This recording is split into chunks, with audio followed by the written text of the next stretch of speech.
Alright.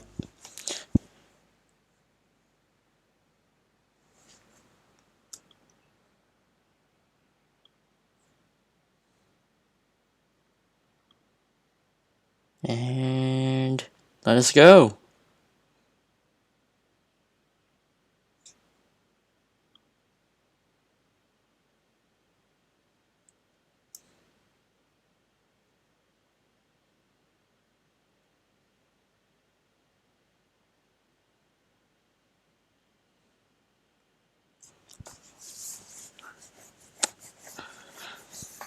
I believe this could be the final mission of the campaign.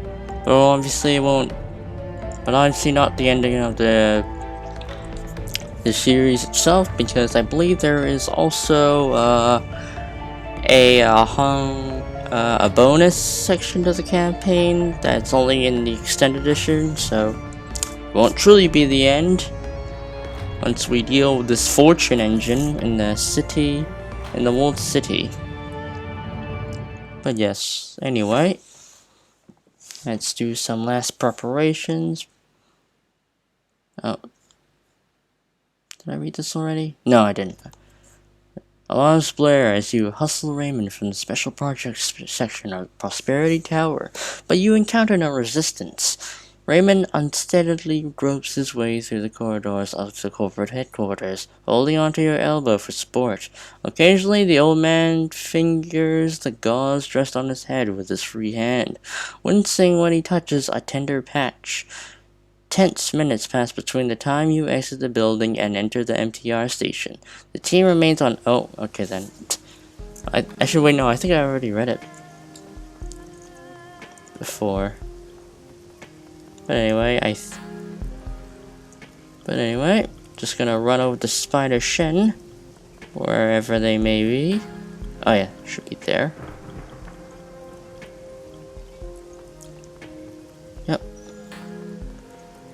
I have some last minute things to buy from you, because I just realized I could just sell my sword. Or possibly... Oh man, I'm gonna have to sell my medkits. No, I just fall short on getting a new weapon. Oh man, it's only gonna get me up to like 200. It's only gonna be just enough to buy the armor. No!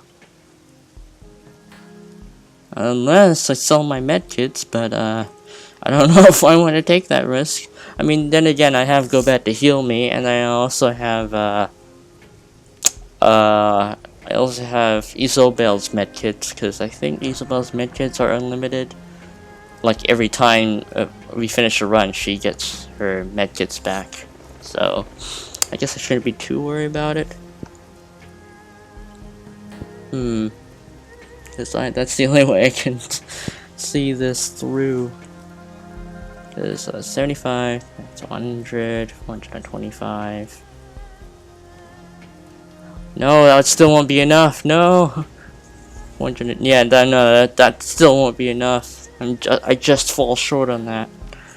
Oh no. Looks like I might not be able to get that. Actually, no. There's the ship. There's my ship. Oh yeah, the pay data. I don't think I got anything from the pay data. At least I don't think so.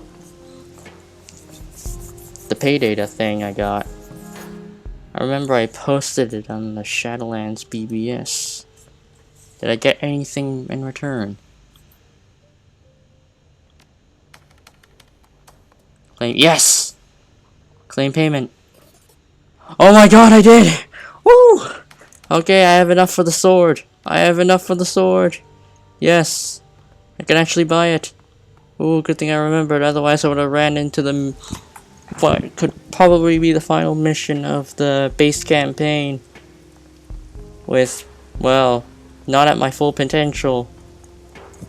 I mean, technically, I still won't be at my full potential because I still haven't bought like the strongest armor in the game yet.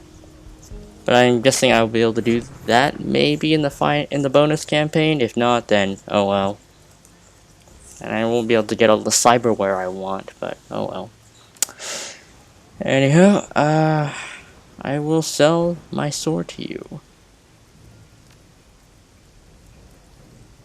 What? No! Oh, I just fall short on that. Oh, it's 3,500? I thought it was fine. Oh, no. No! Oh, come on! I just sold it and oh my goodness, no! I didn't know it was that. Oh my god, no! I just sold it. No, man.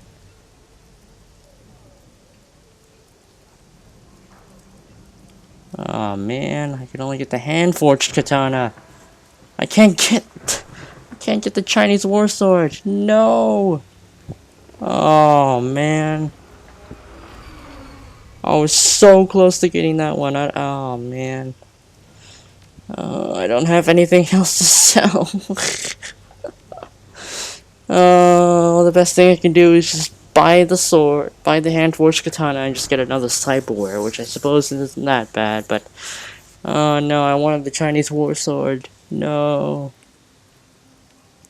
Fine. Yeah, I don't think...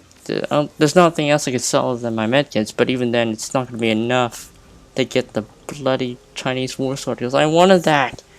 No, I won't be able to maximize my damage. Fine, I'll buy this. Because I had the katana, but not the hand-forged katana, so... Yeah. That's disappointing.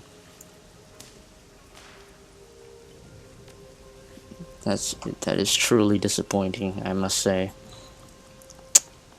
Guess I'll buy some cyberware. Yeah, I have enough to buy cyberware.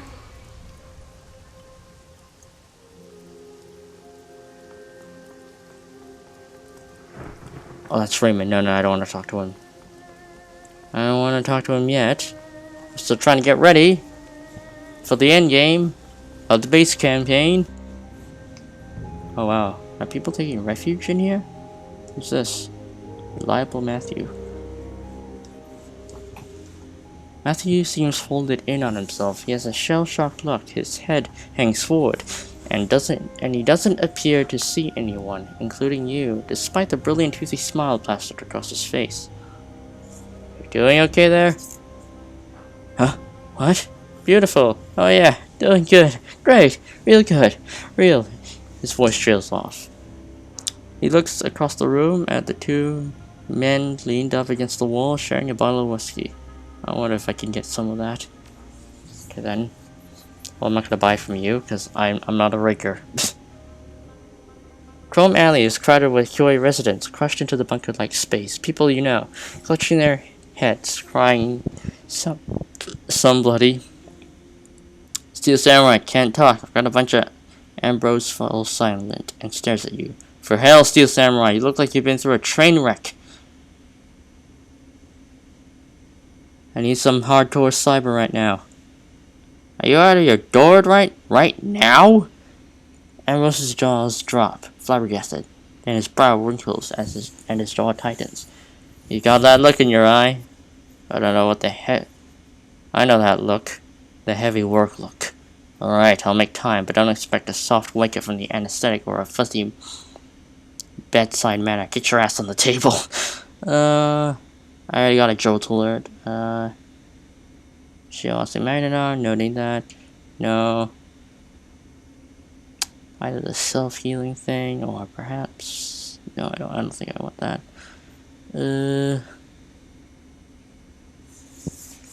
Blind an enemy. Laser accuracy, passive dodge. Oh my goodness.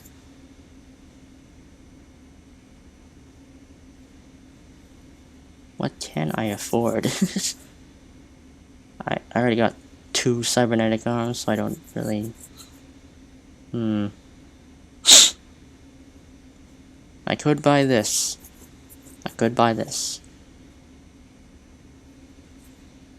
I don't want cyber weapons because I already have melee weapons.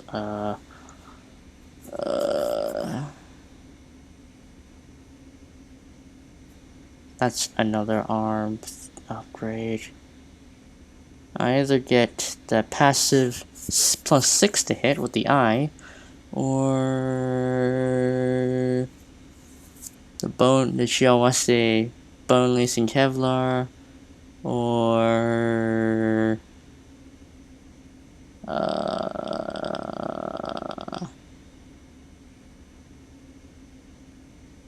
yeah, I think that's it. That's it in terms of, I mean, I could get platelet factory, but wait, that's the eye. Well, arms, not eyes. I already got 2 arms already modified. Hmm.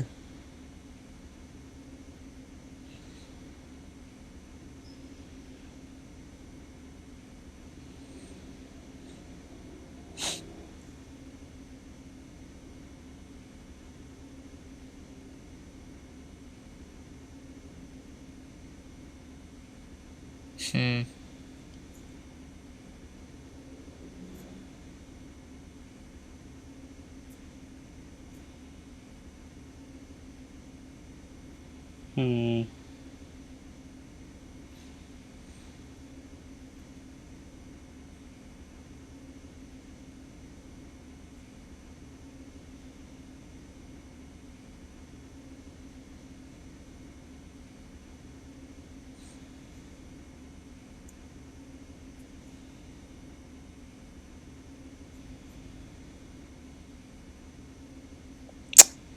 Huh.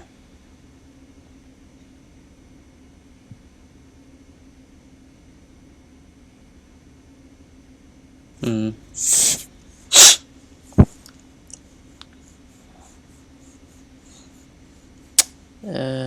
Oh boy. Uh, uh,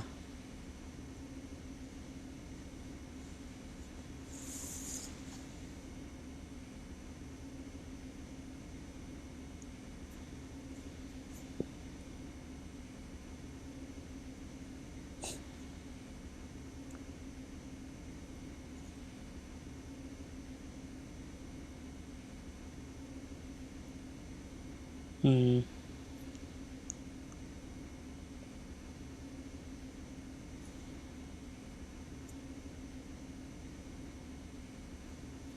I guess I'll either go with this and replace this one with something with the more upgraded one.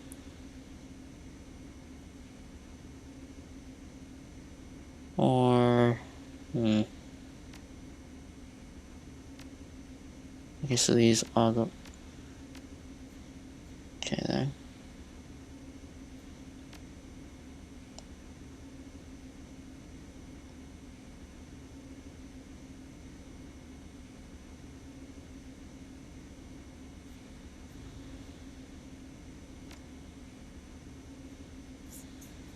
I'm thinking of maybe the eye gives me passive +6 to hit, or this. Kinda weighing between my options. I could go for the extra body and, well, I think that's extra body, yeah. Extra body. And the upgraded ones gives you extra strength.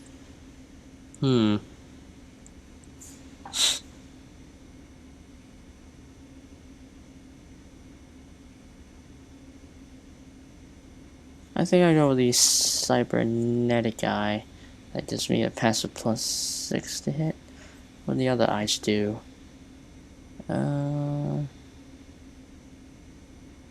Blinds enemy, costs 2 AP. Nah, I want to spend my AP cutting people and shooting people. So, okay, this one costs 0 AP for like extra accuracy. I want something for the long run. I go for the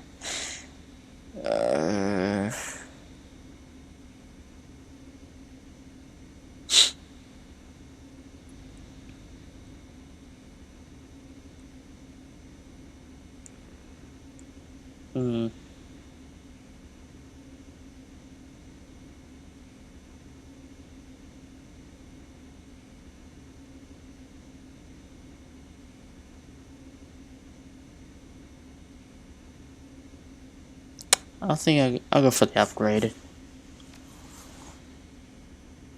Yep.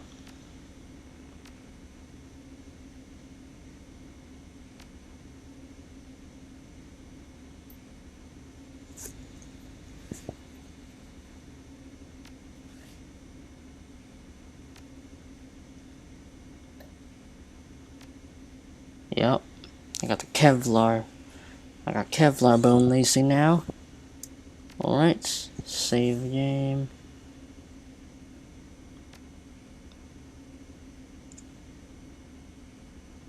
And I guess I could probably just buy medical supplies.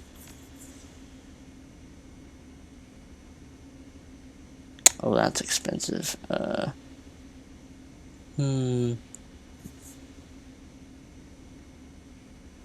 Actually, don't I have... I think I got some medical supplies in stash. Or, wait, did I? Actually, no, I think I've already used them all up during the fight against the, Song Mechanical Services elite team. Elite security team, so... I need more medkits, but, yeah, might as well get more medkits. Perhaps a Doc Wipe and Trauma Kit. I don't know exactly what I'll be facing, so... What medical supplies I got? Okay.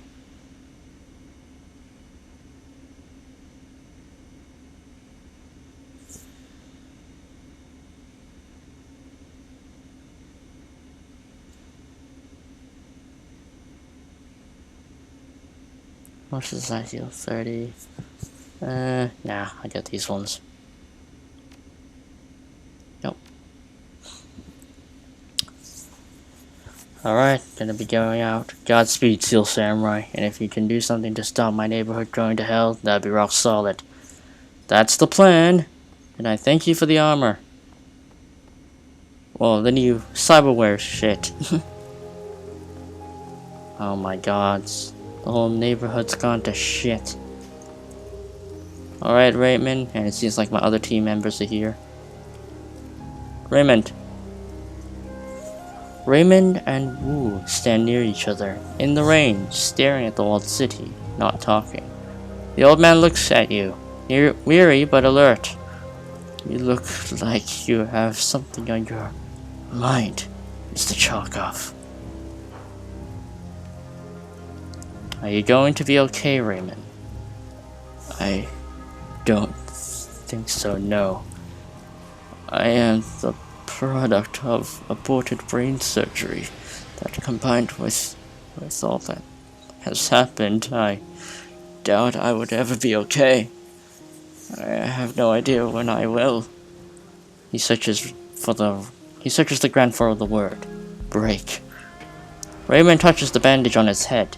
And although I'm relieved that you rescued me before my memory was wiped, part of me grieves at the thought I could have been free from all this.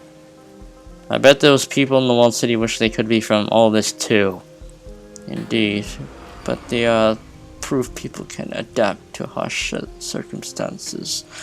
I will learn to live with this hardship like they have. I think we're all learning a lot here. For example, Kronos and I learned that you're a genius who can create magical machines. We learned that you have a rich, powerful mother on the ruling council of Hong Kong who kidnapped you to reprogram your brain. And we learned that the two of you are responsible for the suffering of thousands. Pretty big score from my perspective. Did I get anything? Did I get everything, Kronos?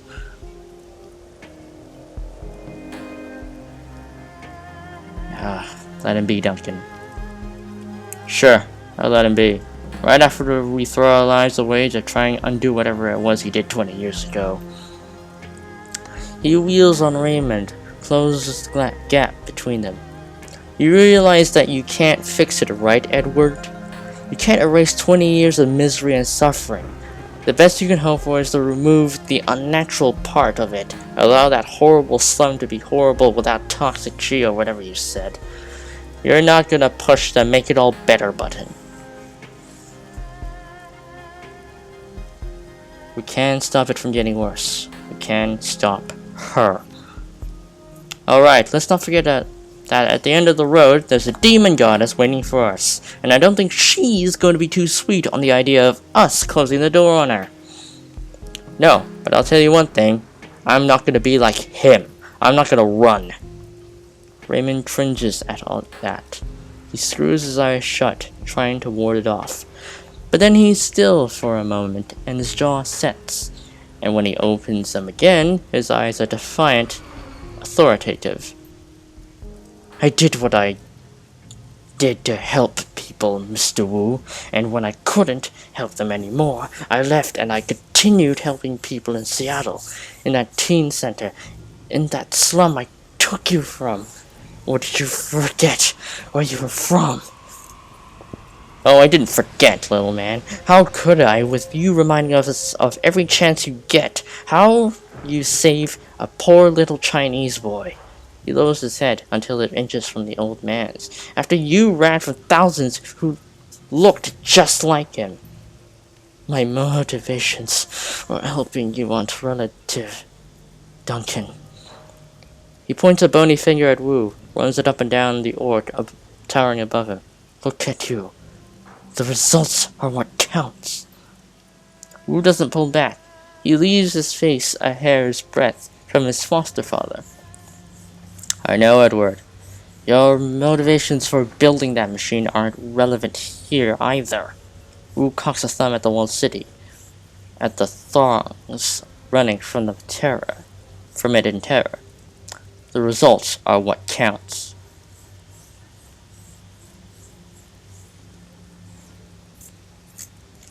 Stopping the fortune engine is what counts. You're right. He takes in the scene unfolding around him with grim determination. We need to do what we can do. Try a guard. Guard. 5 people, reeking of triad, huddled together next to your crew, muttering among themselves and pointing at the towering slum. One of them notices you and pats you on the chest with the back of his hand. It's the man who's been guarding the walled city entrance ever since you arrived in Hyoi. He acknowledges you, a look of doomed determination on his face. Mrs. Chung sends her regards. She told us to keep an eye out for you. Is there something she needs? Click. Mrs. Chung wants you to know what the hell's going on inside the walled city. She sent us to find out and report back to her. The triad soldier's hands shake. He sees you notice them and pulls them behind his back. She said us that if we saw you heading there, we should go with you. We had a better chance of staying alive. Good. We need all the guns we can get. The soldier nods in appreciation. Just tell us what you need. This is our shot at distinguishing ourselves. Show Auntie that we have what it takes to rise in the organization. The soldier looks sidelong at his friends. It may be our best chance to provide for our families. The group of triads nod to each other in forlorn unity as they take part in the panic around them. The storm, the flood of people, the towering tenement, and something else, a wave of something emanating from within. Do you feel that? Your bat holds her stomach. Madness and folly squeak in their disapproval. It's like the walled city's bad breath or something. She groans. It's disgusting.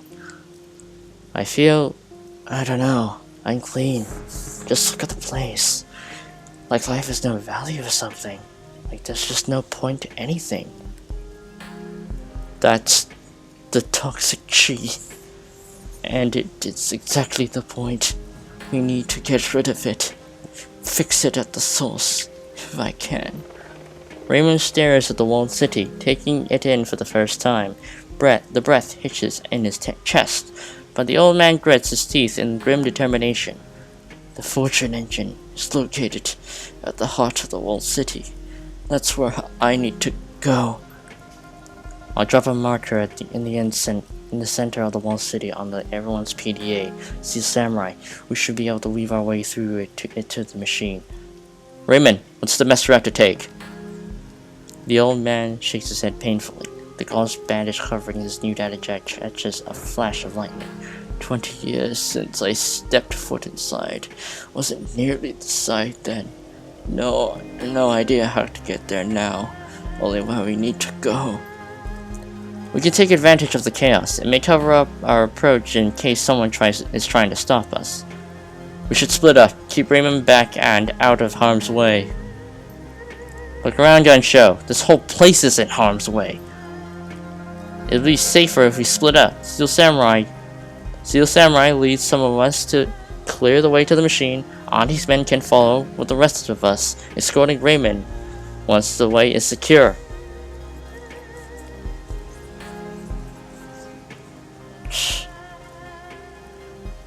I don't like it. I don't want to be separated from Raymond. I don't want to be separated from you either, mister. He winces, frowns. Chargoff.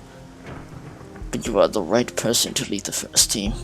Higher chance of success this way.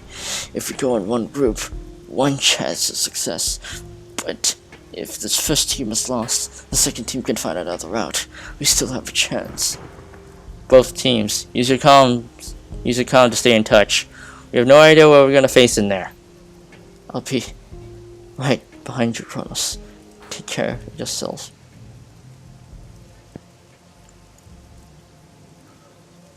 You be careful too, Dad. Raymond holds your eye with a look of gratitude. The time for timidity is over, Mr. Chargoff. No more cowardice. It's time for me to finally take action. He exhales softly and stares at the walled city, unflinching. This is the end of the prosperity. Well, looks like we're splitting up. And I look towards the triads with us. You better not screw up. You better not screw up your end. You have a lot to prove for. And I don't want you dying on me so early. Right. Well, I'm kind of tempted to take Raptor, but I'd rather go with the OG team because it's only fitting. So sorry, Raptor. Okay. I'm sorry, but whilst it would be nice to have you for this mission, I feel like everybody who had a bounty on them, planted on them by Josephine Song, has every right to take part in this mission. So yeah, sorry, Raptor. We'll tell you about the Fortune engine later, or probably have Raymond Black or Edward Song, wherever you like to call him, to wait, do you have a shotgun? When did you get a shot? Oh, and that's a pistol. It looks like a shotgun for a second, but anyway. Yeah, sorry, Duncan. Gonna be taking the OG team, so not Duncan. I'm Raptor, not Duncan. But we could always have Raymond or Edward tell you about the project itself. Granted, if he's going to survive after all this. If not, I can tell you about it. I do have the academic etiquette, so I can explain as much as I can. But anyway, let's roll, team. Let's do this. The final mission, I think, maybe for this campaign. But anyway, the City of Death. The typhoon pours down as the Triad soldiers fan out in front of you, leading the way into Kowloon Walled City.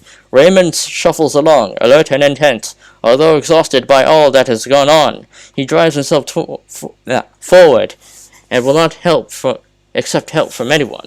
Wu watches from the windows and rooftops, his rifle never leaving his shoulder. He occasionally risks a glance at his foster father, concern, frustration, and anger playing over his face like a slideshow. The walled city is worse than in your first visit. Even with the rain, you can still feel something in the air. It's thicker, and it clings to your skin like invisible filth. The miserable noises of slum life are gone, replaced by something worse. The sounds of death, the sounds of fear. As you round a corner, the group stops before heading in deeper. And so we shall, with my new minigun and hand-forged katana. Ideally, I would have tried to get the Chinese war sword, but I just fell short of my new yen, so it's the best. It's the next best thing. So yeah, everybody all stocked up. Yep. Everyone's stocked up. Let's roll, team.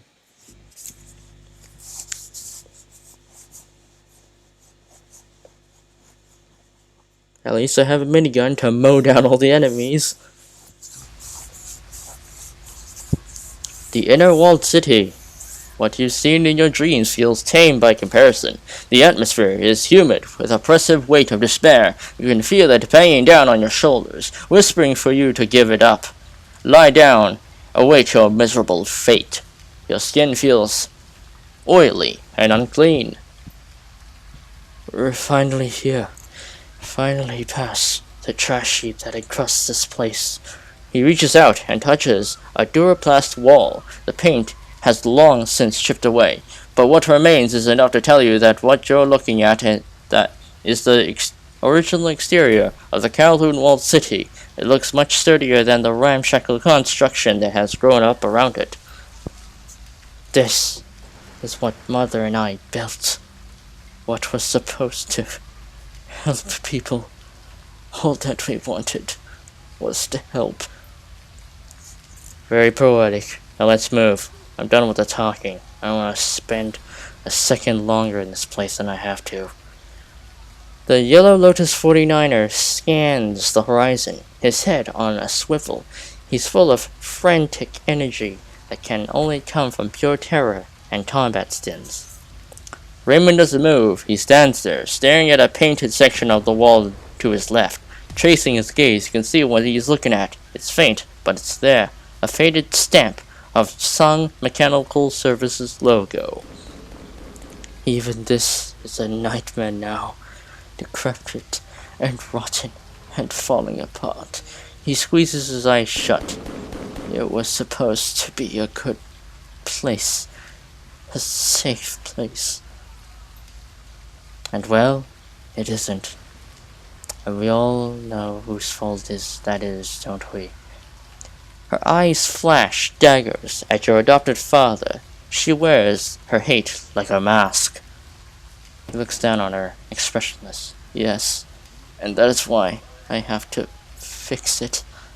Kronos, you need to clear me a path to the sarcophagus that surrounds the fortune engine. It will be the center of all this.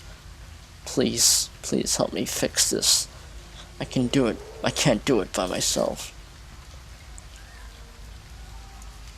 Ray, we wouldn't have brought you all the way in here if we didn't want you to fix it. Yes, of course. Brain-addled. He exhales a sigh. Thank you, Kronos. Clear the path, my friend. Wait, Raptor, what are you doing here? I didn't bring you along for this mission. Bruh, go back to Berlin or Russia. It's clearly more safer than, well, whatever this demon spirit thing is. But okay. Clear the path, my friend. I will travel with Chung's people and keep your adopted father safe. Oh, he's gonna be with the Triad guys. Ah, got it. Okay. I was about to say, it's like, Rector, what the fuck are you doing here? I don't remember bringing you along. Okay. We will escort them via side streets until it's safe for us to regroup. Raymond is more important than actually, nah. Godspeed, Raptor. To you as well. He smiles at Raymond, enthusiasm burning in his eyes. Come, Mr. Sung. Let us see this machine that you have built. So, okay, so Raptor is coming with us after all. Well, good for you, Raptor. You get to see how this machine works. Not that you'd be able to replicate it, because you have no magical expertise, but yeah. Get him in there safe. We need him. He glances back at you. Come on, Steel Samurai. Let's go. Let's roll out, team. Can I move? Thank you. Okay. Let's roll out, team. We're getting... Stop right there. What? What are you doing? A group of Yellow Lotus 49ers is holding the entrance. Their leader, a dumpy female elf with chipped teeth and bouffant hairdo, stumbles towards you. You! Drop your guns and get down on the floor! She shakes her head from side to side as if she's trying to clear it. A pair of bloodshot eyes roll in their sockets without reason or purpose. Drop everything or we'll gut you like pigs. Stand down! We're with Kinley Chung. Chung? She gestures wildly with a rifle. A thin stream of blood traces its way from her left nostril down to her mouth. Her time is done! We have a new queen now! Oh, shit. Screaming unintelligibly, she launches herself at you. Her cohort follows behind, swinging their weapons wildly and howling for blood. Ah, shit. Ah, damn it, really? Oh no. These people have gone mad. The queen's taken over their minds. God damn it. Fine. So do be like that. Very well. Haste me! Haste me. I'm going in.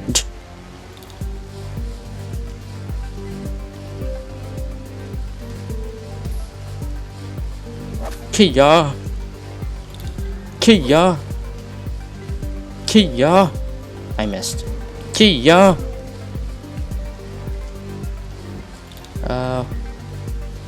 Okay, Isabel.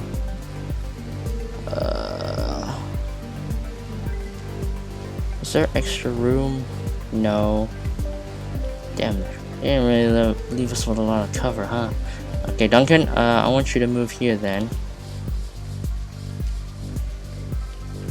Yeah, I'll have you move here. Take out your gun. Aim shot. Kill that guy. You missed. There we go. Isabel, get behind cover. Get your bloody grenade launch. They're all out of sight, aren't they? Okay, I'm gonna launch it anyway. You missed. Wow, you're way off. There we go. Nice.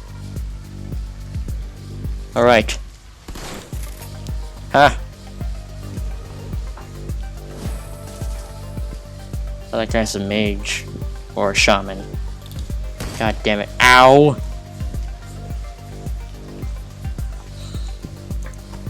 Kia! Alright, now move here. Go bet. Is there any cover? Oh my god, there's barely any bloody cover. Can you heal it? No. Line of sight blocked. Of course it's blocked.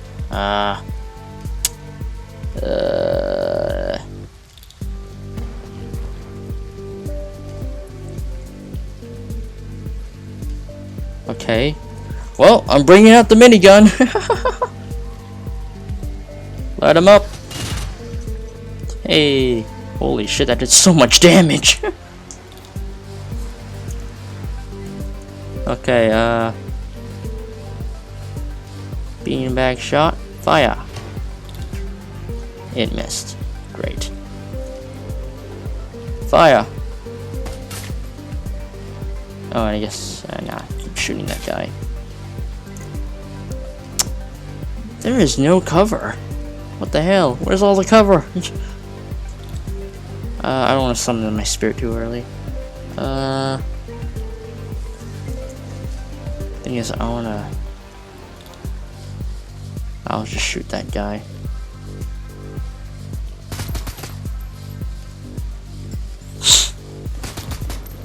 Alright, he's dead. There's not much cover. I guess I'll just boost Isabel's aim.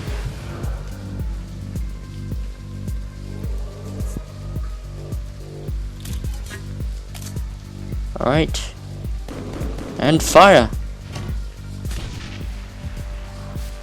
Okay, still killed the guy. We're good.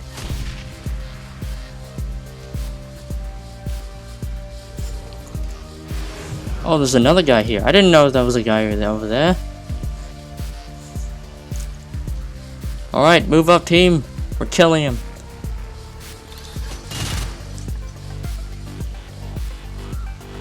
Not enough AP. Fine, I'll cut him. Alright, nice. Alright, team. Come on, get over here, team. Right, move it. Wait, but first, I will say. Oh. God damn it. Okay. I have to wait for a little bit before I can save. There we go. It's kind of wherever the game does it like that. Anyway. Alright. Let's go. Where'd that be?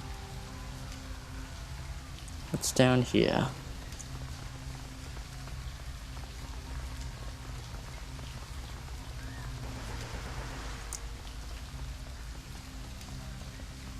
Yellow Lotus, red pole. Hello there. The lithe orc with prominent jaw stands here, growling. Her neck tattoos mark her as a red pole in the yellow lotus, and the patches on her vest call her out as a resident of the Lotus Den. What's your bet that that's Bao's replacement? Looks like the type. A smaller, lankier man cowers before her, his hands clasped in supplication. A group of yellow Lotus 49ers stand clustered around him, smirking, their weapons drawn. Oh, so this is Bao's. Well, this was originally going to be Bao's replacement if we do end up killing him. Huh. The Triganger leans forward, puffing out her chest and flexing, her muscles bulge. You heard me, dog. You wanna live? You give me the shit. Otherwise, I'm gonna rip your fingers and shove them down your throat. Its eyes dart from ganger to ganger before coming back to the rest of the red pole. Please, Song. I can't give you what you're looking for. There's plenty of people in the walled city who have a lot more to steal than I. She begins to stalk forward with each step. She counts down. 5, 4, 3. He raises his hands, bows his head. Look, I don't want any trouble. I got no quarrel with you, and I don't have any. She takes another step. 2.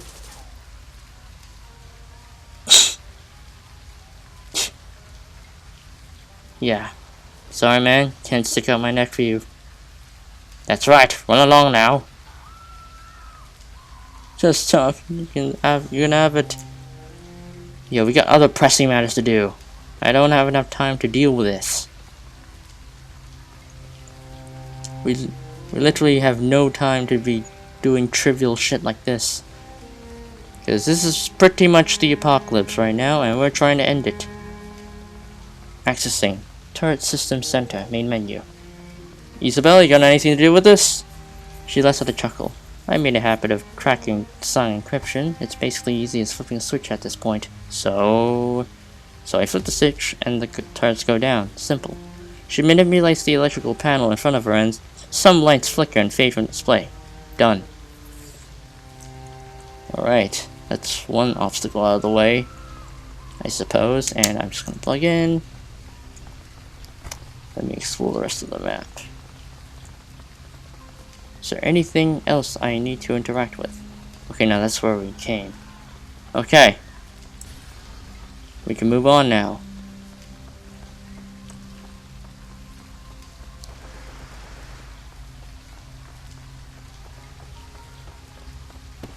Song Commando. Song Recon Commando. Whoa, hold on there. Song Corporation has limited inner-city access to the Song's personnel only. No pedestrians.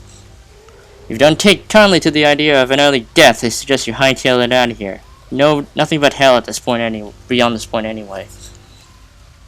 Could you be more specific? What the hell's past there? His nostrils flare. Nothing you're permitted to see. I don't have fucking time for this. Just let me through. I told you once, don't make me repeat myself. He gestures back from where you came. City's exit that way. And just what the heck does Song Corps think it's doing here? Because it looks like to me that you're all trying to get killed. This is the world city you're in, you idiots. We have a job to do. So if you could kindly plunk your ass over there and let us pass, that'd be great. The guard grimaces, obviously stung by the truth of the words, but he squares his shoulders and stands firm. I'm not some local you can bully. Let me pass or I'll bury you where you stand. He hunkers down and barks into his comms. Intruders at the perimeter. Back up. Out of range now.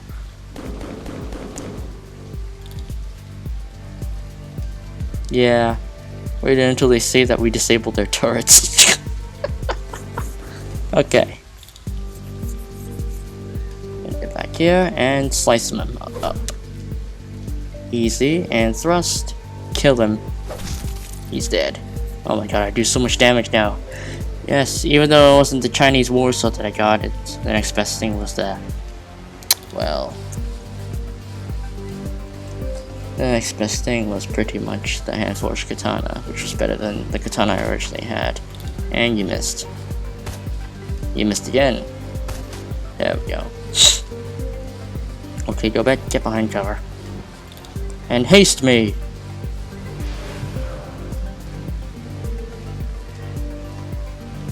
And cut this man up.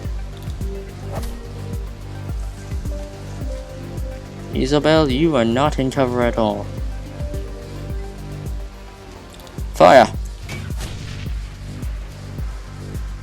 I thought we disabled the turret.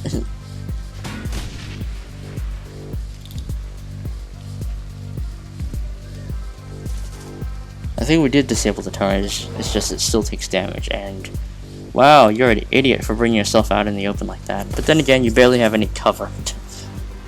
Alright, heal Isobel. And then light up this mofo.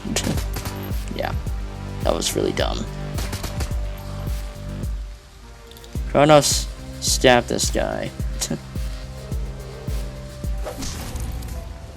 Right.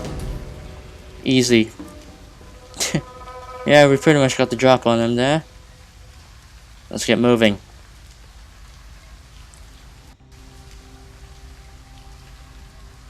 Your comlink buzzes. It's Raymond, still alive. Kronos, what is your status? Your mother set up a cordon around the inner walled city. We just got through. Cordon? Oh my, how did you get through? We had to take him down. He lets out a sigh. Too much lost of life because of mine. It was unfortunate, but unavoidable. Please, Kronos, try to avoid more casualties. You need to be careful. The nearer you draw to the fortune engine, the worse the astral disruptors will become. And make sure that when you reach, the call cuts out. No, no, no! Wu turns around with a grimace. Did that sound important to you? Because that sounded absolutely fucking necessary to me. Can we re-establish contact? Duncan runs a hand through his hair in frustration, but relents. At this point, the only thing we can do is move forward. So let's get to it, Steel Samurai. The walled city's mid-range stands tall before you. It looks even worse than what you just trekked through. A jumbled nightmare of crumbling buildings and exposed wires. A terrible sense of deja vu washes over you. You put one foot of the other and press further inside. Okay, it's just let me move. Thank you. Whoa. People are getting light up in here. Oh. Well then. What's down here? Wait, I need to explore a little bit. Oh, that's oh.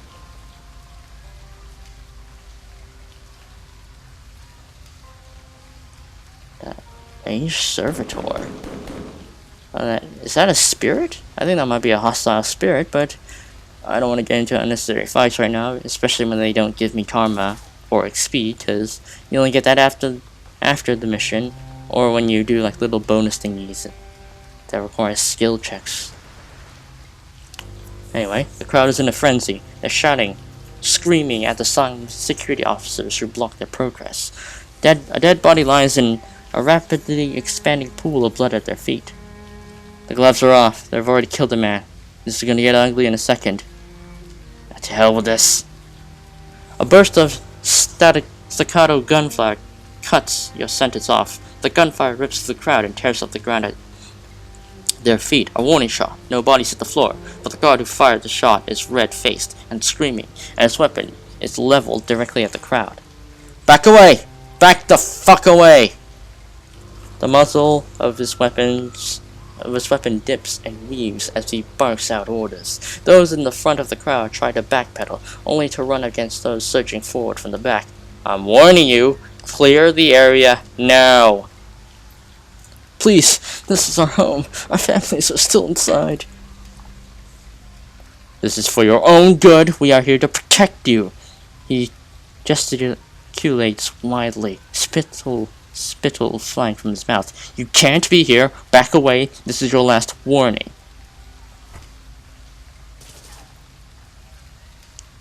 Well, that's literally our way inside, so we're attacking the goddamn troops.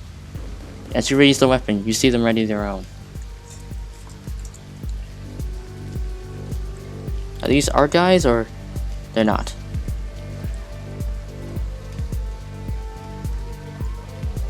Okay. First off, I'm going here, rocking my minigun, and blasting them.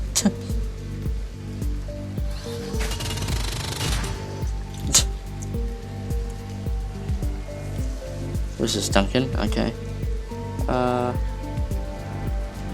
Duncan, you're going here, because you're the frontline guy.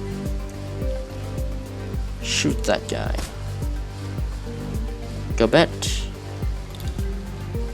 We go behind here. Haste, yeah. Haste, yeah, Kronos.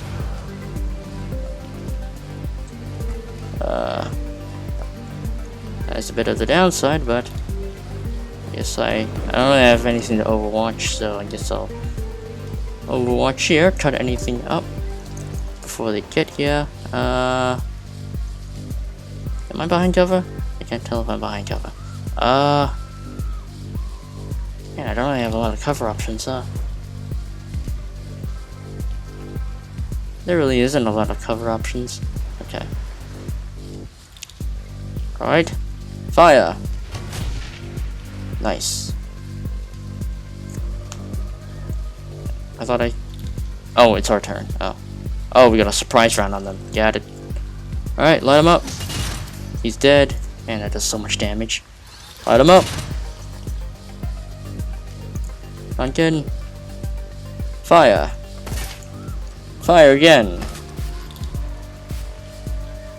And fire once, or just beanbag shot them. Yep. AP damage, boy. And I missed. Great.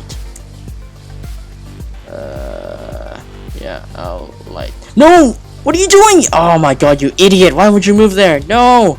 You're not supposed to move there. Ah, god damn it. No, why did you move there, you fool? Oh my god, you're an idiot. You're not supposed to move there. Oh my god. You're supposed to shoot him, not move there. Oh my god. Oh my god. You're not supposed to move there. You're supposed to shoot him. Oh my god.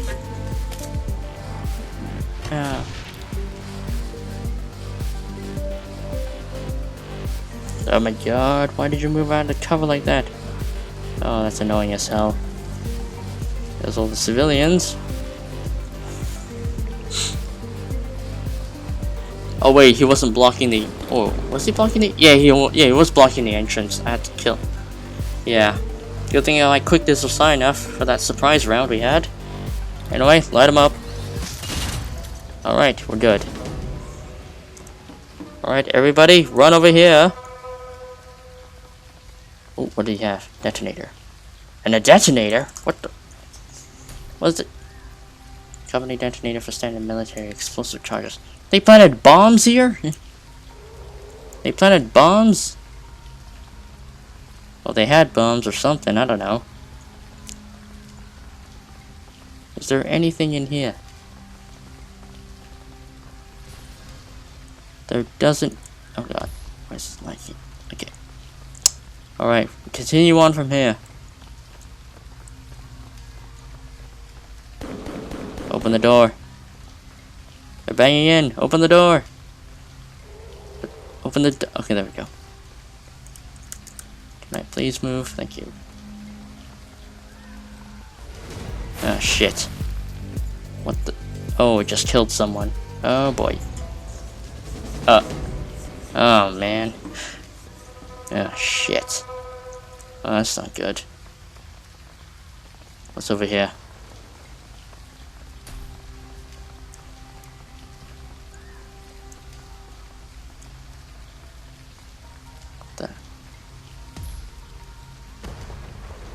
Can we even move past here, or nah? Oh, we can't. It's all walled off. We have no choice but to go to this side, where the spirit went. Well, we've killed spirits before, so this won't be any more different. You hear the muffled sound of shouting coming from the west. Multiple voices, all calling out for something. You can't make out what they're saying, but they sound like they're in a panic. So, are we gonna talk about the monster that we just saw? The one with all the teeth? Because I have concerns, is what I'm saying. Buckle up. I get the feeling we're headed for a bumpy ride. Let's move in, team. Got no time to waste. We're shooting up all these guys. Spirit or not.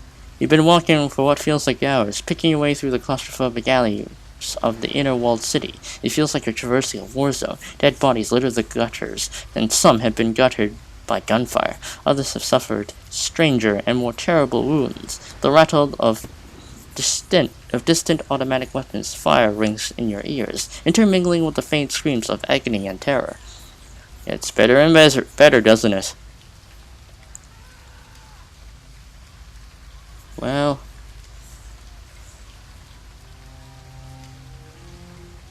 Raymond's gonna be waiting for us to the end of this. We have to meet him.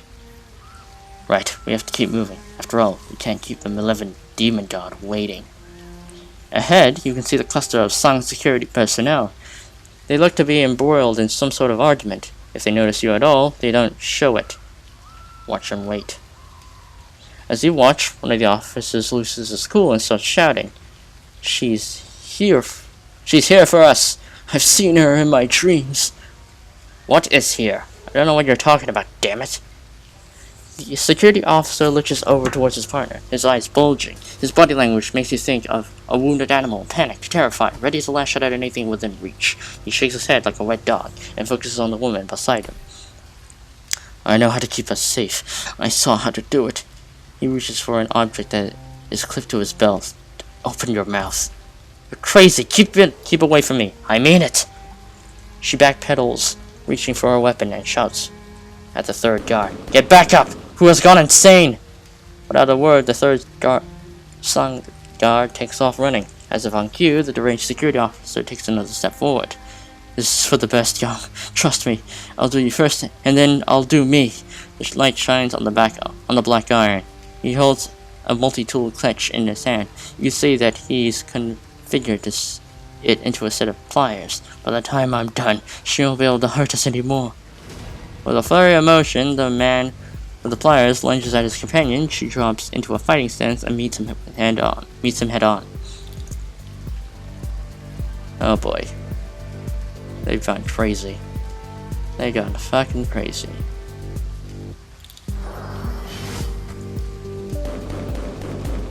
I'm guessing all of them are our enemies. Oh boy. Well, just like Isabel said, we can take advantage of the chaos around us. Anyway, is there a way to... Oh, there is. Okay. I'll rock up with my minigun, go in there, light them up. Actually, wait, no, I wouldn't have enough action points to shoot. Hold on. Do not worry. Actually, do not worry. I have haste. Now you can shoot your minigun at them. Okay, so I can clearly see some balancing mechanics for the minigun, but that is alright. Alright, light them up. Alright, Duncan. Right.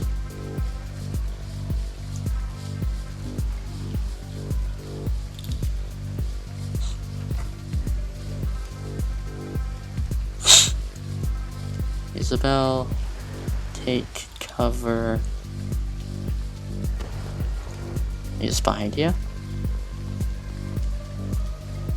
Ready and aim shot. Where are you aiming? Okay. Nice. Nice.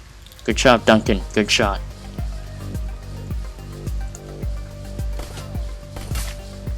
Ow. That little shit. Oh boy. This guy wants to melee me? You wanna melee? You wanna 1v1 me, bro? I'll 1v1 you. This is actually the first... Is this the first time Kronos has ever fought a physical to death? No. He actually did find a knight errant guy who was a physical adept. So I guess this isn't the first time he's 1v1 a guy in melee who has physical adept abilities. Anyway, heal Isabel. There you go. Nice and healthy. And don't run over there next time and shoot him. And you missed. Shoot him again. There we go. Alright, 1v1 time. Kia. You missed. Kia. You hit him. Nice. Kia. Again. Ki. Oh no. Ki. Oh no. Shoot him again. And beanbag shot. Oh, he's dead. Okay, never mind, he's dead. Reduces AP points, and you missed. Great. Okay, don't use the grenade launcher, because you're gonna hit Kronos. Nice shot. Nice shot. Nice shot. Alright, he's stunned. What the fuck was that? Was that a spirit? Oh, I think I might have possessed this guy. Probably. Anyway, cut that mine. Oh my god. Kia! There we go. Kia! Oh my god, what is with your XCOM aim? Oh my god! What is with your XCOM aim? Oh my god, just shoot him. Oh my god. Light him up! What the... It's one guy! What are you guys doing? Shoot him! Oh my god. There we go, he's dead. Wait, there's more? What?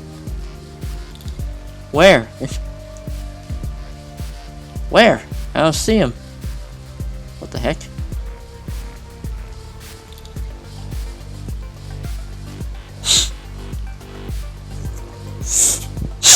What the? Okay, apparently there's more guys up ahead.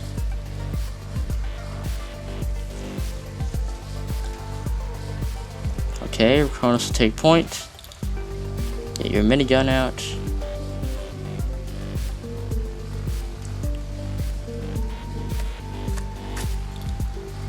Move ahead. Yeah, move ahead. Go bet. Reload.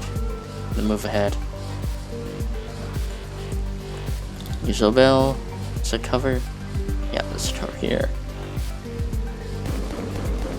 Oh my god, so much banging. Okay. Oh.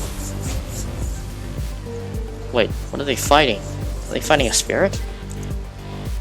Okay, Kronos. It's you again.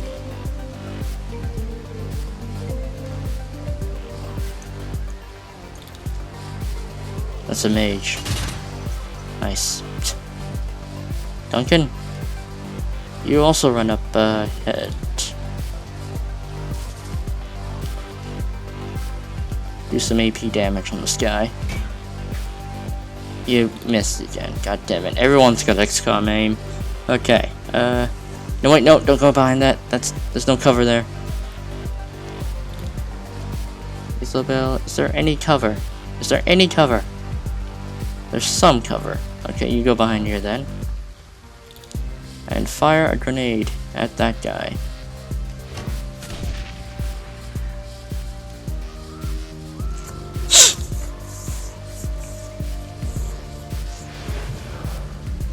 Oh, that's a rigger. Okay. Don't, Isabel. I mean, not Isabel, go back.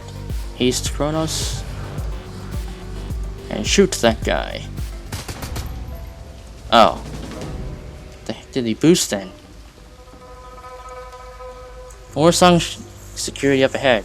But these ones are different. They're outfitted in heavy armor, carrying heavier artillery. They look just as addled as everyone else you've seen in this deep in the slum, though they've held their weapons leveled at the doorway leading to the inner wall city. Obed whispers to you. Right, more heavily armed knock jobs. What are they? You hear a deafening crash from the direction of the walled city. The noise is followed by an alien piping sound unlike anything you've ever heard. At the sound of it, the song troops started streaming their faces and have gone as gray as ash. You catch a glimpse of something moving towards you. Something faster that seems to defy gravity as it runs. You have a split second to process this new information before the gunfire starts. Oh, here we go again. Oh shit. Are those spirits? They look like spirits. Oh boy. The Queen's got minions. I shouldn't be surprised at that, but yes. Okay.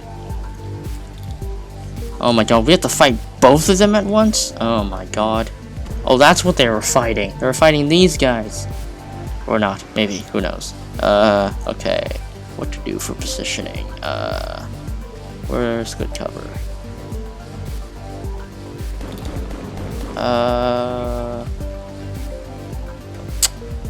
Where's good cover? Okay, Kronos, move here. And start, I don't know if I should shoot the spirit, they're probably gonna shoot at us, so. I'm gonna get rid of the guy with the drone. Light him up, and you missed. God damn it.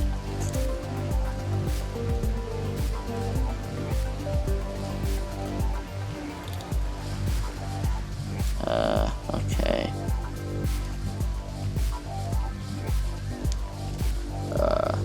I'd rather go behind here. Beanbag shot. Hit that, which one do I want to go for this heavy commando. Bonk. This AP to deal with. Go bet. Go behind here. And haste Kronos. I don't have anything to Overwatch from, so I just cut anybody who comes here. Doubt they would do that, but who knows. Isabel, you're here. And fire a grenade at that guy. Nice. And fire again. Man, grenades are really good.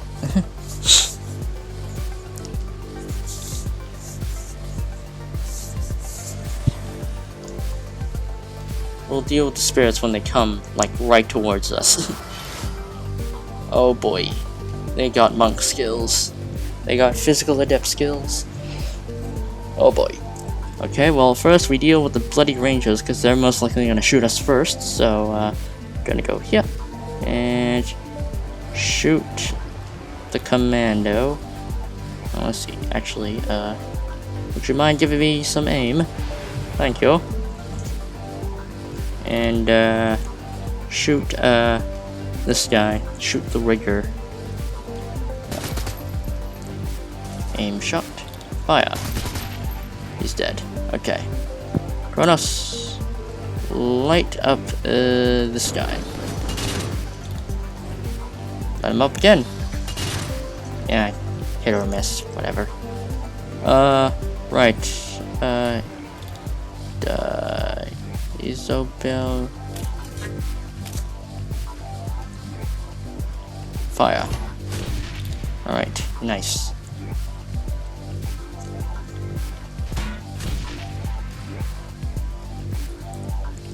Duncan,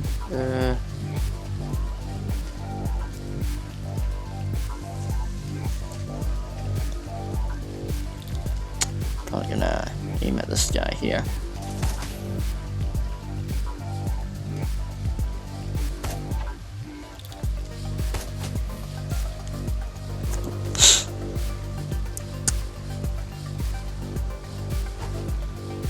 Pick it up and throw. Oh my god, Duncan, why did you not pick it up and... Oh my god, you could have picked it up and threw it right back at him. Oh my god. Getting kind of bombarded here.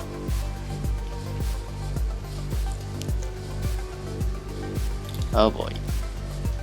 Here they come. Alright. Let's see here.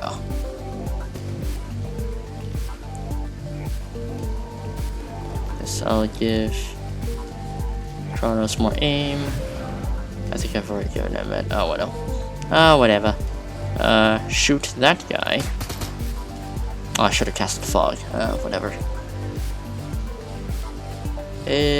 Alright. I feel like I'm gonna get flanked here. Any more cover I can use, or... Okay, I'm gonna get behind you. And then shoot at that guy. I think we got that guy. Yeah, I got him. Yes, this minigun's so good. Okay. I don't think anybody needs healing, so I'm just gonna, I guess, overwatch with the sword in case anybody tries to melee us. Doubt it, but it's the only thing I can do now, because, well, yeah.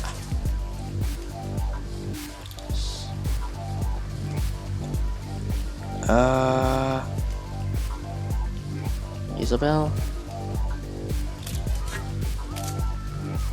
Alright. Shoot that guy. He's still damaged, he's still good. Still hits him anyway, good job.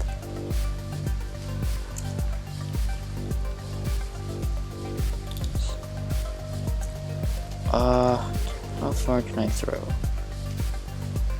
What's this gonna do? Strips aura. Okay. Just gonna chuck a grenade there. And then I'm gonna shoot at you. Full auto on this guy. That guy's dead.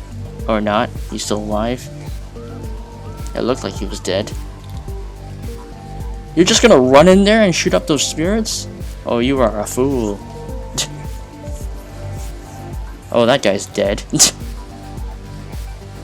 What? Okay, is that guy dead? Oh, he is dead. Okay, he did die. Okay, so it's just him and that spirit. I'm not gonna go melee them. Instead, I'm gonna light them up. After... Do I have aim? Actually, do I have aim? He needs to aim accuracy. Yeah, he does have aim. Okay, so I guess I'll shoot that guy. Shoot him again. Okay, nice job. Okay, we'll let him live. We'll let him 1v1 whatever that thing is. This Yama King Servitor. I'll hit him with a good old beanbag. I can't tell if that hit him. That did not hit him. Hit him.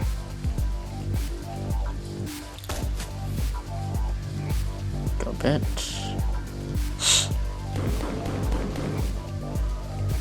Just shoot that guy.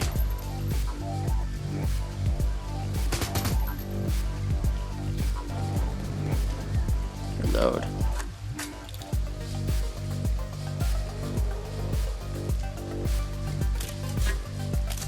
Okay, switch to your pistol. Shoot that guy. It's dead, okay, well. Fire.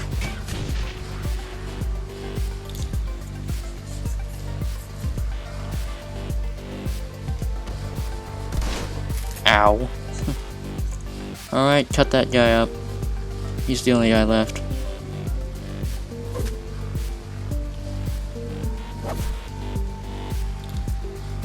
And finish him off. Alright.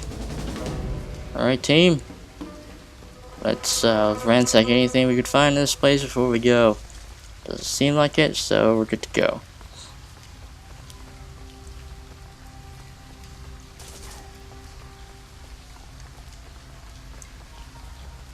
There it is.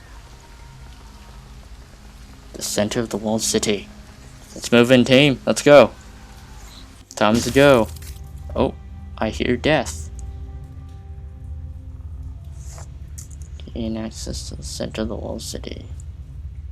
Alright, the game saved for me. Let's move on ahead.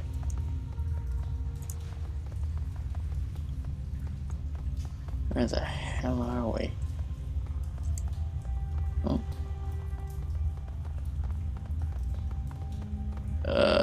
Kronos.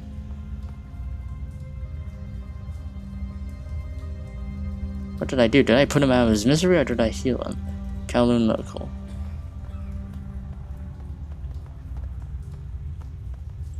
In the clearing, Ahead, you find a sobbing middle-aged man amidst a pile of bodies. He's dressed in a cheap suit with a bright yellow tie, but the fabric has been smeared with blood. He takes notice of you and recoils. Leave me alone. Go away. As he tries to pull away, his mouth drops open. You can see that he's missing at least half of his teeth. What the fuck has they been doing to you? Can't let them fight me. Can't let them catch me. I have to hide from them. From her. Slowly and methodically, he begins to claw at his own eyes. Can't get free, can't get clean. When my eyes close, I see them there, twitching, shaking like broken things. You just read for your bloodstained fingers. Please, please help me. Something scrambled his brains. Might have been Qian Ya or servants, or maybe just a stress. Either way, there isn't much we can do.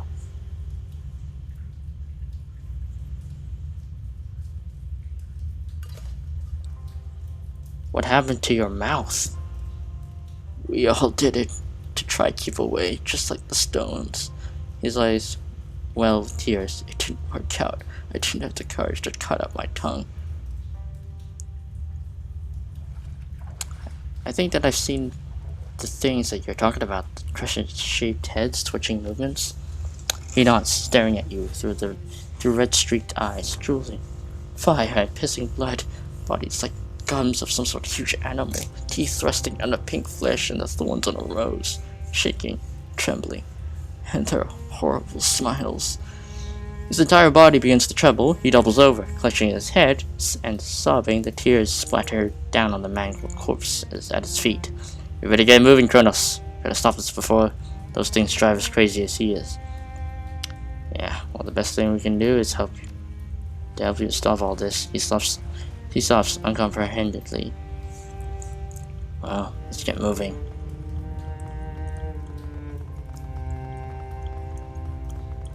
Let's move ahead. Alright, team. God damn it, I hate it when it does that. I'm gonna wait a few seconds. Then I save. Oh boy. Right, team.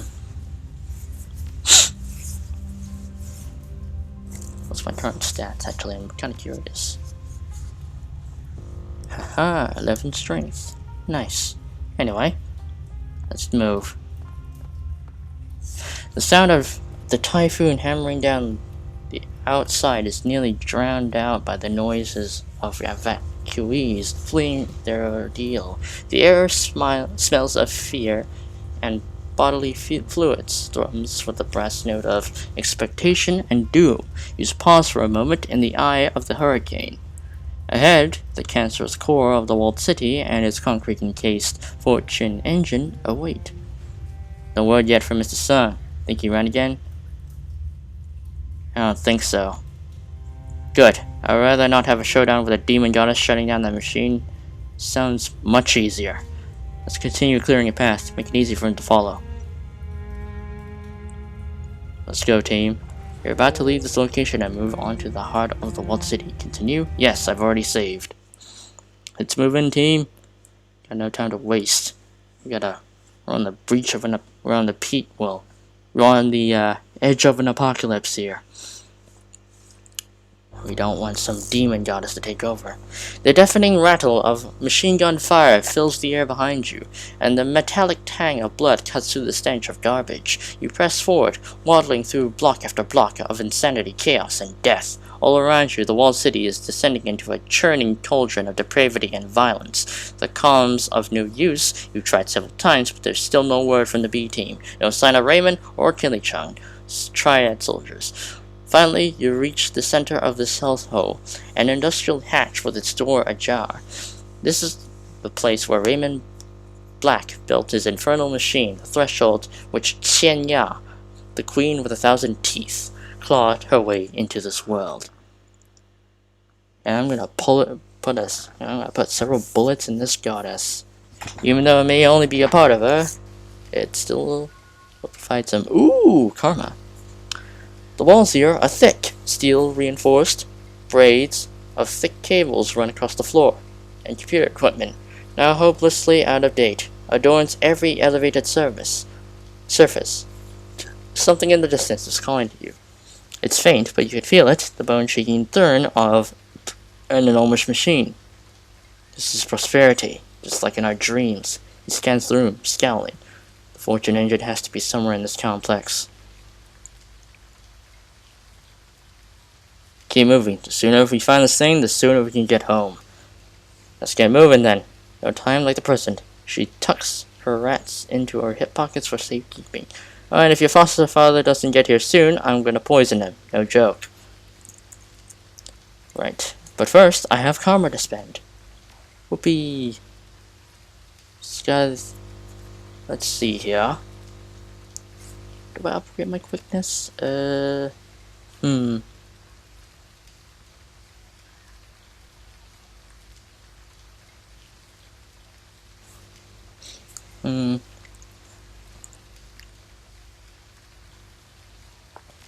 Strength or body? Strength or body?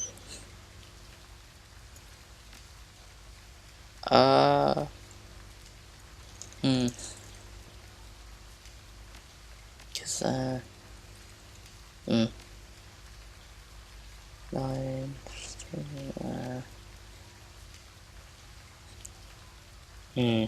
what do I upgrade? Yeah, I'll upgrade my body. Strength. Don't have anything else to upgrade. Yeah, upgrading my body. Gonna be much more of a tank when fighting this guy. Or actually the queen, I should say. Or at least part of the queen, according to the previous conversations. Because we won't be able to fight, well, because we're not gonna be fighting the entire thing, supposedly. Where are you going? Alright, I'm gonna kick this door open, run inside, find the engine, and do whatever I need to do to disable it.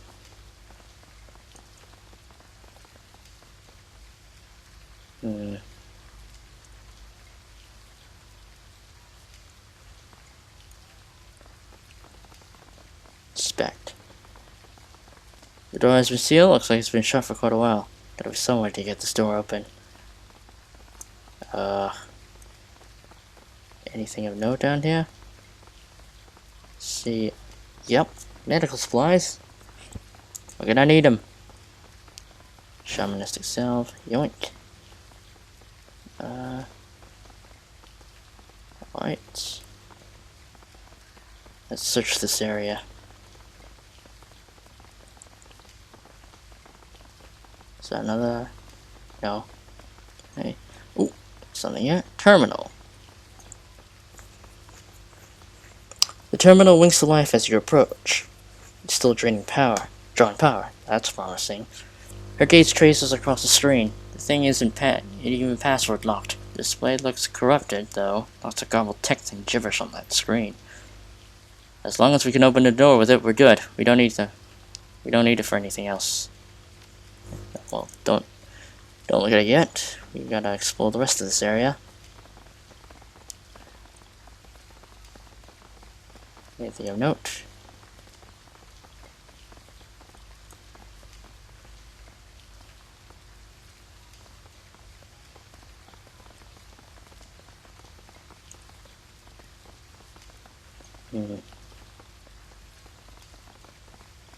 Alright, back to the terminal then.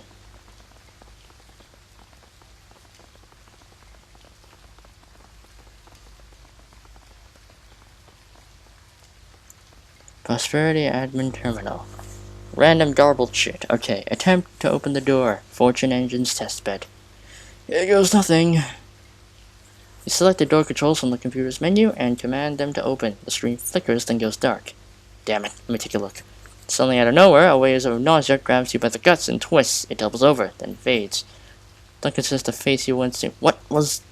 As you straighten, you can feel the hairs on the back of your neck stand up straight. A buzzing sensation washes over you, drowning out your companion's words and filling your head with light, warm static. In the center of the room, something blossoms into the world. Oh shit. Oh hi! The figure from your dreams looks over you. Enormous and alien. The creature is beautiful and terrifying in equal measure. A thing of billowing silk and carved ivory. Qian Ya. Still as a statue, peering down at you from behind a mask of sculpted gold. Smaller spirits take up positions around her, bowing their heads in deference. Well, her hands tighten on her weapon as the color drains from her cheek. Shit. Stay calm, we can handle this. Slowly, with a broad, languid motion, Shenya's body begins to shift. The crescent-shaped ivory horns that crown her head cut through the light as she moves, casting strange shadows on the wall behind her. You are here. The voice pours from behind the thing's mask is indescribably beautiful. The tones are high and musical, and seems to hang in the air as long after she finishes speaking. You have come to us. In the corners of the room, the servitor creatures echo their queen's words, their gobbled sounds piping through the gaps of their eternal or enamel-lined carapaces. Come to us! We called you across the breadth of space and time, and now you are here, standing before us, just as you were meant to be. Why did you call me? What do you want? We call all who will listen. Her voice is joyous, triumphant. All are welcome in our court. All are welcome. And all are welcome in our larder. The Yama King spreads its arms, its movements full of malevolent grace. You belong here, slave thing, with us, now and for all time.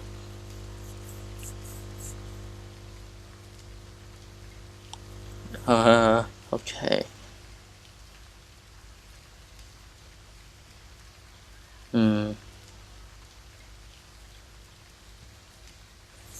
I'm not your slave. In fact, I'm here to make a deal with you. She blinks. Wait, what?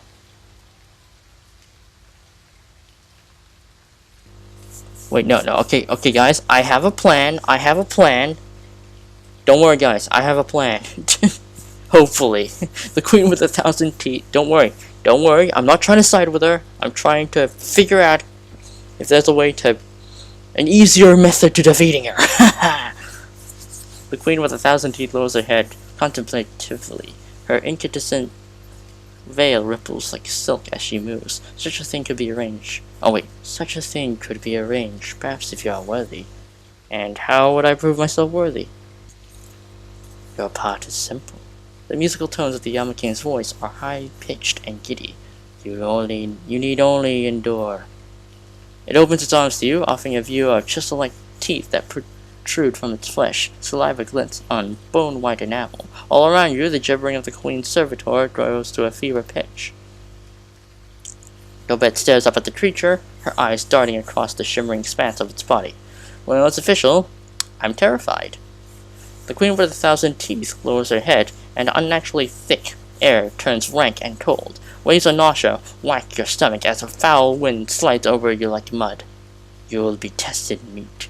If you are found wanting, we will rip your nerves out and root and gorge ourselves on your flesh. Her musical voice builds to a towering crescendo that crashes to you like a sledgehammer. Prove yourself worthy to us. Prove yourself to us, meat. Prove yourself, or serve us forever. Oh boy, this is the final boss. Here she is.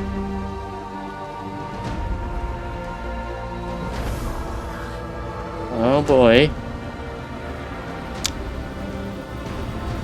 Can we even attack the... Oh, we can. What? Astral barrier? What the fuck? Okay then, Right. Haste me! Wait, what's this terminal? Okay, first off, I'm gonna slash this guy. Gibbering Nightmare. Kiya! Kiya! Kiya!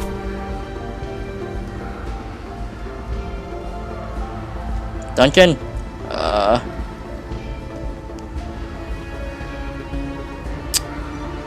really a lot of cover options. Okay. Oh boy.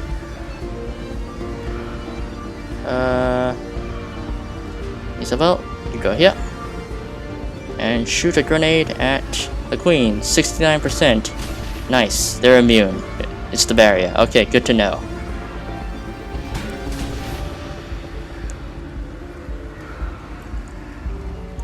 Oh boy. Duncan? Oh boy. Okay.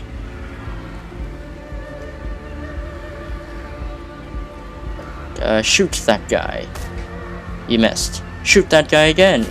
You missed. Oh yeah, well you hit him. You healed him. Oh. Oof. Dodged a bullet there.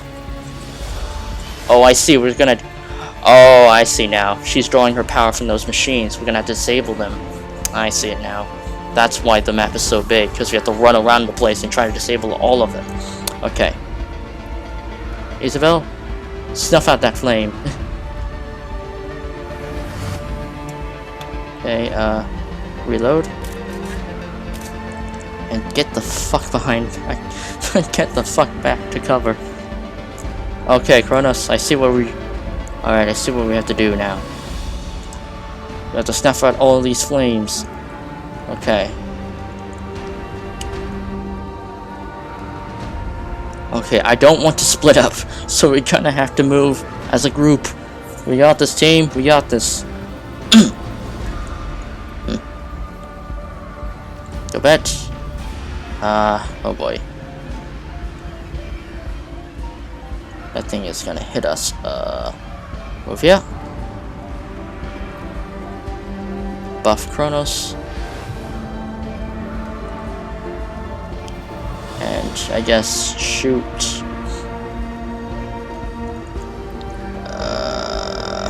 Oh boy. Fire! Kronos. Fire!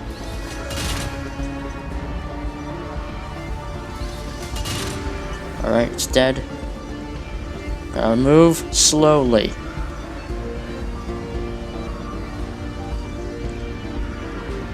Taking pot shots and anything we can get. I can't tell if they hit because the screen did not move all the way through. Ow. Oh shit.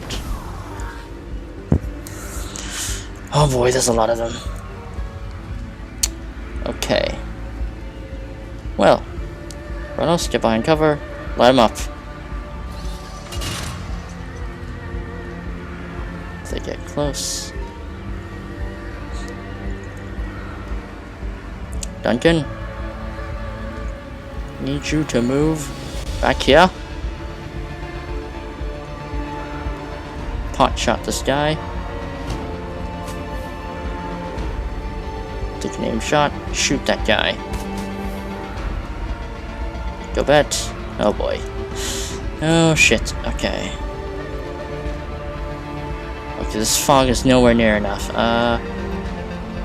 Okay, I'm just gonna... Okay, you go help Duncan out.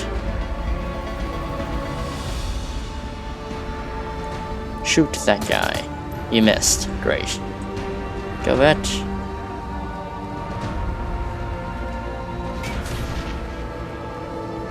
Is it dead? No. Now it's dead. Let's switch to your gun. Open fire. This guy.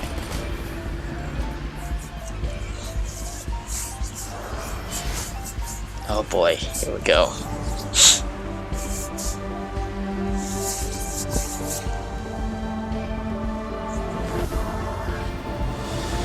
Oh boy. Yeah, Kronos will hold the front line, because he literally has a minigun. He's meant to be your frontline fighter. Okay. Shoot that guy.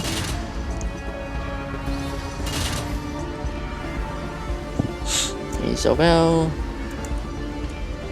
Get your grenade out. shoot that guy. Okay, shoot that guy next. Duncan, move ahead and start blasting this guy.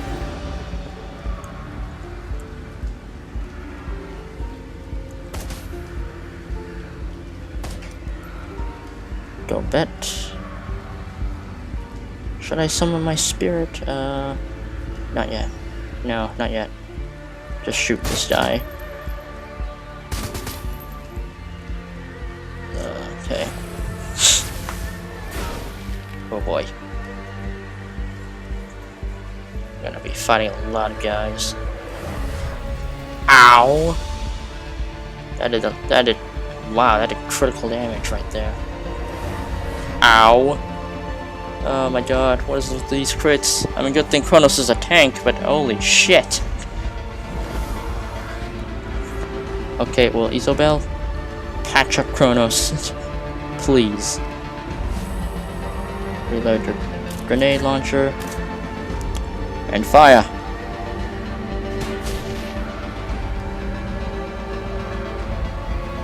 Kronos, light him up. Okay, you're dead. Light up this guy. Duncan, melee this fool, if you can. Yeah, melee this guy. Okay, yeah. Again. Did that even do any? Oh, it did a little bit of damage. Okay, he's Duncan. Duncan? Oh boy. Just blast him. Just shoot him in the head.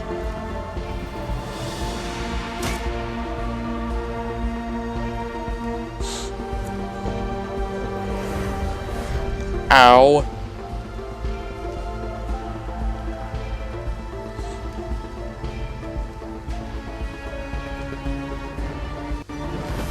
Oh my god, you keep summoning your people. Okay. No. Oh, it takes 2 to reload? Oh boy.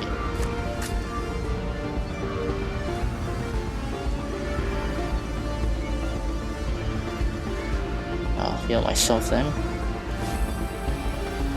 Okay, go back. Put out that flame. And take those medical supplies. Yoink. Before shooting this guy. Duncan, light him up. He's right in front of you. Just light him up.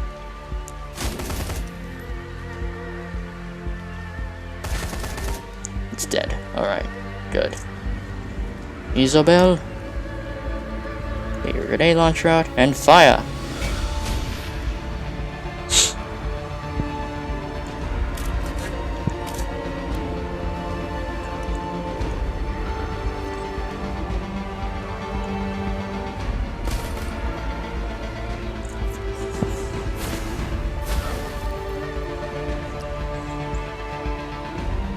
Alright, it seems like we gonna have to kind of divide and conquer here. Ow. Oh man, Isobel's not looking good. Oh boy, Isobel is low on health. Oh shit. Okay, Isobel, patch yourself up. Because you'll fucking need it. Anyway. The flame has been snuffed. Just gotta fucking move on here.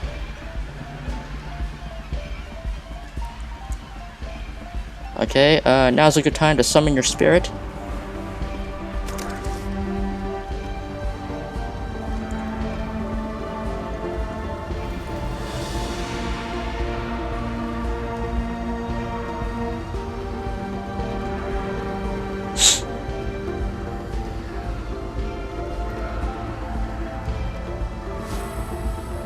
And light up one of them. Oh boy. Light him up. Well, worth a shot. We need to get the hell over there now. Gonna back him up. Okay, one action left. Who can I hit? I'll hit this guy. Got him. Nice. Isabel. Grenade launcher. Again. Go for that guy.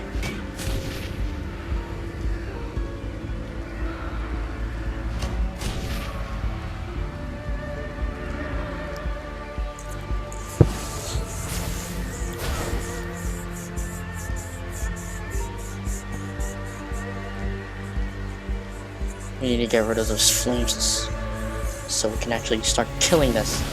Ow. Ow. Oh my god, we're taking so much damage. We need to divide. We need to divide ourselves so they won't end up doing so much damage to us at once.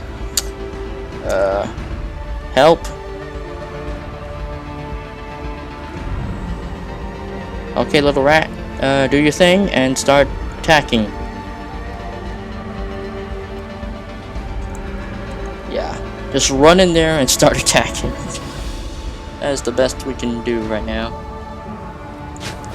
Nice. Good job. Oh boy. Where the fuck are you?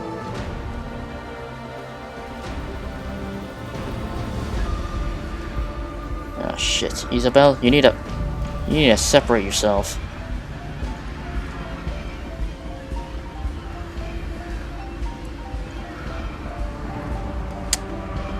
Shit. Kronos.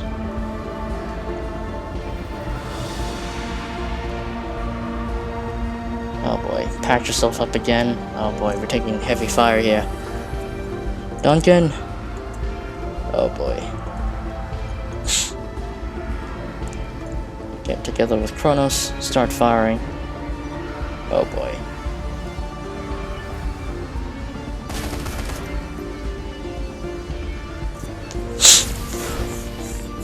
Okay, the rat will distract them, as always.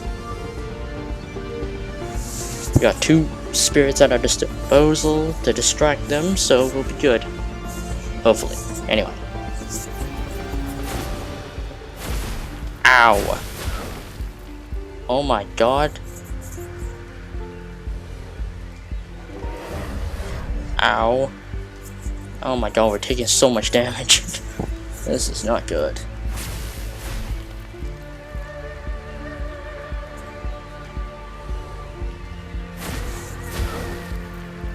This rat is very evasive. I like it. Anyway, oh boy, gear spells. First, oh man, did she take AP damage? Oh my god, I think she did. Jeez. Okay, prove Kronos' aim. Oh boy. Duncan? Actually, Kronos. Cut that guy up. Move in.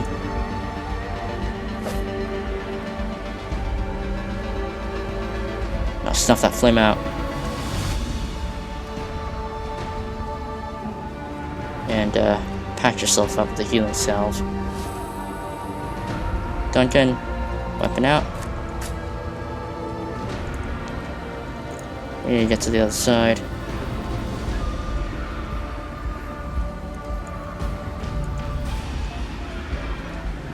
Yeah, it's just one more flame. Oh boy.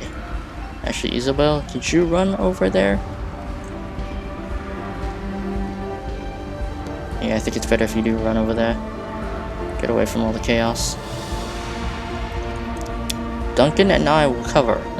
Hopefully.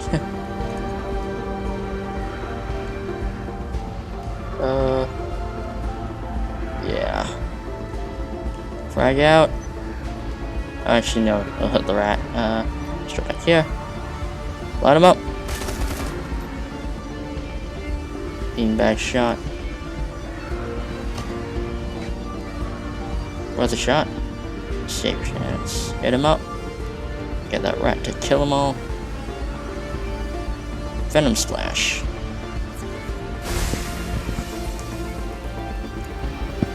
Kill that guy.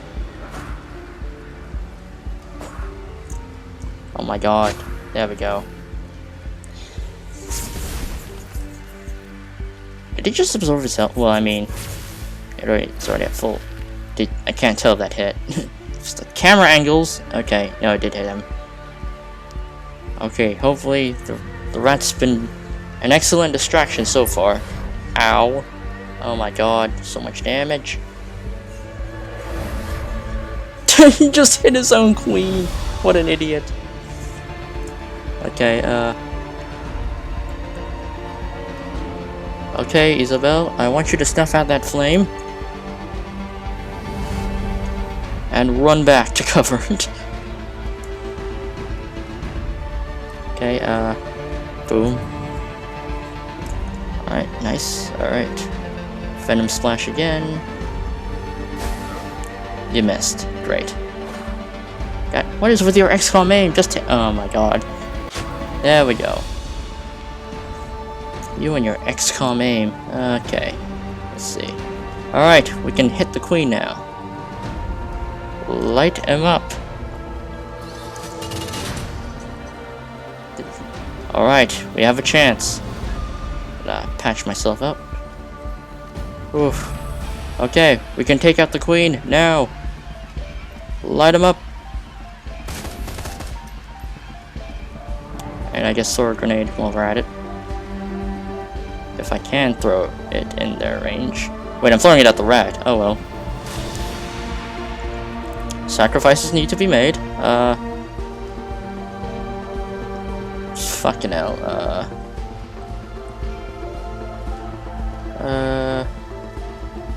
No, I don't wanna.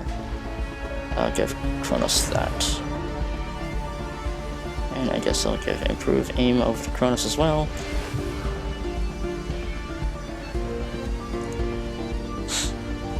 I guess I'll end my turn here. Nothing I can do. The queen's moving. Now's our chance. We gotta take her down. And put an end to this misery. That rat has proven to be a really good distraction so far. The dodge stats on this rat is crazy. They'll all try to kill this one rat, who's so far been decimating their forces. Alright. Light up the queen. Fire! Again! Did we get her? Is the queen dead? I can't tell. We've already snuffed out all the flames and took her down. I guess what remains is her spirits. Maybe. Oh no. I don't really see any other interactable objects in proximity, so I guess we're good? Okay, first off, rat. Oh, the rat's against us now. Well, you should probably go after those enemies, because I'm pretty sure those enemies are a lot more nearby. If not, I'll have to kill the rat. Okay, where's Isabel? Cover. And launch a grenade at this guy. Right here. Oh, that still hit him. Move forward. Actually, wait, doesn't Isabel need healing? Well, Duncan needs healing too. Okay, bean bag shot. That guy. Bonk. Okay, what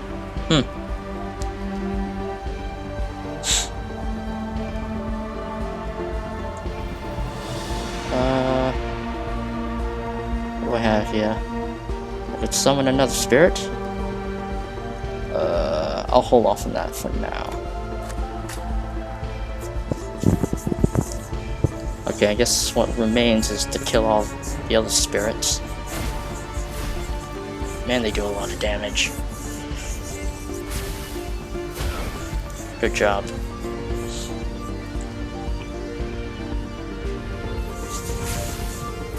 Ow. Oh man, I'm taking heavy hits here. Nice. The rat doesn't seem to be doing... Oh, the rat's gone. Okay. Alright,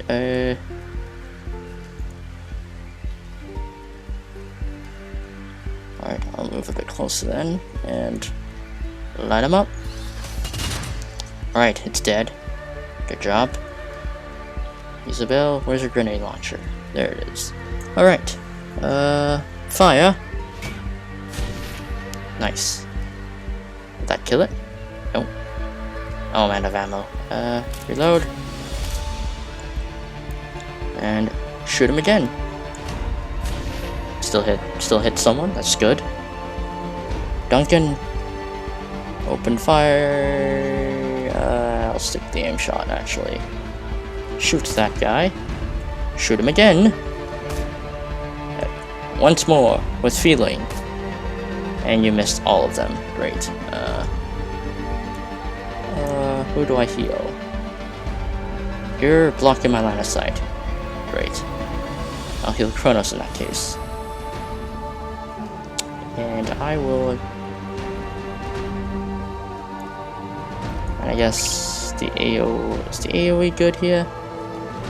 And not worth it, not worth it. I'll just take an aim shot. Shoot that guy. Shoot him again.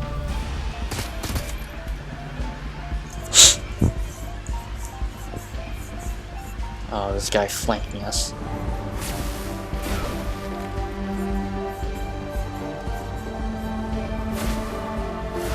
You missed again. Man, Kronos just lit up that queen with his minigun. Yeah, I'm pretty sure he did the most damage on the queen. I'm sure, I think. But yeah, anyway, light this guy up. Is he dead? He's dead, okay. Then, I guess give Kronos the aim bonus. Does he have the aim bonus? Oh, he does have the aim bonus, okay. Go back to shooting them then. Or actually, could give Duncan the aim bonus. Yeah, I'll give Duncan the aim bonus. And then shoot that guy.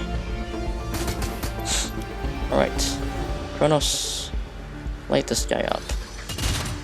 Nice. Okay, that guy's dead. Now aim for this guy. Missed. Great. Shoot that guy. Missed. Once more with feeling. With even more feeling. Okay, there we go. Okay, Isabel, take care of that guy.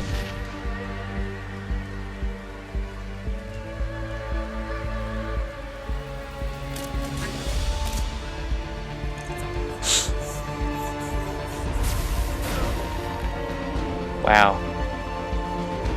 Lucky, actually. Okay, I thought she went down for a second. Because I don't know why, it seems like every single enemy in this map, well, every single enemy in the game seems to be a dwarf racist and always go after the dwarf. I don't know why, but I guess that's how racism be like. Anyway, did Kronos get hasted? Yeah, he got hasted. I'll haste Duncan then. And I'll assist aim you.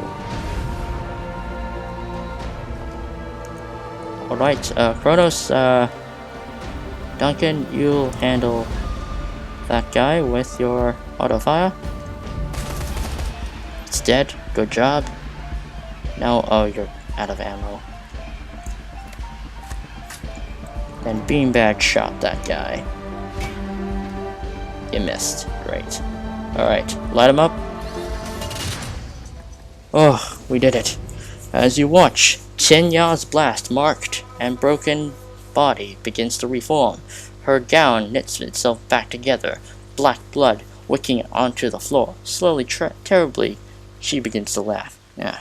Well, I figured as much. You cannot kill us, meat.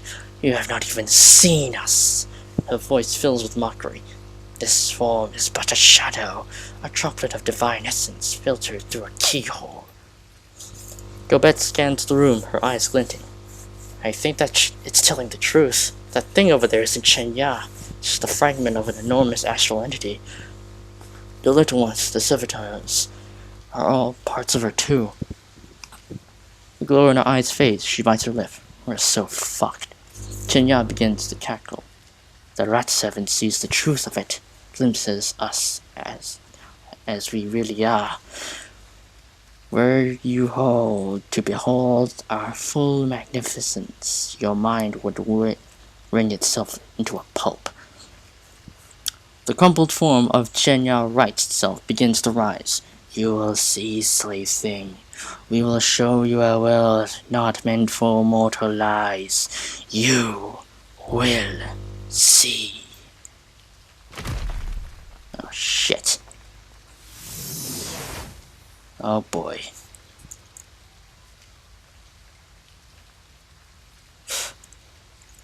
How's everyone?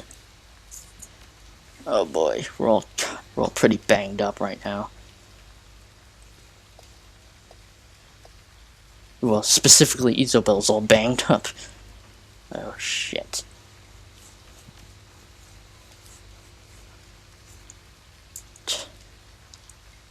Well, the battle did seem pretty easy, as we did light up the queen.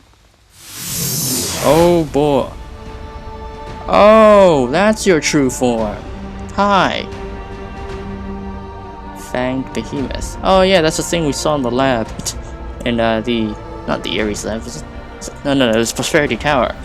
Oh, so this is the true final boss. Okay then, first off, go back, get to cover. Haste Kronos. No, not Duncan, Kronos. Hi there. Hi. Hi. Right. Wait, can I just melee the queen to death? Oh my god, I can. Fine. I challenge you to a 1v1. Oh boy. Isabel is not looking good here. Okay. Shoot a grenade at... Okay, first I need to get everyone out of the way, because I don't want them to get caught in that. In the crossfire. Okay, we're gonna aim for the queen. Yeah. Queen, I will challenge you to a 1v1 fight. Kia! I missed. Kia! How are you missing? What is with your XCOM aim? There we go. I did a little bit of damage.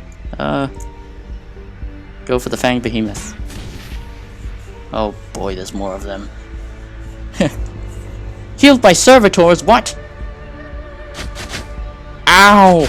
Ow! Oh my god, what the fuck? Okay, never mind. It was probably a bad idea to do that anyway. Wow. Okay. That was probably a bad idea to... Oh my god, we're getting so... Oh my... Okay, never mind. That was a bad idea. That was a bad idea. Healed by servitors. Oh god damn it. Oh, I see. That's one of the They're all servitors. Okay, well then. Shit. Okay. I guess we have to fight these things now. Oh boy. Can you heal anyone perchance? Thank you. And, well, time to summon a spirit.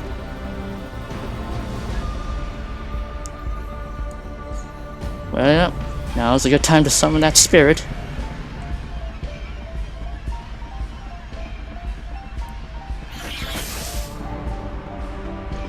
Kronos, yeah, I think it's a little bit out of your pay grade here. Oh, fuck it.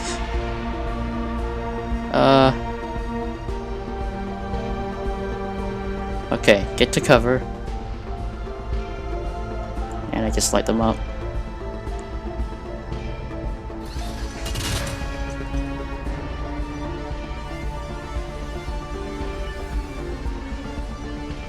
Duncan, I think you need to patch up Kronos. You might need to patch up Kronos. And Isobel, you're on low health. Oh, fucking hell. Ah, shite.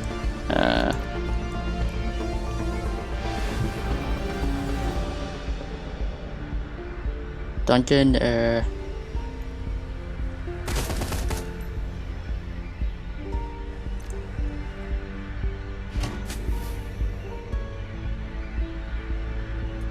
Grenade launcher that. It's dead. Good job.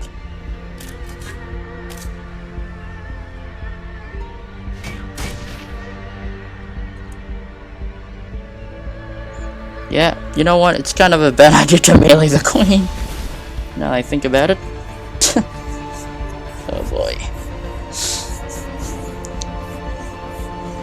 So this is her true form, I think, maybe. Oh boy. Gotta kill all the servers. Oh, fucking hell. Okay. Gotta pump that up.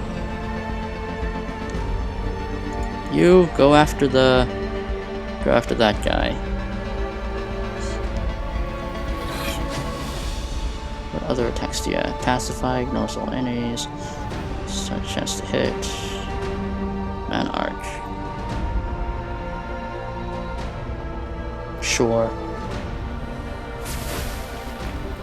That did a lot of damage actually.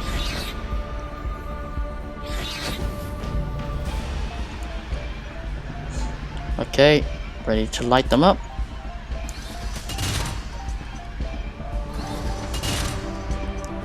Is it dead? It's dead, okay.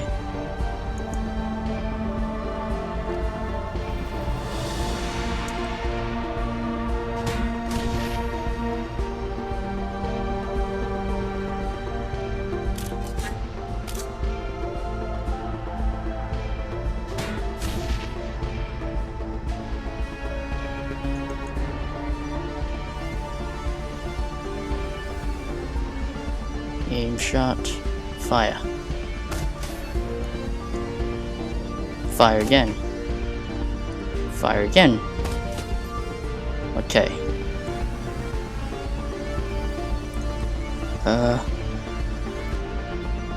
I'll just drop that fog right on top of you. Take that, Shinya. Haha. Oh fuck. Oh hi there. Oh, she is so fucked. Oh, fuck. Yeah, don't get in melee range of that thing. Thank you. Okay. Okay. You missed. Nice. That spirit's gonna get fucked over. Alright. Oh boy. Light him up.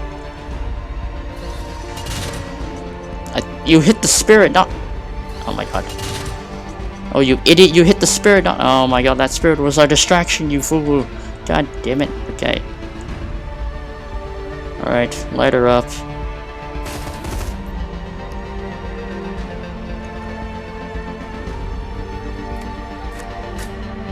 Go back. And Isobel, get the fuck back over here.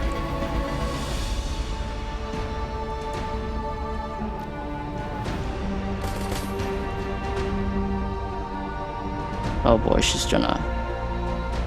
Okay, go back. You need to get the fuck out of here. You need to get back over here. Is Kronos hasted? He's hasted, okay. Oh, he's...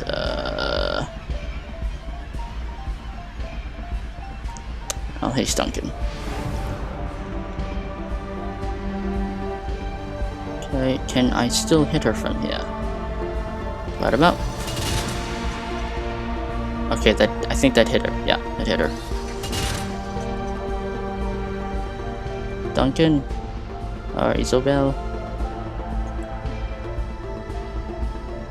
Gonna strip away her armor.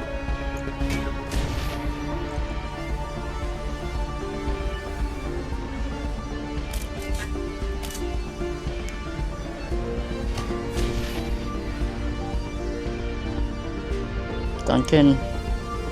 Can you hit her from there? Yeah. Come on, team. You got this. Fire. We did it! Oh my god. As the Yama King's body crumbles, a cackling sound fills the air. Once again, her broken body begins to knit itself back together. Fuck. The flow of black ichor from her many wounds slows to a stop and reverses. The the viscous fluid snaking its way back up into the holes and ruptures that it poured from. Projections on top of projections, all aspects of our divine being, shed as easily as a lizard sheds its tail. Her voice is ripe with mockery. You cannot harm us, meat, but you have amused us. Chenya halts, her crowned head cocking to one side. Perhaps you are worthy of an audience after all. Perhaps. Dormammu, I wish to bargain. Anyway, her voice trails off and her head tilts upward from behind you. You can hear the pounding of sound of approaching footsteps. Raymond? Edward? Raymond. Hi. Hey guys. Hey Raptor, mind helping us? We're getting kind of fucked up over here. As he falls into position behind you, Raptor's jaw drops open. Raymond Black steps forward, an expression of grim determination on his face. Absolutely beautiful. Absolutely beautiful. He stares up at the Yama King, a rapt expression on his face. I did this. I brought this creature here. He speaks in the grim tone of a man on his way to the gallows. His complexion has gone gray as ash. My fault. My fault. My responsibility. The Queen with 1,000 Teeth cackles with glee. It has returned to us, the tunnel builder, the architect of my ascendancy. The creature leans in toward Raymond, its spidery fingers weaving hypnotically. The thing's robes billow like the bill of a jellyfish, the pulsating organically with the rhythm of a heartbeat. You will have a special place in our court, builder. You will stand by our side, exalted for all time, a living token of our unending rule, and an undying symbol of the folly of man. I have been a fool, yes. His hand clenched into a fist so tight that his knuckles go white, the skin on his face flushed with the effort of fighting through the stammer, jumbling his words. A great fool, but I will not be your slave. I will stop you. The Queen, the 1,000 Teeth, leans forward, her movements of alien grace, the gaping crescent of her mouth parts into a ghastly smile, and you can see the row upon row of fangs. They run down her throat in overlapping layers, a bristling forest of glistening, sharpened enamel.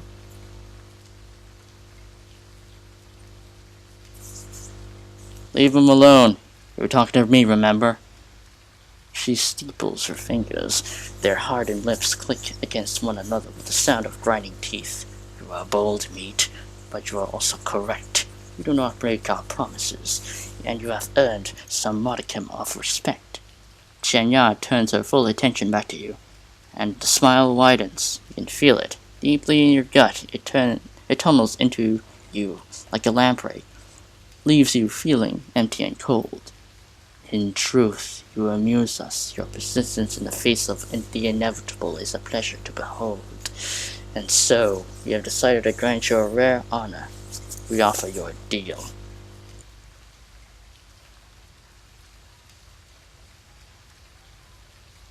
You're just trying to buy yourself time, aren't you? Keep me talking so that I won't hurt you anymore. The cackling laugh returns, raising the hair on the back of your neck and sending a shiver down your spine. Oh, the noises it makes. You are impotent to harm us, meat. Surely that is clear by now. We offer you a choice. Hear out our deal, or be destroyed. Make your decision, and do it quickly. Our patience runs thin. What is it? Give me your pitch. Our terms are simple. We want you to leave. Leave the chattel here to their fates. Forget about them. Acknowledge that they are ours, and then think of them no more. She gestures towards the door that you came from. Leave the walled city now, and do not return. Accept that it is our domain, now and forevermore. In exchange, we will grant you 14 years of good fortune, your every wish fulfilled, your every desire granted, a charmed life from the moment you leave from the date that our deal elapses. You can do that? The Yama King cackles. With the wave of our hand, we have swum the waters of fortune since the beginning of time. It is a trivial matter for us to divert them. Will you accept our offer? Will you take the deal? No, but I have a counter-proposal for you. Duncan's brow furrows. He looks surprised and uneasy. His grip tightens on his rifle. Shen Yao leans in towards you, her face folding open into a hideous smile. A counter-proposal, you say? How amusing. Out with it then, meat. Tell us what you would have of all of us. You're going to return to the place that you came from, and you're going to close that door behind you. She cackles, a long malicious laugh. And tell us, slave thing, why would we do such a thing? What do you have to offer? How about money? I can hook you up. Yeah, they have no use for that.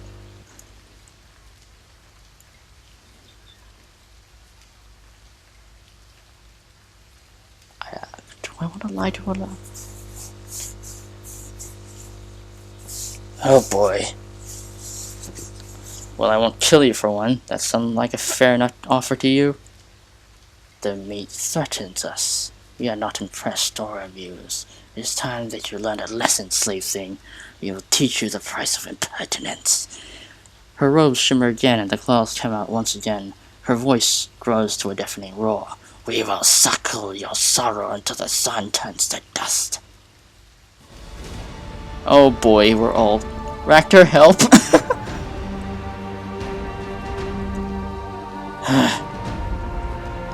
Okay, so there is an alternative ending where I just dip out, be an ass, and leave the fucking city.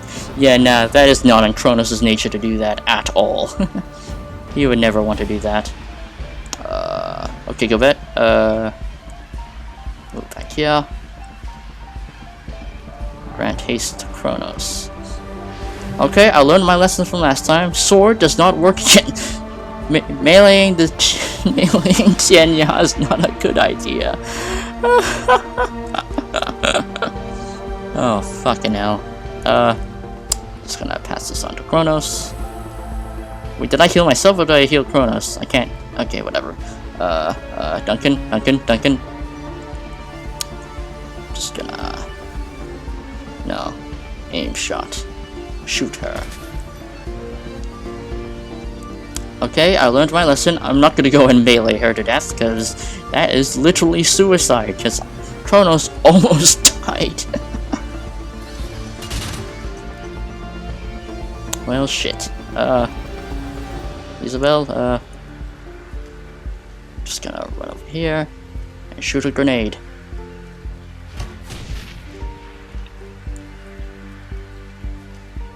Ractor? Is there any cover? No, I don't want you to get any close to the queen. Okay, I'm gonna have you move over here. And assume control over Crochet, because we need bloody... We need everyone. We need everyone we can get here. I'm gonna overclock Crochet.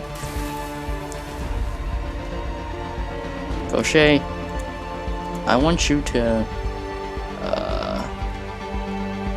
Okay,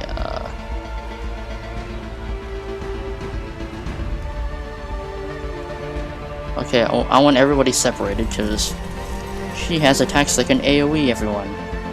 Okay. Laser mount. Nice. Ooh, that did damage. Target head. Fire. Miss. I figured as much. Aim shot. Fire. Kronos can't do anything because I don't have enough AP. What are you doing? Ooh. Oh my god, she does so much damage. Well, she doesn't have minions. I don't think. this time. Not this time. Alright. Wrecker, boost, increase the quickness of the drone. Do that. Just boost up. And increase your aim. Meanwhile, use... Oh, not Isabel. I keep calling you Isabel. Go back! Aim! Grant him aiming. And... Is there anybody who needs healing? No. Okay. Well, I just used the fog on her again, because that worked last time. Nice. Duncan, light him up.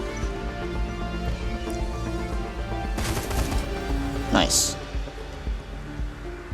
And beanbag shot's not gonna work against him. Against her. Fire! Oh. Wow, that was... Okay, well then. That was a lot easier than I thought. As you watch, the Yama King's broken carcass withers and dissipates. Seconds later, all that's left is a cloud of her is a cloud of rancid mist. Yeah, that's exactly what I said. That was easier than I thought it'd be. I guess that she hurt worse than she let on, trying to trick us into taking a bad deal.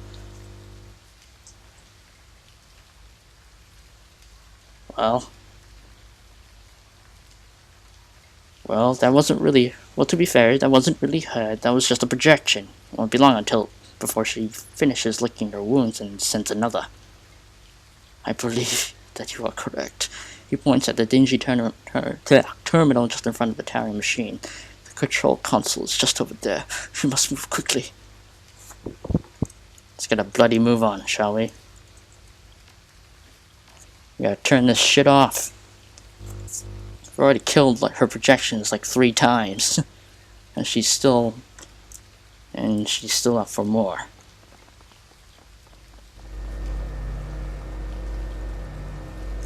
The Fortune engine itself stands before you, an enormous malevolent presence that fills the test chamber ahead. Raymond pushes forward, leaning in to study the control console with a look of determination on his face. I will close the rift. I would just need... He bends over the terminal, frowning, his eyes dart from readout to readout. As you watch, blood drains from his cheeks. What's wrong? Destroy the thing before she comes back! I can't... He gestures at the technical readouts on the Fortune engine's monitors. There is one wave flow of astral energy moving from the inner walled city through the tunnel. I know what it is. Gilbert wrinkles her nose and gets a far away look. She sways for a moment and speaks as if in a dream. I feel it too. The energy is coming from the people that she's feeding on, their essence, their spirits, for lack of a better word. She sways a while longer, a puzzled expression on her face. If I destroy the machine now, it will collapse the tunnel. All those people will have the better part of their essence, what makes them who and what they are, trapped inside with her forever. Thousands of people condemned to an eternity with that parasitic thing. Son of a bitch! Fuck. Raymond squeezes his eyes shut. There's another way. Someone could enter the tunnel, close the rift safely. The people would be safe, restored to life in the real world. And what happens to the person in the tunnel? He stays there forever, with her. His shoulders sag. There's no way out once the tunnel is closed. There is a long pause as the assembled group digests Raymond's words. Duncan nods to himself, his jaw clenched. He pushes forward. Wait, Duncan, no! What are you doing? I'll do it. Just tell me what... I'll do it. Just tell me what buttons to press. The old man stares at the controls. Cold fear washed across his face. No, if anyone has to do it, it must be me. His voice strengthens, and you can see the old fierceness rising from within. The iron will of your childhood. It will be me. Hang on a second, Raymond. No, not Raymond. My name is Edward Zhang. I built this machine. I set the avalanche in motion. Whatever I meant to or not, it's my responsibility to stop it. He turns to you, a look of resignation on his face. That is what this is all about. What's been about since the very beginning. Raymond, listen to me. You're too weak for this. Just tell me what to do. No, the Almacon could return at any moment. There's no time to teach you what to do in there. I must set things in motion. It must be me. He turns to you. Goodbye, Kronos. He smiles sadly. Thank you for coming to Hong Kong. Thank you for coming when I called.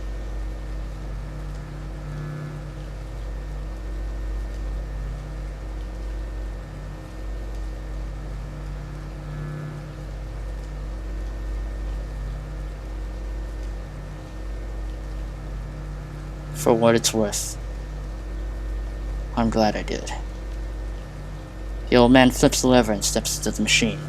There's a flash of light, and Raymond Black is gone. I salute to you, my friend and father. Oh. I told you that the past is just a story. That if you can just accept that, your past loses all power over you. My past is a terrible story. I didn't expect it to end with redemption.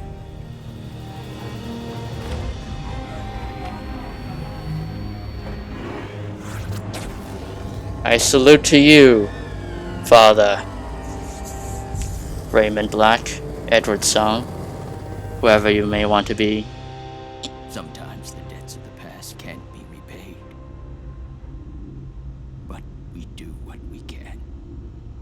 I have done what I can to right my wrongs.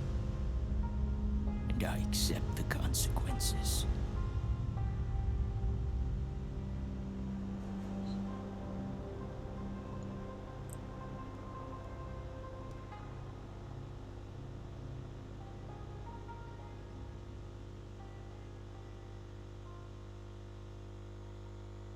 I salute to you, Raymond, or Edward.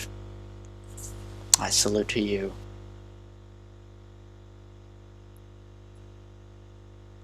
Aftermath. You depart from the Prosperity Chamber and are instantly caught up in the wave of refugees fleeing for their lives, struggling through the panicked wave of humanity.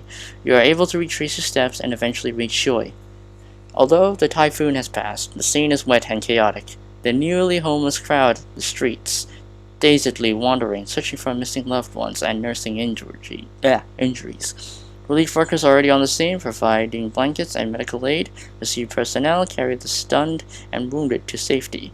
The entire area has been cordoned off by the HKPF, while knight-errant officers and a military peacekeeping force attempt to maintain order. Well, team, we did it. But what did it cost?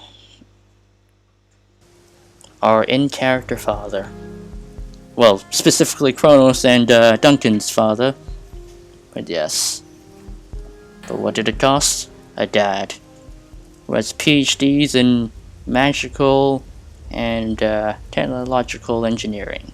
Anyway, you emerge from Kowloon walled city to bustling clusters of activity. Refugees huddling together, staring back at their lost homes. Government troops deploying from armored personnel carriers. News vans setting up remote camera feeds, while reporters scramble to find the right angle for their broadcasts. The air is electric with the threat of potential violence, as panicked peacekeepers eye the glowing crowd of evacuating poor.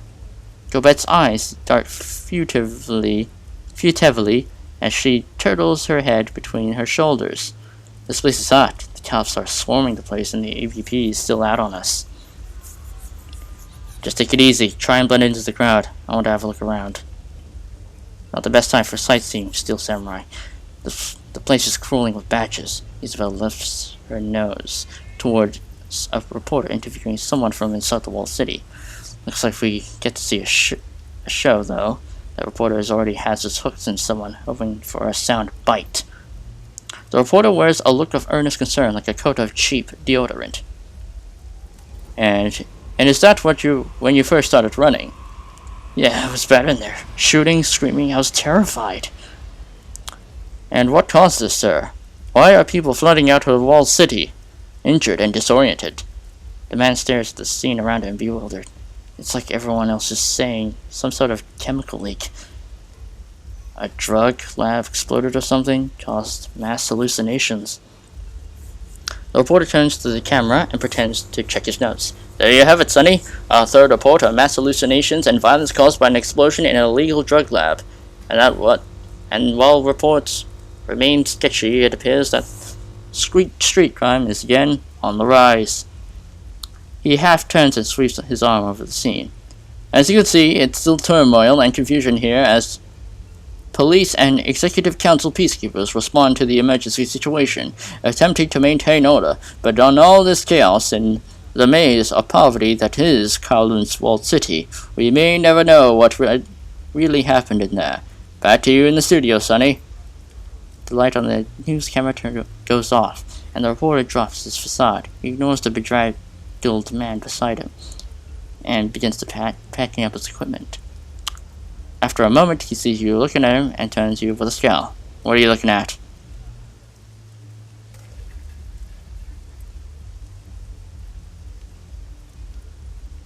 Mass hallucinations? Do you really believe that story?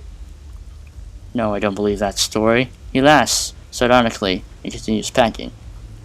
Am I wearing a t-shirt that says, I'm a fool, feed me your line of corporate bullshit? No. But in my experience, the rest of the world is. Everything you see, everything you've been taught, every official you elect, all bought and paid for by the people pulling the strings. Yeah, well, no one's telling me what to think. No eye contact. He remains bent over his equipment case. Close not, pal. You're different. The reporter finishes packing up and stands up straight, brushing the wet grit of the street off his hands. As he does so, his eyes narrow. His gaze moves over your crew, flicking from face to face, before eventually landing on you. Looks like you came from inside, so tell me, what did you really see in there?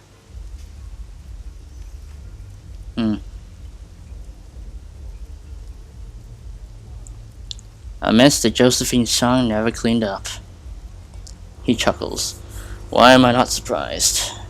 No one even remembers that she built this hole in the first place. Not that it would matter. Zhou Xiang holds his town by the balls. It wouldn't surprise me if she was running some kind of test in the walled city, like instead of a little petri dish, he snorts. It wouldn't surprise me if the whole thing blew up in her face because of low safety standards either. They test food additives, body modifications, pharmaceuticals, whatever some junior executive can dream up. Nothing surprises me anymore. Doesn't it bother you? He blinks at you. Why wouldn't it? Why would it? That's just the way it works. You think I give a shit about journalism? You think anyone does anymore? Everyone on this island knows that our news service is just a mouthpiece for the executive council. Hell, if you look close enough, you'll probably find that it's owned by a member of the executive council. People buy what they feed them because the world is changing, and it's scary. They feel small, and they need scapegoats to blame, and authority figures to tell them what to think. My news network gives them that. He points at the trit stream mounted on the side of this news van, and there's a prime example of an authoritative figure, Zhou Xiang, rising star on the executive council. Just look at her, spinning this to her own ends. Talking about the humanitarian relief effort she's mounting, you know? Your calm trips. It's Kinley Chung. Go ahead and take your calm. I'm gonna go before this scene turns into some kind of riot. Usually does. Oh boy. Hello, Auntie. Don't hello, Auntie, me. I lost contact with the soldiers I sent into the walled city with you, and now these Shang assholes and government troops are all over the place. Get over here and tell me what the hell happened. Right away, Auntie. No response. The line is already dead. Isabel tugs at your arm. Her eyelids are half-masked. I went to sleep for about a year. I'm heading to the Kraken, Kronos. Could use some sack time, too. I'll see you there. You better go talk to Auntie, Seattle. Yeah, I get it. Watch Trid. A trio monitor displays a live feed from the network's newsroom. It's a standard split-screen talking heads back and forth between a perky newscaster and a stately woman of interminable old age. The animated label under the old woman reads, Executive Council Member Josephine Xiang. And if you are joining us, we are talking live with Councilwoman Xiang from her office in Prosperity Tower. Councilwoman, again, thank you for being here to help us make sense out of the conflicting reports that we're getting out of Commonwealth City. The elderly woman nods with a queenly composure. Thank you, Sonny. I only wish that we were speaking in happier times. Of course, Vanna, this is, indeed, a stressful day for the citizens of the walled city, but who knows?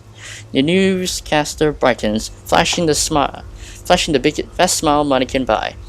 For one of them, it might be their lucky day. Stay tuned, because we are going to cut away shortly to this week's Giga Ball drawing where some lucky winner could walk away with almost 1 trillion new yen. The newscaster returns our focus to her desk, a look of practiced concern back on her face. Now, ma'am, you were saying that this sort of situation is inevitable when masses of underprivileged children are raised in the world without hope. Exactly, Sonny.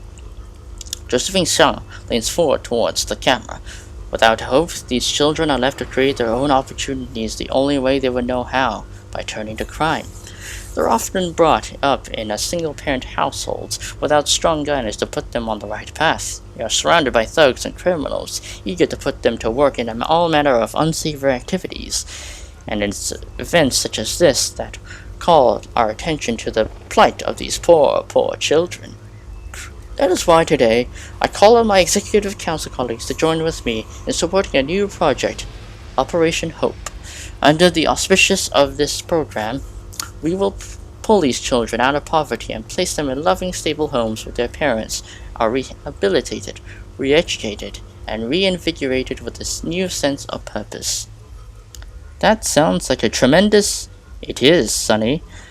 And it will cost billions of new yen to support such a mammoth of effort. But Song Mechanical Services is already ready to lead the way through our new charitable foundation, Song for Hope. It's time for us to give back to the community, and... Newscaster puts her finger to her ear.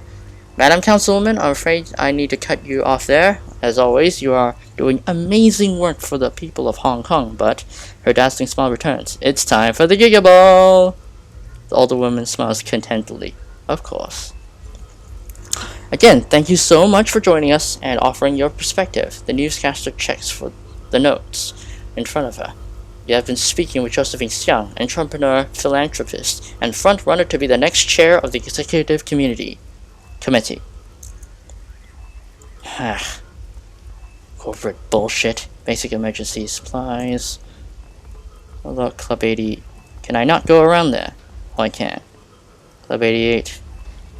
Can I even go in there? Oh, I can. What's up in Club 88? Oh my god. Hi, Frederick Coffey. What do you want now? I'll leave you be. I'm not that concerned. I'm not really too concerned with that club. I think it's... whatever, I'll just go back. Because, Kronos would immediately head back to the Mahjong parlor and speak with Kinley Chung. Immediately. So then. To the Mahjong oh. Wait, where am I going? Oh no, it is here. To the Mahjong parlor. The commotion from the streets of Huey bleeds into Kinley Chung's Mahjong parlor. Tried soldiers must have to keep up with their boss's orders. Couriers come in regularly, whispering to a lieutenant before listening intently and running off again. Hello, Kinley. Where are you going? Hello, Kinley Chung. Hello, Auntie. As you enter, Kinley Chung is giving instructions to Strangler Bao, who nods enthusiastically. She looks over at you and holds up a hand. Wait. And Sun Wong and Ho, to snatch some of those medical supplies off the relief trucks. With all the excitement, nobody's watching them at all. She nods to herself, grimacing in satisfaction. There will be a big black market for them over the next few weeks. Good thinking, Mrs. Chung. Bao lifts a finger to his ear to transmit the orders. When he sees you waiting, he inclines his head a quarter of an inch. Steel Samurai, I figured you were dead. Last I heard, my soldiers found you and everyone is heading into the walled city. Then things got out of control. She takes a pull on her thin black cigar. Where are my people? What the hell happened?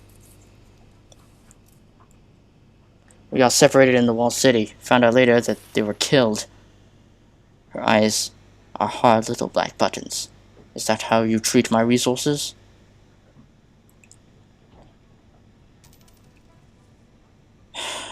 Please accept my apologies, Mrs. Chung. She takes another drag off her cigar, exhales smoke through her nose. So you do have something to apologize for.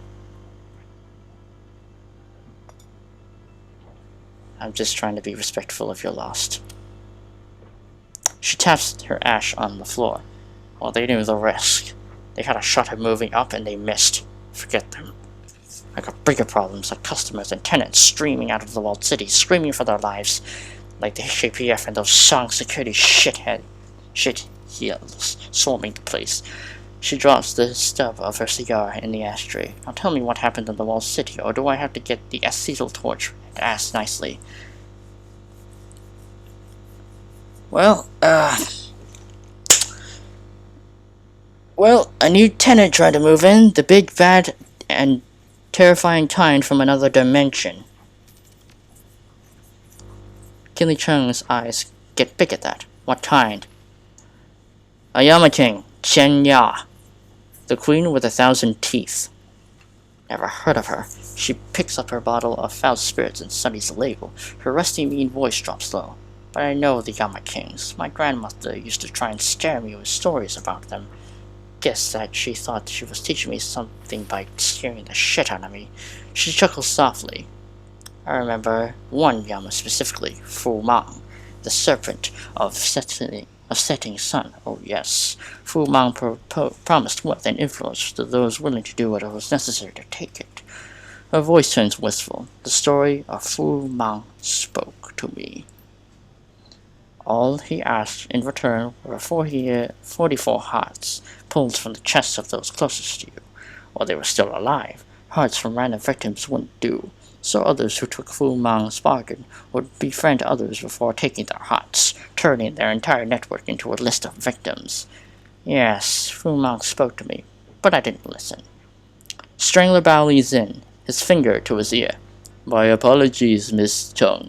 Chung, but one of the men you sent with the runners into the walled city is still alive. He stumbled into Wang and Hall as they were pulling medical supplies off the lorry.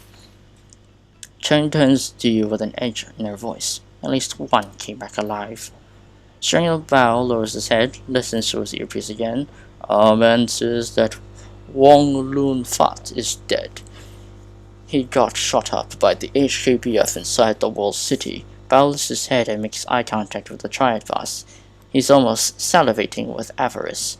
Our man saw it with his own eyes, Mrs. Chung. Is that good news? It's delicious, my darling. Wang Lun Fat was my superior in the Lotus A438. Kinley Chung's black button eyes sparkle with satisfaction, born of malice. He was also a pig. Tell our friend Steel Samurai what that means, Mr. Bao. A wolfish smile spreads across her face, and her eyes squeeze into crescent moons of pleasure. And say it slow so I can savor it. The death of Wang Lun Fat has opened a spot for you to move up, madam. You could be the next 438. Bao smiles. The effect is chilling. The gods help with those who seize opportunities.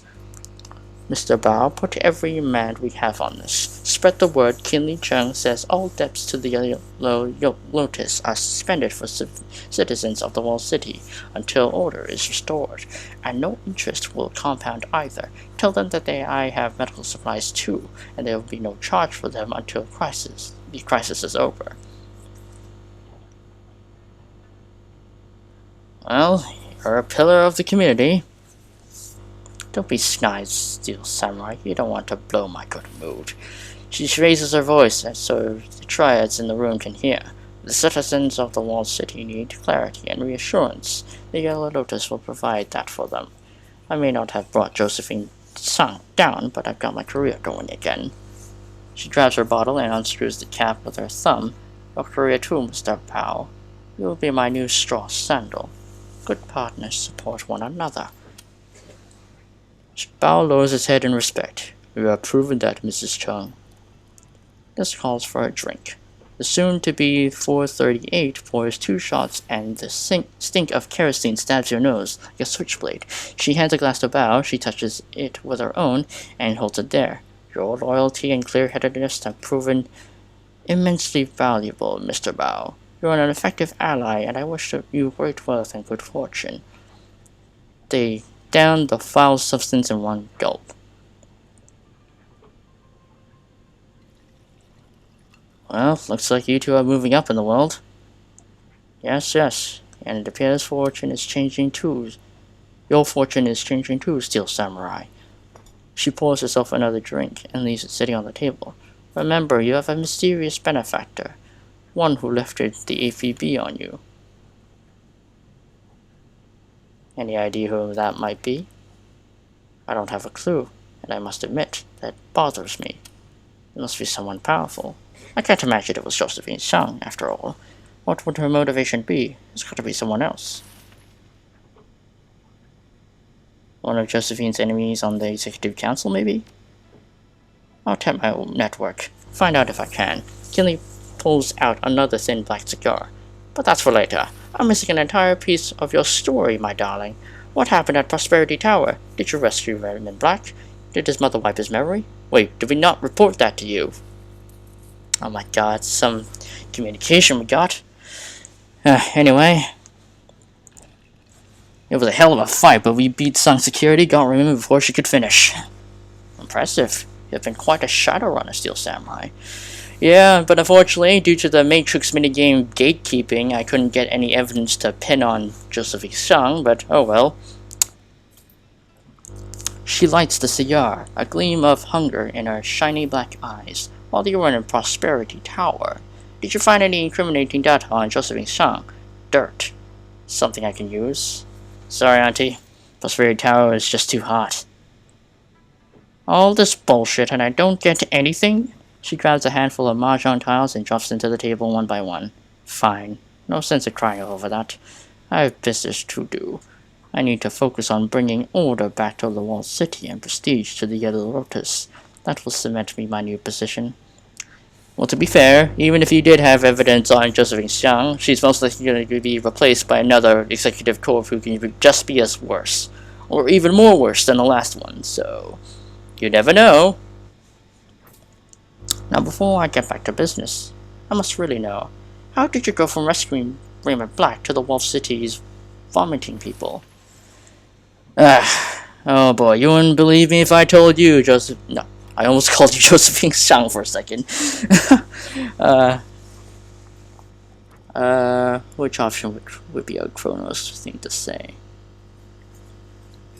Ray built a machine in the walled city and accidentally summoned the big bad thing. That's when everybody ran. The triad boss cocks her head, raises her cigar to her lips. If the demon's summoning was accidental, what was the machine supposed to do in the first place? It created fortune. Well, it was meant to create fortune, but unfortunately, it did the opposite of that. Your foster father created a magical fortune machine. The triad boss cocks her head, raises a cigar to her lips. Please tell me you have control of this device. Please tell me you brought it to me. I mean, no, I didn't. Sorry. That's a pity. I'm sure there are plenty of people who could benefit from it. Well, that's what Josephine Song thought before all this shit happened. So, yeah.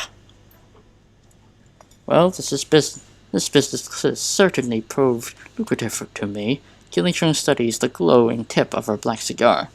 I'm in a prime position to be the next Yellow Lotus 438, and I only lost 4 men. Well, yeah, Raymond didn't make it. He sacrificed himself to stop the demon. Did he? Maybe that's what he came here to do. She lowers her eyes and her voice softens. Everyone makes choices, my sweet. Ah, damn it. Everyone makes choices, my sweet. And everyone pays the consequences. Even you someday. Well, I kinda did by serving in corporate prison, so, there's that. You've made quite a splash since arriving in Hong Kong, Steel Samurai. Many Shadowruns completed in a very short time. The reports from my clients are glowing, mostly.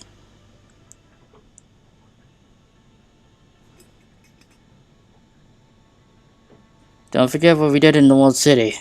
That could have gotten nasty if it weren't for us. It could have been worse, I suppose. For some, for a while. The triad boss leans in and her voice becomes conspiratorial. Listen to me, my sweet. When I was a girl, there had never been a pandemic like Vitus, but in 2010, it happened. We never seen death like that. A quarter of the world's population disappeared. It was miserable. It pushed us to our limits, but survivors move on. And the spike babies started appearing, and the dwarf babies, and then suddenly there were dragons, and goblinization, and magic. And every time the world has changed, we got used to it. So the demon goddess decided that the walled city was her new living room, and you didn't whatever you did, what would have happened? She shrugs, sniffs. Perhaps the news would cover it until the next sensation pulled their attention away, but after a while, it would be drowned out by other crap competing for our attention. And the demon in the walled city would have become the new normal.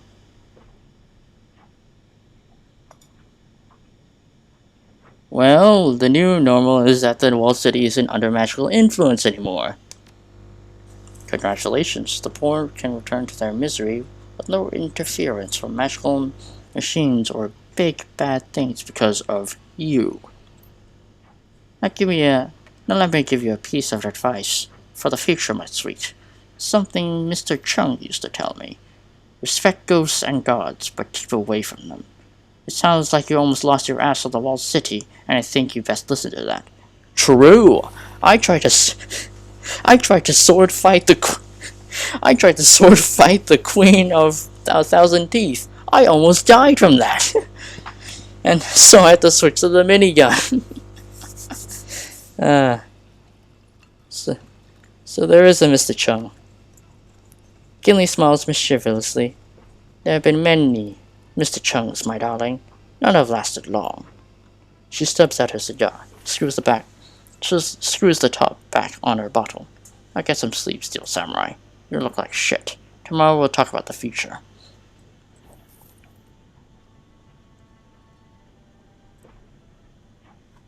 Well, bed sounds good. Kinley Chen doesn't respond. She's already moved on. Bao, what's the status of those medical supplies? Oh man, what a fucked up day. Had well, not exactly 1v1. If I did 1v1 Chenya, I would have been fucked. I would have been fucked. Yeah, I was lucky I got that minigun because that was the source of my damage output. But holy shit. Hey team, the sound on the Kraken is quiet, save for the sounds of eating. The crew is crowded around Gobet's electric hot plate. Her cast iron pot simmers on top as they hold bowls of soup in their hands. You recognize the smell of chicken-style soya broth, elbow macaroni, tinned ham, and a heaping scoop of egg-flavored mycoprotein. The mood is somber. I thought you were all going to bed. We figured we'd hang out a while. No one can remember the last time we ate. She looks over her bowl at Duncan. Besides, no one can sleep anyway. She means me. I'm too fucked up to sleep. Try not to think about Raymond. Wu takes an enormous gulp of soup, wipes his mouth with the back of his hand. They're just keeping me company, feeding me and pretending not to be tired, talking a bit.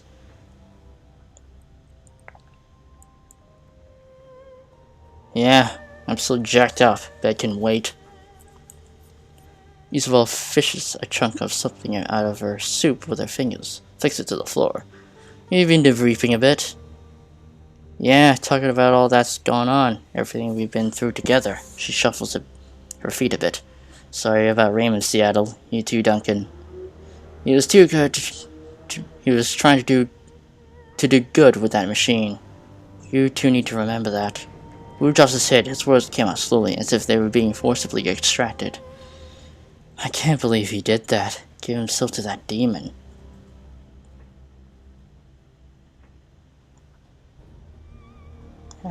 I wish he was here with us now. He did what he had to do. He sips from his bowl thoughtfully. I guess we all did. Isabella stares out over the bowl at the wall of the trawler. Her voice is soft. Hard to believe we defeated a god. Demon god. Gobet stirs the soup with her finger. From another plane of existence. Hard to believe that Josephine's son is going to remain untarnished by this whole thing. The little Decker's face hardens. 20 years of misery. 20 years of suffering. For tens of thousands. Hundreds maybe. Yeah, if only we got that dirt. If it weren't for a certain minigame that screwed me over several times over. I really hate the Matrix minigame, honestly. That's the only part of this game I hate. That's the way it is. The way the world works. The powerful play their games and the little people pay their price. She'll see justice someday. She has to. Wu stares into his soup, squinting in concentration. But one thing that doesn't add up for me. Why was Josephine so intent on shutting us down? Why wouldn't she be? You saw what she was responsible for. Now think about it. The HJPF snipers, the plastic-faced man, all the resources that she poured into capturing Raymond and hunting us down. I mean, she's already covered her tracks with that illegal drug lab explosion, right? Why don't they just let Ray do his thing and cover it up afterwards? It doesn't add up. It had to be the Fortune engine itself. Yeah, I think you're right. From everything Raymond said, the chip was supposed to be pooling, turning toxic. But I felt something in that room, a flow of positive chi that I didn't expect. Galbet wrinkles her nose. She stares at the floor of the trawler for several seconds, apparently lost in thought. I think that it was leaving the walled city. I bet that machine did something else, something that Raymond didn't know about. The little Decker stirs her soup, pondering. What if it was a siphon? What if Josephine's son was stealing the cast-off positive chi from the walled city, leeching it for her own benefit? Wu nods at Isabel, runs with her train of thought.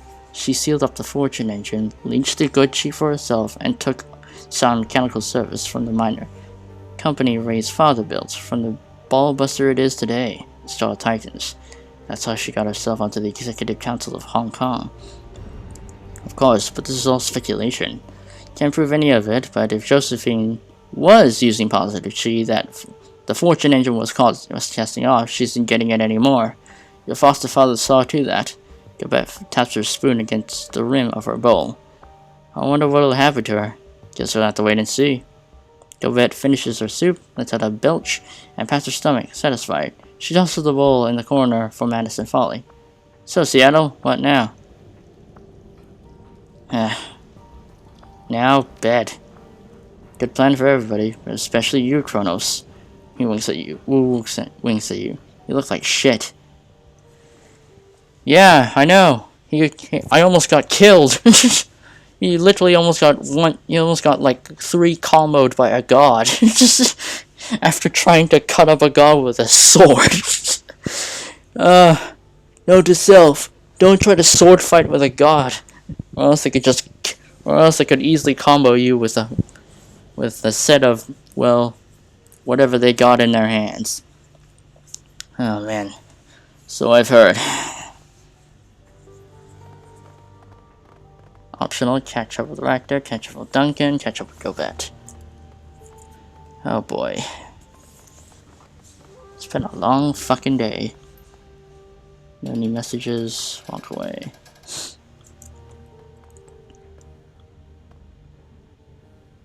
Alright, be right back a little bit. I'm just gonna get a little snack.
Okay, we're back.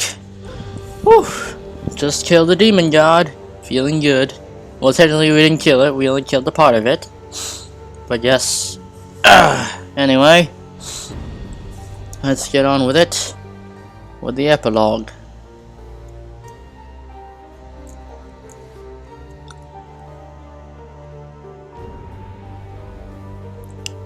Wait, hold on. Yeah, it's working. It's working. Yep, just wanted to check if it's working. Okay.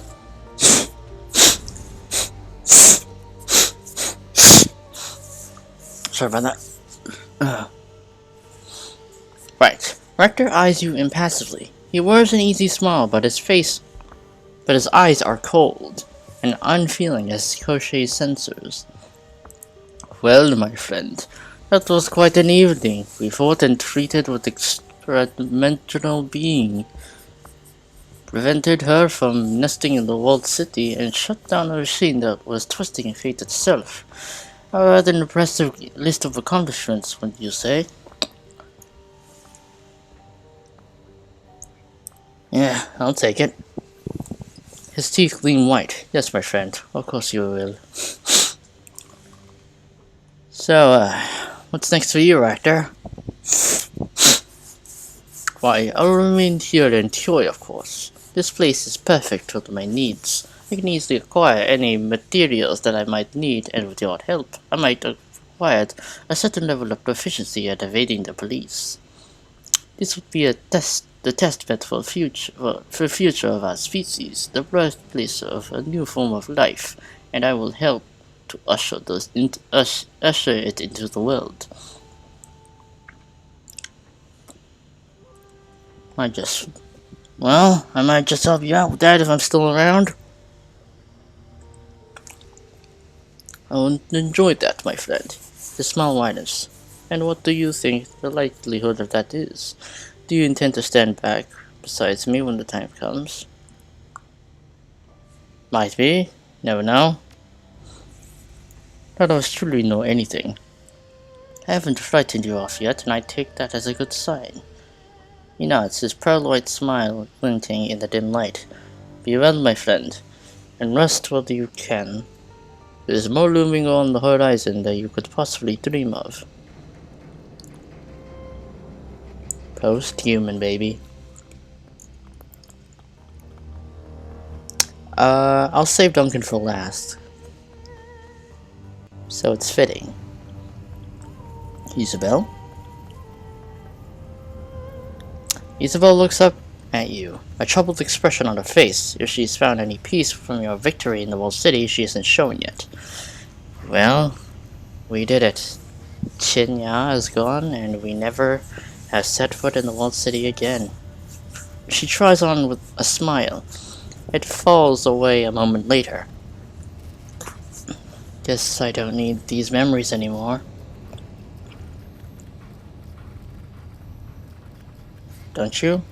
They're part of you after all. So is a kidney stone. Doesn't mean you want to hang on to it. She pauses, frowning. In all seriousness, something is holding me back. These memories are like torture, but deleting them doesn't feel right. I don't know why. Lookies, if you want to delete those memories, you'd be doing to yourself what Josephine Sang was trying to do to Raymond. She says nothing, just stares. A moment later, she nods. Yeah, that's what I'd be doing, changing my past through the omission, and rewriting my present by doing it. I think it's all a form of self-mutilation, kind of. It makes me feel uneasy. So what do you want to do? I don't know. I think maybe I'll sleep on it. I think that's a good call. It's been a big day. Yeah, I bet. You can probably use the nest too. She offers you a small smile. Good night, Steel Samurai. And rest well. You earned it. Gobet. As you enter Gobet's cabin, you find her sipping from an enormous mug. Something dark and steamy sloshes as she lowers the vessel. Her rats squeak happily from their perches on her shoulder.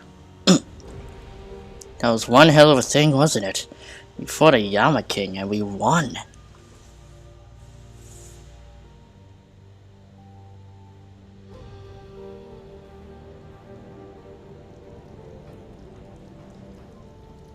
Yeah, I'd say it's time for a celebration. Got anything to drink around here?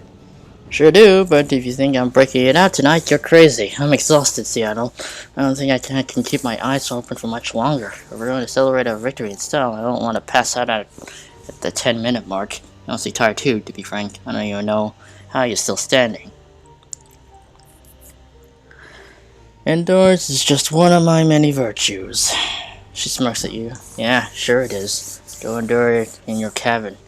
Then we were mere mortals who need to sleep. I'll see you tomorrow though, right? I mean, you're not going anywhere. It's Fraser's statement, firm and final.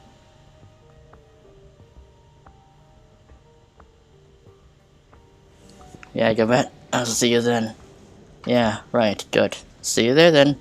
She hesitates for a moment, then the corner of her mouth tilts up to an old familiar smirk. Oh, in Seattle?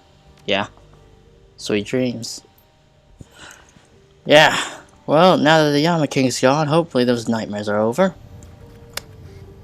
I'd be pissed if they still aren't. Anyway, Duncan.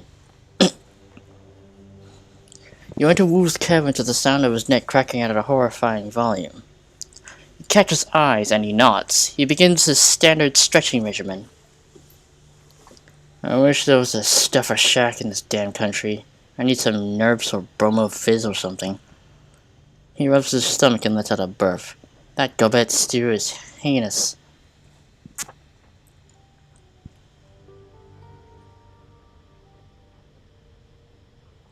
I think we should talk, Duncan, about Raymond. Wu switches elbows. He exhales slowly as he pulls. Long goddamn day. Feels good to stretch. Yeah, I bet. You doing okay? Wu shrugs, turns his back and begins stretching his legs. Yeah, sure, I took a few hits, but I'll be okay. Yeah, well, so did I. I almost got slapped to death by a god. In any case, I think I took more damage than you.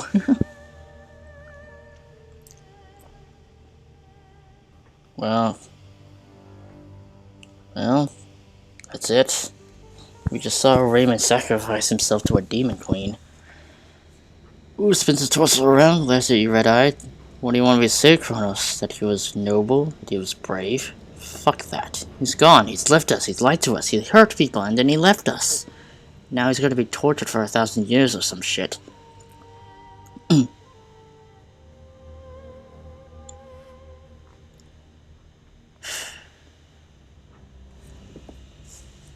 It was my father, Duncan. I need to forgive him and move on. Sure, I get that. I need to move on too. I'm just not gonna forgive him. Wu shakes his head to ward off the thought. He grabs an ammo box with one hand and begins carting it like a dumbbell. What about you? What do you think about Raymond? His mom, the fortune engine. This whole messed up business.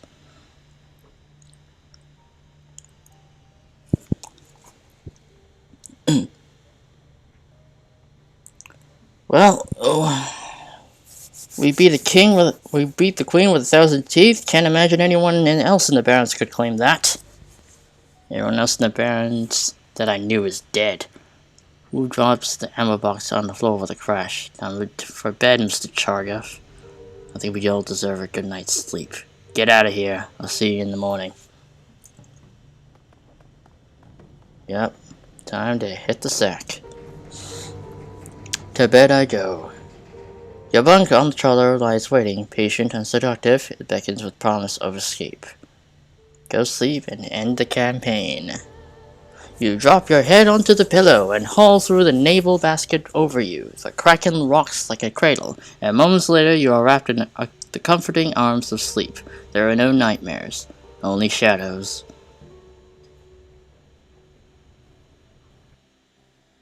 The story of the walled city riots circulate the local news networks for nearly a week. If you're outside Hong Kong, hear about the incident, and of those that do, even few care by the end of the month. The city is back to business as usual in Yoi. The flow of refugees eventually slows to a trickle. Those who do escape tell stories of terrifying demon goddess, and of an old man who sacrificed his soul to banish her. Their mad ramblings are generally met with pity or contempt. After the incident of the walled city, the lucky streak that propelled Song Mechanical Services into the limelight slowly comes to an end. While CEO Josephine Xiang remains a beloved public figure, her influence begins to wane, and she eventually is removed from the executive council. Within 3 years of the walled city riots, the Song Mechanical Services loses its AAA status. From this point, it's widely considered to be a B-grade corporation. Ha. Haha.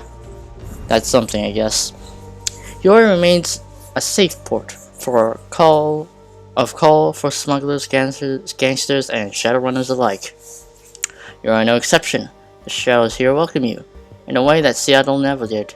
You earned the respect your fixer, your clients, and your community, and now that the ABB on you and the team has been lifted by parties unknown, you are free to operate openly in Hong Kong. This place is yours, your home. Hey, that's game. Woo! We defeated a demon goddess.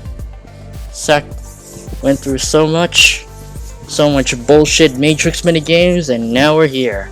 Actually, it wasn't that many, but yeah, you get the point. Woo! And now we speed run through the credits because nobody cares. Oh my goodness. Alright. We did it. We did it. We beat the game.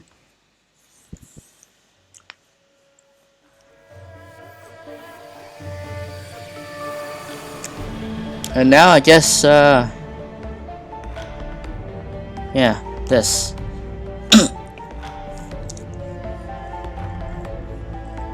Yeah. This is the bonus. Quarterfinal save from the main campaign. I already got that. I already beat the game. Set in the weeks following the events of the main campaign, the Shadows of Hong Kong will give you and your team the opportunity to turn tables on the corporate police force that once hunted you. Through the layers of corporate greed and urban strife, you'll contend with dangerous enemies, uncover a deadly conspiracy, and cement your reputation as a prime runner. Assuming that you survive, of course.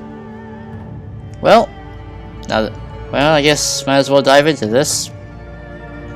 Normal mode, please. Easy players, balanced combat experience. Alright, confirm. Import save. Choice info. You accompanied Isabel to DECCON 2056. You've spoken with Raptor at length and earned his trust. You recovered Raptor's drone self-repair technology and he implemented it into Koshei. You defeated Chen Yao, although Raymond sacrificed himself to banish her permanently. You killed Gaichu, as requested by the Wempo and Elders. Let me sweep that under the rug. You invited Raptor to join your team of Shadowrunners. You helped Gobet defeat the Rat King, saving Cadmus and others who retook the ship. Yep. And one of those choices, or a few of those choices, might bite back at me. Anyway, select save. Woo! Alright. I don't know how long this campaign's gonna be, but oh well. Rude Awakening. Something was wrong. The last thing that you remember, it was the night of the Kowloon City riots. You and your team were running an errand for Kinley Chung, recovering an object before the inevitable police response turned the city upside down. Everything was going well, you had the item in hand, and then nothing. The world went black. A sudden explosion of pain behind your eyes jolts you back to present. A nightmarish success of dreams images flicker through your conscious like a strobe light. A man with a pock-marked face, slim fingers playing over the surface of your brain, leaving a slug trail of agony in their wake. A second figure whose face you couldn't see, digging through digging with relish through the scraps of memory that your tormentor left behind. It was a rough night, and now as your eyes snap open and adjust to the light, you find yourself in a reality that is a little more comforting.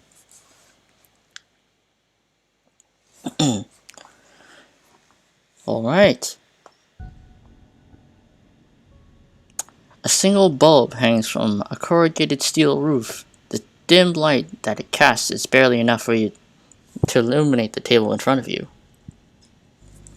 Your head throbs in time with your heartbeat, and each pulse gives rise to a low, grinding, stomach-churning discomfort. Heavy weights on your wrists tell you that you've been handcuffed.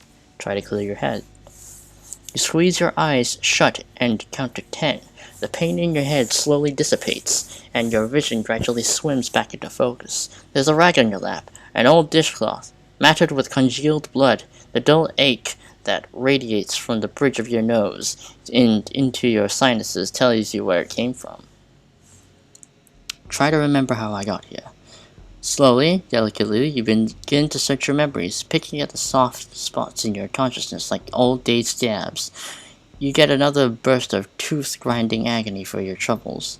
Eventually, the pain begins to subside, and dim memories seep to the fore. You remember the distant reek of tear gas. You were on a job, an errand for Kinley Chung. She wanted you to retrieve something, a stone of some kind. You remember the gunfire in the streets, the sound of distant streams, the dizzying blur of asphalt rushing towards your face as you fell, then nothing, a blank. Concentrate. You screw your eyes shut and try to force the memories to surface. A searing jolt of pain is your reward. With the pain comes a dream image branded to your memory with crystal clarity. The first of your tormentors, the man with the pock-marked face. The first torture as seconds the image swims in your head, wriggling like a needle. Then, as suddenly as it came, the pain dissipates, fading away until it's swallowed by the relentless ache that throbs between you and your temples. In the distance, you can hear the pop hiss of a pneumatic door unlatching and sliding open. An enormous figure steps into the room, and the door slides shut behind him. Well, I'm stuck, I can't move. It's a troll. Why am I not surprised? You can just barely make out the silhouette of the troll standing across the table from you. Your other senses work to fill the blanks. He's got a heavy build. The floor creaks every time he shifts his weight. The rustle of fabric over hard, sharp keratin tells you that he has prominent dermal deposits. He's also wearing too much cologne. From the chest up, the darkness swallows him. You can't see his face. Say nothing. The room remains silent as he busies himself arranging objects on the table in front of him. A notepad, a mug of soy calf, an old ballpoint pen, an audio recorder. Finally, he looks up from the object and focuses on you. Good morning, Mr. Chargaff. The words roll in his throat like rocks in a tumbler. How are you feeling today? Did you sleep well?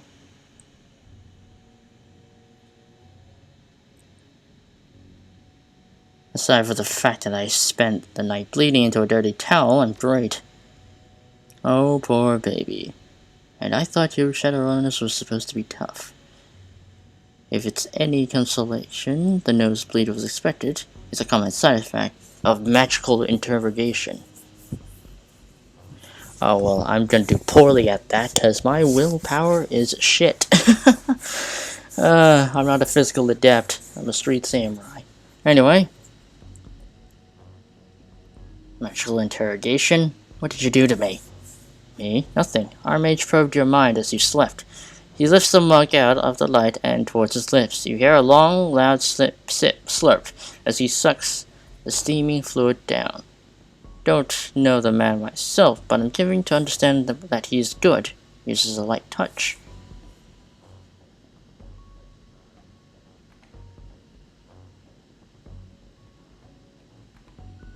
You call this a light touch? Looks at the bloody cloth. Believe me, the nosebleed could have been a whole lot worse. We didn't have to put you on fluids, did we? He sets the mug down on the table. Murky liquid sloshes over him. Over the rim. He was even kind enough to give you a cloth to bleed into.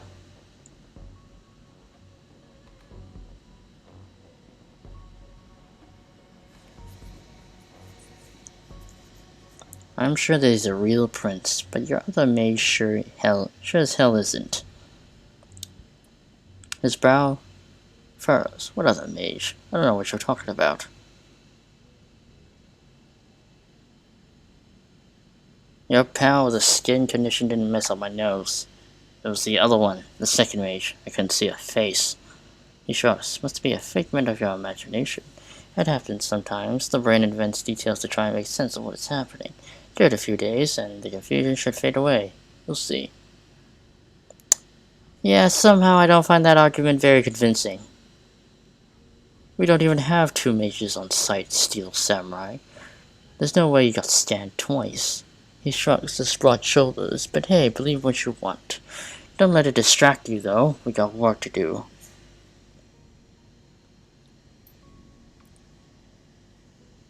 Now let's get to it, shall we?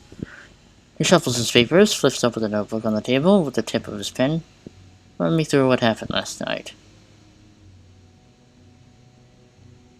What the heck's the point of the mind probe if you're going to interrogate me anyway?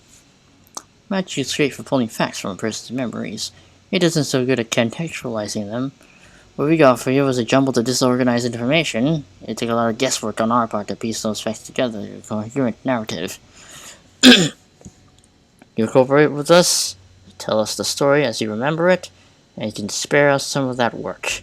It'll be good for you in the long term. If you lie to me, though, well, just don't. I'll know it. Now, if you please, tell me what happened on last night. Start at the beginning and take me through until the moment we picked you up.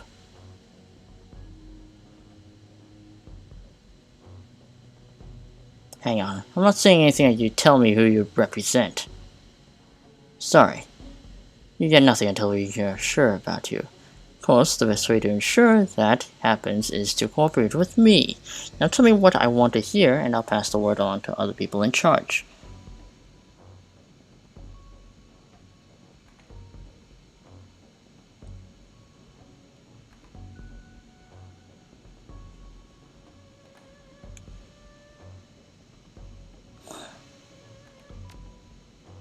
After a long pause, the troll sighs. He lifts his notepad and begins to rifle through the pages. Alright, if you don't want to start, I'll go ahead and do it for you. We've made some headway in piecing together our mage's intel on the earlier part of the evening. We were headed to the combat Pongs, the biker bar. The behest of your fixer, Kidney Chung. Chung is a suspected figure in the Yellow Lotus Triad. Chung sent you to Pongs because he had something that she wanted.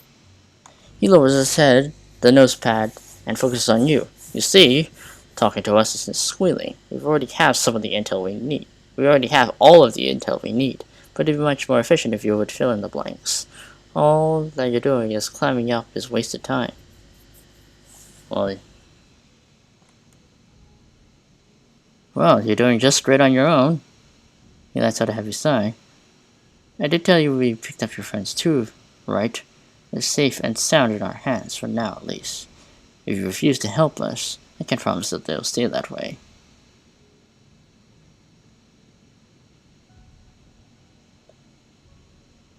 I knew it was just a matter of time before you resorted to threats. This is my call. I'm not in charge here. I'm just a man doing my job. The best way that you can help your friends is by cooperating. If we already have everything we need, there won't be any reason for some higher-up to take rash actions. I'll deal with you and your higher-ups later. For now, I'll tell you what you want to hear. Good, and for what it's worth, I'm sorry. For now, please do what your best. Please do your best to pick up where I left off. You were headed to combat Pongs. Chung had sent you there to conduct some sort of shakedown.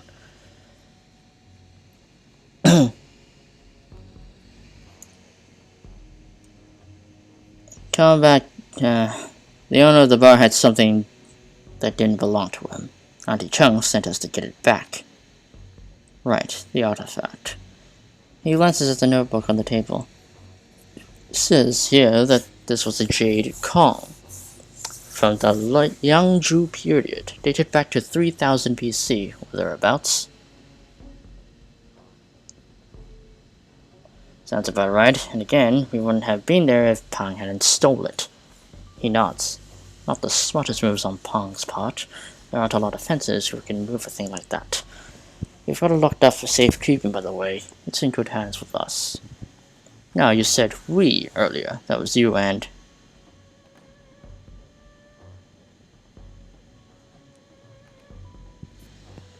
Seriously?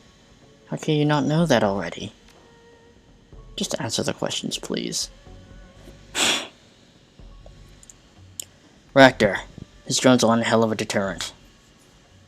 The Russian with the drone. Right. He jots down on his notepad. Okay, who else? Gobet was with us. The rat girl with the big mouth. Right. Another scribbled note. Alright, got it. And who was the last member of your team?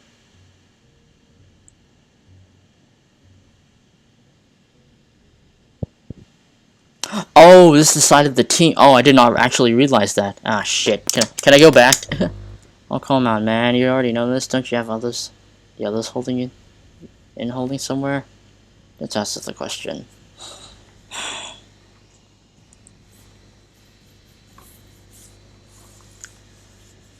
Use a bell as if you didn't know that already. The dwarf, right. Quite a little thing. The pen dances over the pad a final time, then stops. Your interrogator glances up at you. Oh, whatever. We'll just say Duncan was resting up or whatever. Besides, yeah, it's about time I take Ractor for another run, because I've been kind of holding out on him for the final confrontation, but yeah. Alright, so Kin Chung sent a group of you to combat Pongs to retrieve a very old rock, and she sent you on the eve of one of the bloodiest riots in Kowloon City's history. Funny timing, don't you think?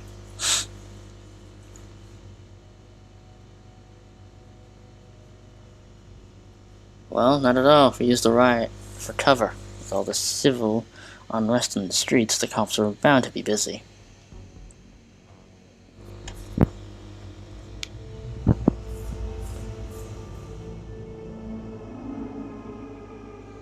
The distant sounds of urban chaos rang in your ears as you led your team through a series of constrictive back alleyways. It was hot out, sweltering, and the humidity left your body drenched. A bad night for a riot, but it made for good cover. You've been making good time since you left Yoi. And Combat Pong's was only a few blocks away. We're getting close. Her nostrils flared as she sniffed the air. Smell that? Garlic, onion, sizzling oil, I'm thinking chicken wings.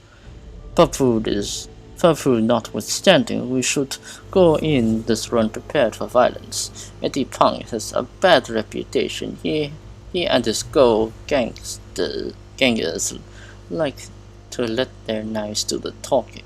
The Ricker's lips parted to a predatory grin. I'm looking forward to showing Pong the true meaning of violence. Koshe can be an excellent teacher. No robot killing sprees until I got my wings. They caramelize them in fish sauce, and that's what a guy at the bus stop told me. I mean, how amazing is that? After my belly's full, you guys can go nuts. Tear the place to shreds and light it on fire. For all that, I care. But if you want to stand between me and my chicken, I'll have a shrine spirit choke you to death.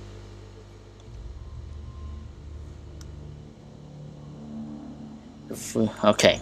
Go back. We get the rock first, and if any of the chicken staff are still alive when we're finished, then maybe we can eat. Your priorities are alien to me, but whatever. We'll figure it out when we get there.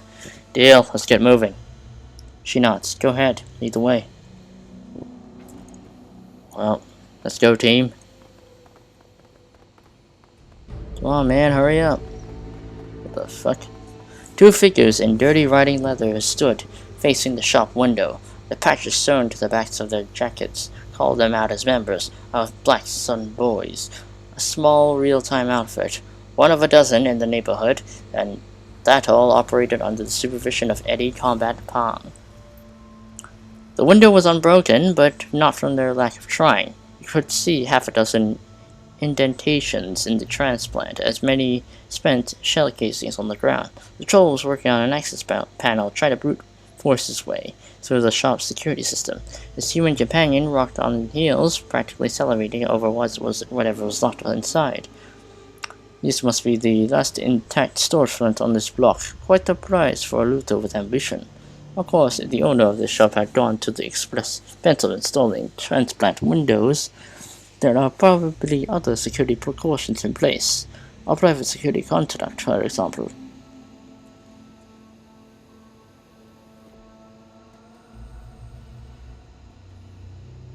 Well, if those two trip a building alarm, that could bring on a security team right to the spot, riots or no riots.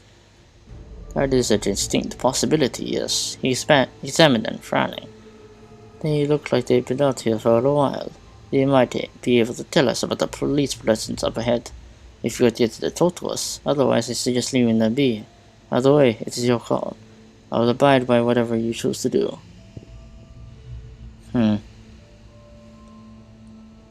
Well, we got no time for this. We gotta get moving. You continue past the gangers, leaving them to their efforts. Yeah. No, I don't want to be there if they trip off a building alarm and getting an unnecessary fight on our hands. Bodies. The bodies have been reduced to a bloody ruin. Their mouths were frozen open in expressions of silent terror. Your team gathered to examine the remains. These people were shot in the back. I don't see any weapons on them either. Someone gunned them down while they were trying to run away.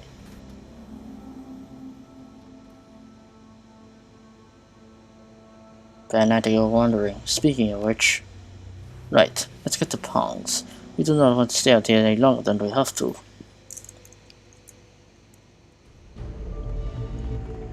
Let's go, team. Oh. Where's the enemy? There they are. Alright, team, let's go in. I'm getting the minigun out. The H-shape EF patrol stared you down, their weapons held at the ready. In the center of the back, a man in heavy tactical armor loomed over the others. The plates of his armor were emblazoned with the regalia of Hong Kong's elite special duties unit. One of the cops cupped his hands to his mouth and barked out a command. Hey you! Stop moving and put your hands in the air! Tough words, but he sounded nervous.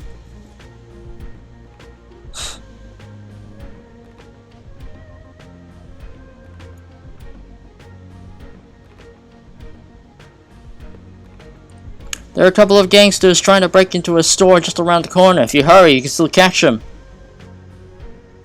The cop blinked confusedly, then half turned to the SDU officer at his side. Sir, should we investigate the SDU officer cuts in.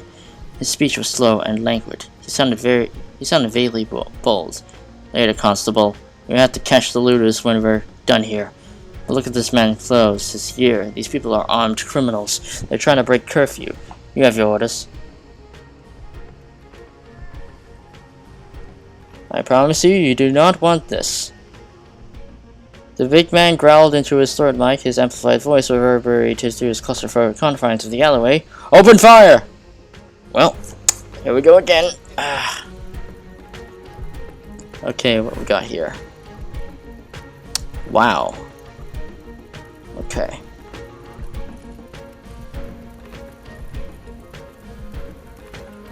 Alright, open fire.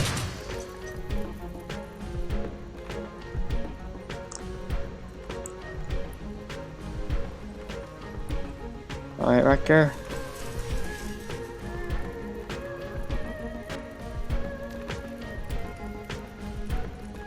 Okay, drone it is.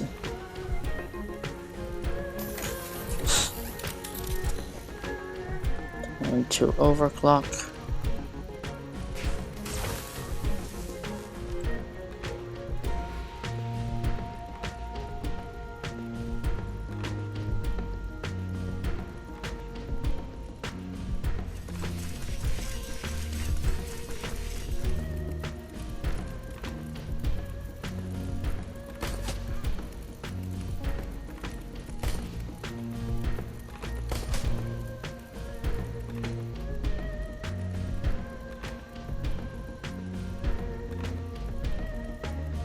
Man, if we had Duncan here, we'd be able to counter all their grenade shots.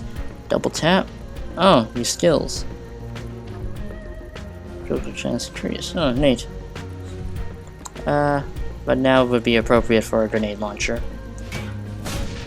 Hey.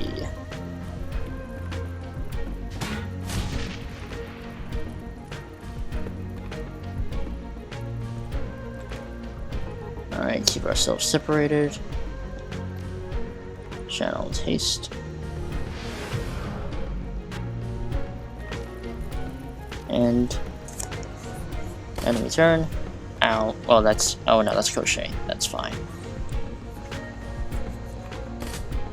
Ow. Ow. Ow. Getting shot here. Go back. I mean, yeah, go back. Heal Kronos. And, tree steam on Kronos. And fire at this guy. You missed. Great. Alright, light him up.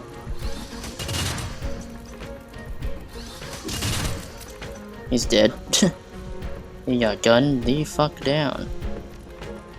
Repair crochet.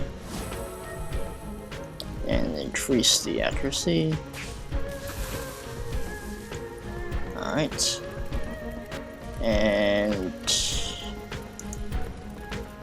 shoot that guy. Shoot him again. Shoot him once more. He's dead.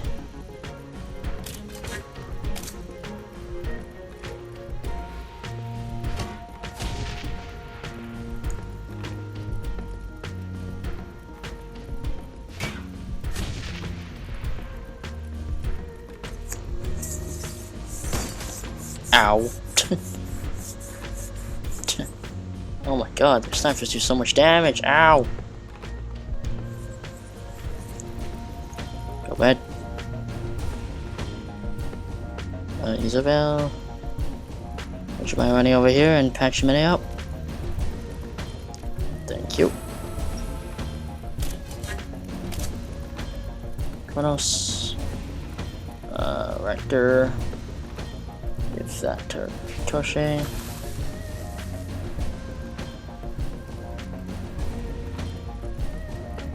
Shot at the captain.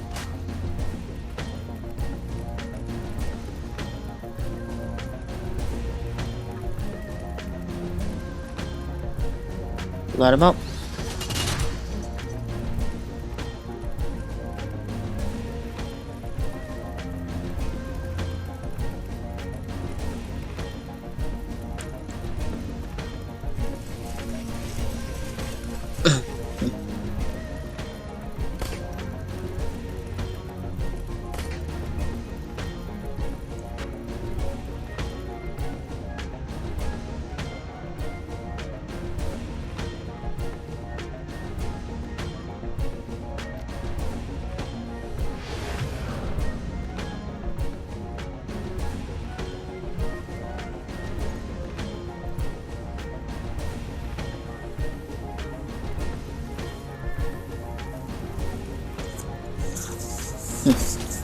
Oh my god, that sniper's doing so much damage. Ow. Oh boy. If only we had Duncan. We would have been able to just pick up the grenade and throw it right back at them. Anyway. Gun him down. God damn it. Okay, yeah, just shoot. Just shoot the guy.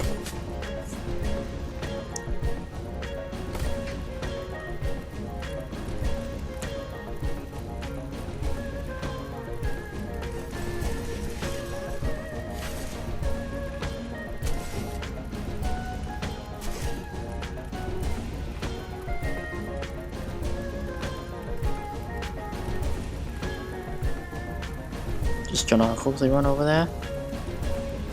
Pick that up. Right behind here. Ow! My god. doing so much damage. Anyway. Okay, just kill that sniper. Oh my god. There we go. Would you mind healing me again? Oh, actually, she'll do that.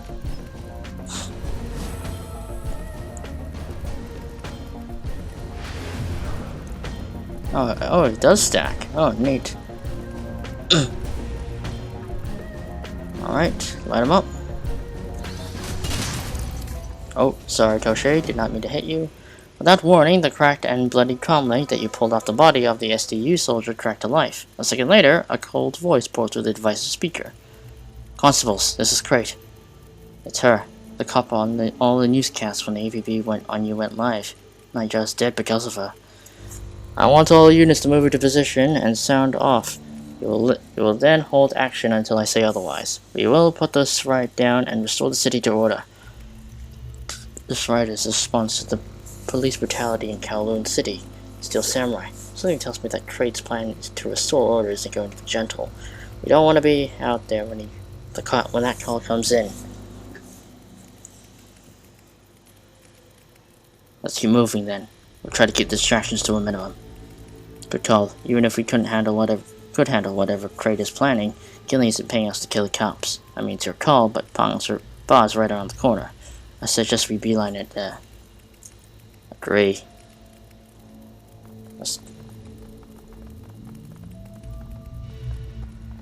Oh boy.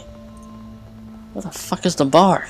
Oh my god, how far is it? The Blitz block was harder hit by the riots and others you've been through. The air had been churned into a noxious slurry of soot, ash, and tear gas. It was stomach-churning, beyond foul. Through the haze, you could see a patrol squad of HKPF constables facing off against a man and a woman in shabby winter coats. The man is doubled over coughing, clutching a loaf of bread in one hand and a cheap pocket knife in the other. The woman was holding a small crowbar, frozen like a deer in the headlights. Both were clearly terrified. After half-dozen laser dots played over their bodies, projected from the sights of the constable's weapons. Drop your weapons. Get on your knees. Do it now. The knife hit the ground, clattering to the rest of the asphalt. Please, our house burned down in the riots. We just needed water and food. We aren't looters. We just needed to eat. Riker leaned in to whisper into your ear. I don't believe that they could see us through the smoke, but if we get too close, we'll be in the same boat as those poor fools. Best to leave until that fate had slipped on the police. Give them a wide berth to get on our evening. The STU's sergeant's voice boomed over integrated speakers in its tactical armor.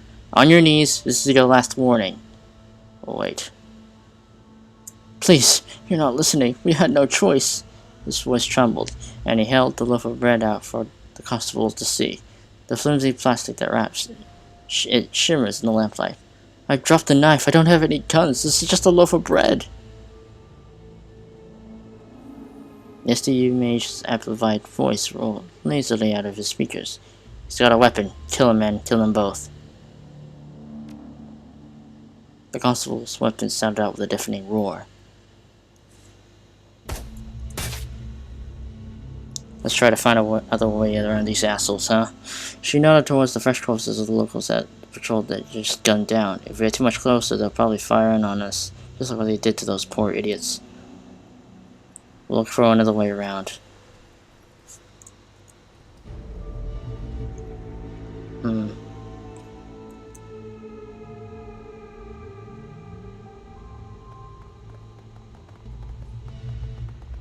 Hopefully is this a way around? I sure as hell hope so.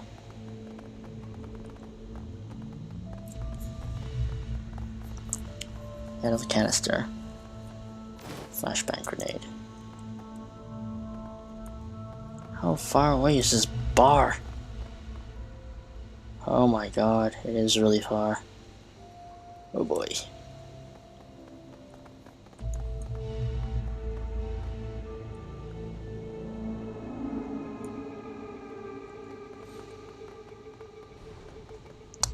The police comlink crackled to life again. Crate. All teams, ready your weapons and prepare for the march. Do not, I repeat, do not move before you are instructed to. Anyone who fails to obey this command will answer to me. Await my instructions. Crate out. Okay. Move carefully, team. Tread lightly. Resident. A group of middle-aged people in shabby clothing were gathered in the street, huddled together and clutching their possessions. They were wide-eyed, staring, some obviously in shock. The riots had taken their toll. A man with a patchy beard, the leader of the group by the look of things, leaned in forward, his eyes shifting from one member of the congregation to the next. His voice was low and urgent, his tone serious. Look, we can't stay here. Let's gather what we can carry. Go look to the barricades at the edge of the town and show the cops our IDs. Once we prove that we live here, we're unarmed, they let us through. That's the plan.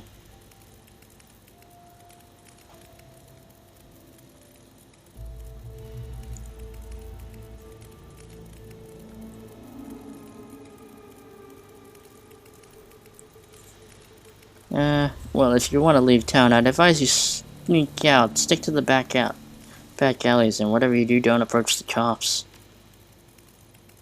The back alleys are full of lunatics. The riots are still going on all around us. There's gangers and looters, triad thugs. We need to get some place with bright lights and safety and security. We gotta go to the cops. Ask them for help.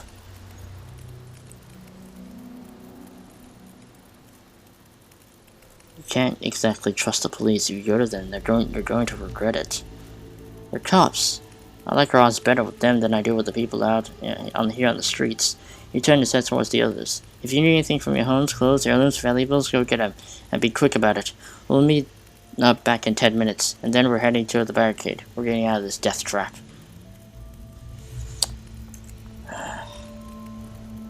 Well, I tried. Anyway, let's get into the bar. A lanky man in skin-tight vest leered at you as you entered the bar. He looked like a low-level go-ganger, dressed in black Sun Boys colors. He stepped out in front of you to block your progress. Bar's closed, and on orders of the boss, he pointed at the door you just walked through. Step on out of here, now. I'm not going anywhere until I had a word with your boss. He shook his head in defiance in his eyes. No way. You don't talk to Combat Pong. You talk to me. And I'm about out of patience with. Shut your mouth and get your boss, or I'll put a hole through you that you can drive the truck through. He took a moment to size you up, really examine you, and the bravado disappeared. Yeah, well, you are looking at an orc. An orc who's armed with a fucking minigun. Do you really want to mess with him? Hey, I don't wanna. He looked back over to his shoulder towards the bar. Boss? A low voice growled from beside the bar. Fuck me sideways, Jimmy. Have I got to do everything myself around here? What do I even keep you around for? Eddie Combat Pong, the owner of the Combat Pongs, and the ringleader of a half-dozen Loon City Go gangs, the Black Sun Boys included. He leered at you through a mouthful of gold-capped teeth. Pong was a living stereotype, the surly dwarf in flesh, 10 tons of Napoleon complex in a 70-kilo body. Alright, you won't listen to my boy, maybe you'll listen to me. We are closed, and if you want to keep all your fucking teeth, you turn around and go back the way you came. No way, man. You reopen that kitchen, and you do it now. We're here for wings, and oh my god, robots. Business, Jobet. We're here on business. And we're also here for business, right? Business and chicken. That's what we're about. Oh my god, Jobet. He wrapped his fingers against the bar, an innocuous gesture, but it sets alarm bells ringing in your head. All around you, gangers started shifting into ready positions. Their smiles grow ugly, hands creeping towards their holsters. From somewhere in the back of the room, you heard an ominous sound, heavy footsteps, and scrape of some metal against the floorboards. Pong's glittering smile widened. Yeah, and what kind of business are we talking about?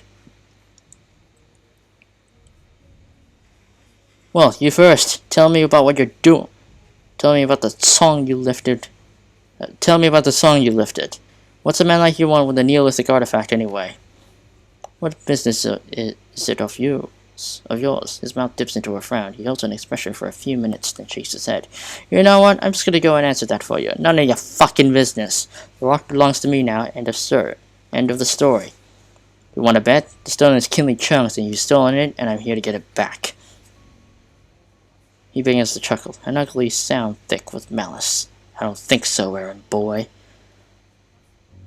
I don't have any of these. You're standing in my home right now. See all these people around you? They're my friends, and they don't take kindly to strangers who come in here to try and throw their weight around. I'm in no mood to spar with you, Pong. You hand the rock over, or I'll cave in your damn skull. The bartender fumbled for something under the bar. Later, there was a sword in his hands. You really want a sword fight with the... Okay, then. And the entire room was reaching for their pieces. Pong roared out something unintelligible, and bullets began flying. Sonny!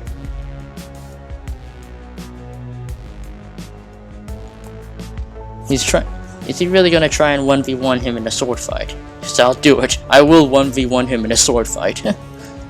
Oh, that one's got a minigun. Okay, first, haste Kronos. Alright, here it comes. Okay. Okay, no. You move here first. Cut this man up.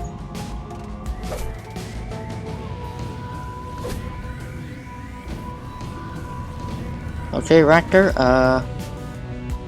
get your ass in cover. Actually, no, you're getting... Wow, whatever. Control.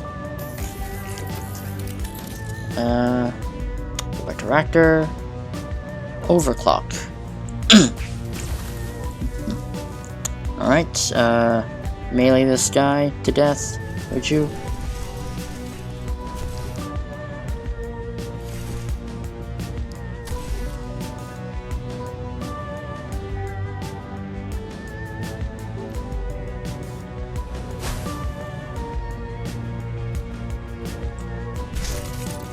Nice. Alright, Gavet. To cover. Hit that guy with a grenade. Hit him again. There we go.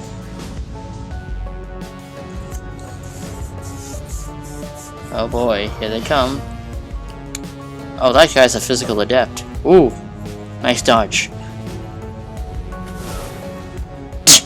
Nice job.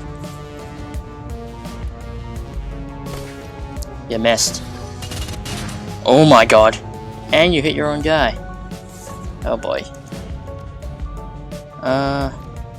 Heal Kronos, please. And, let's see here. Increase Kronos' aim. And aim for this guy.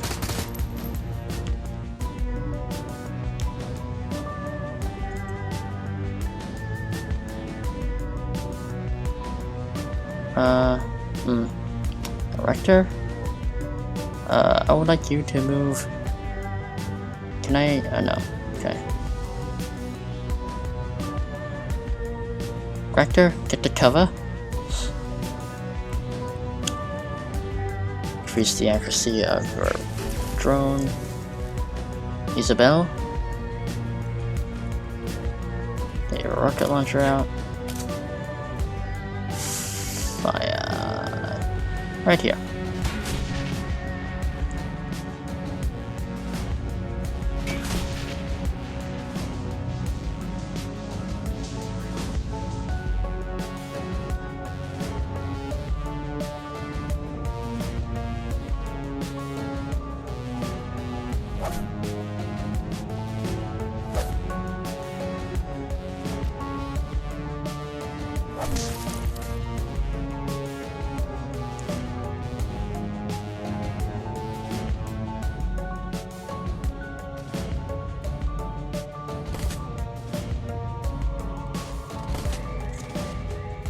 As Eddie Pong's body crashed to the ground, Sonny lets out a shriek. The whirring barrels of her minigun wound to a stop, and she stumbles drunkenly towards the corpse. You killed the boss. He's dead. Her voice trembled with disbelief. The glowing barrels of the minigun that she carried wavered and dipped as her body took with rage. You killed Combat Palm! You forced my hand. Now where's the song? The sound of her minigun whirring back up to speed was the only answer she gave you. Oh, you want a minigun fight? I'll give you a damn minigun fight.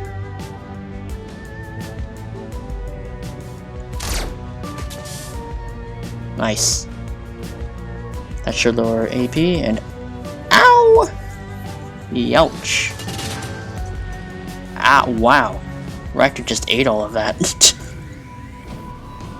Does he have? He does. Okay, lucky me. Rector, I would like you to not repair, but give Koshi a little tuning. You really want to go? You really want to 1v1 me? I'll give you a 1v1. Take this!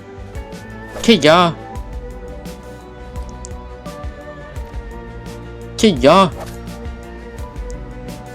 And I'll just blow your face off with my minigun too. What? How did you miss? She was like right in front of you! Oh my god. XCOM aim! Oh right, you should probably focus that guy too. There we go.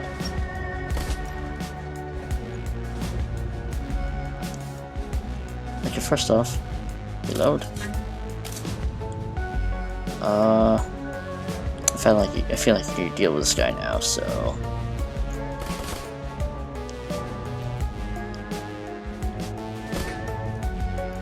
You really missed that, didn't you? Okay, light him up. Alright, he's dead. Alright. I just up Kronos' aim.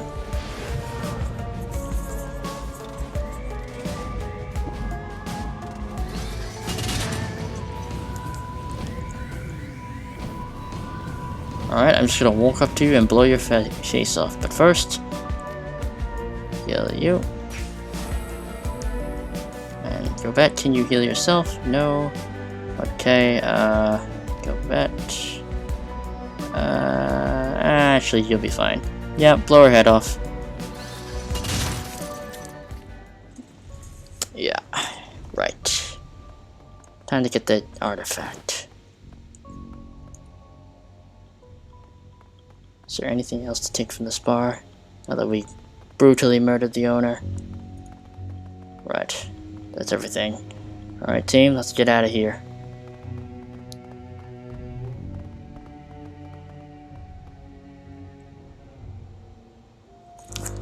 Seems like an awful waste of all this trouble over a stupid hunk of rock. It's Achilles' rock. That's all that we need to know. We have to get moved. Something metallic hits the ground at your feet, cutting you short. A canister of some kind. You didn't hear where it came from.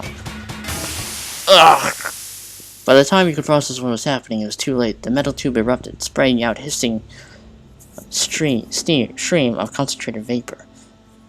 In the distance, you could see a group of figures wearing gas masks. Not riot-controlled cops, not SDU, but official-looking, wearing red uniforms. They were already moving in, beelining in your direction.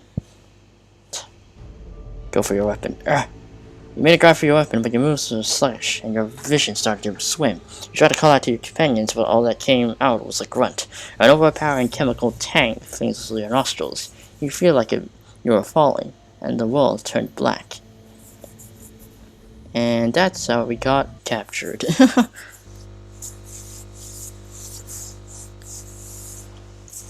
Who the fuck are these guys? The impound lot. Your words ring metallically off the confined room walls. You've been talking for so long, recounting all the tedious details of your run, that your voice hums in your ears after you finish speaking. A single flickering bulb above your head sways in an invisible breeze. Beyond the light's reach, your interrogator stands shrouded in the shadow. You can't see his eyes, but you can feel him quietly observing you from the safety of his corner. His silence opens the floodgates to your thoughts, and the questions come pouring in. What, were you brought here alone? With others? Most of all, what did your captors want from you? You finish your story, there's nothing left to tell, it's his turn to talk.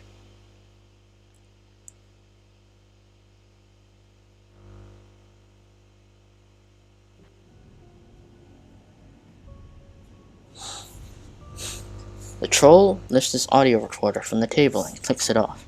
He stands in silence for a moment, looming over you, sizing you up. Then he purses his lips and nods. And that's when we picked you up.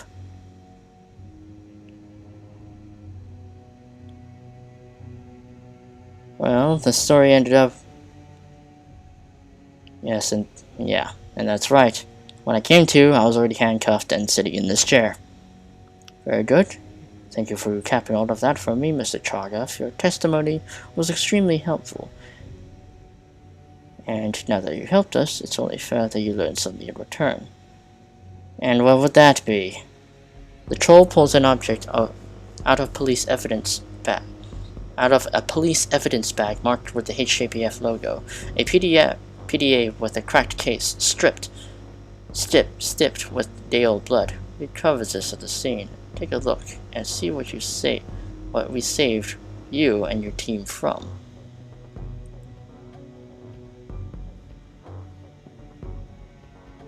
Tell me, are you with the HJPF or did you break into one of their evidence lockers? We'll talk about that later. He sets down the PDA on the desk, activates it with the tip of his pen, and slides it towards you. But for now, keep your eyes on the screen. Oh, and don't touch that PDA. You don't want to get your fingerprints on it. Watch the video feed. The feed is shaky. Whoever owned this device must have panicked, out of breath. You can see people, swarms of people, including the locals that you spoke to on the street, all are carrying burdens of some kind or another. A laptop here, a knapsack there, backpacks bulging with shrink-wrapped food and bottled water. None of the locals appear to be armed. The camera wheels out, and you can see a firing line of police. The man with the patchy beard is pleading with them, begging them to be let through. He says that he isn't a rioter, that none of the police there are. The constable, faceless behind those masks, says nothing. The camera focuses on a figure behind the police lines. Her features are instantly familiar. Chief Inspector Crate. She looks straight into the camera, then she reaches her hand over to an ear and speaks into her comm link. Her voice is loud and clear enough that you can hear it out of the PDA's tiny speakers. All teams, you know your orders. Open fire. Put them down. An explosion of gunfire fills your ears. The camera spins crazily, and you catch a panoramic view of bodies bursting like water balloons, faces that you recognize from your trip to Combat Pong scream for help, and are silenced. The second volley of gunfire touches the owners of the PDA. You hear him shriek. Watch the camera spin dizzyingly. You hear a sickening crack, and the video feed flickers and dies. The PDA goes silent. Without a word, your interrogator lifts it from the table and returns it into its evidence bag.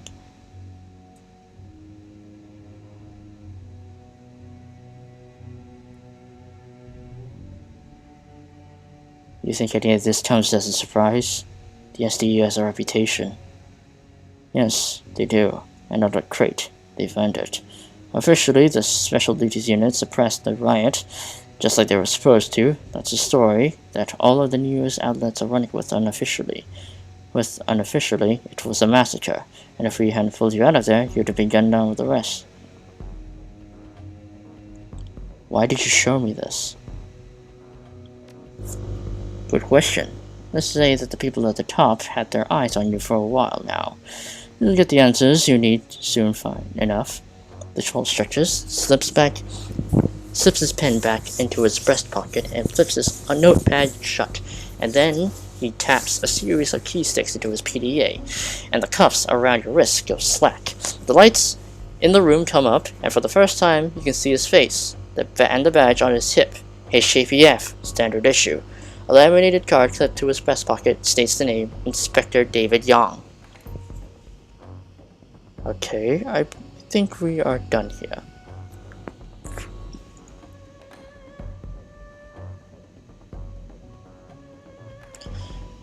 What are you charging me with, Inspector?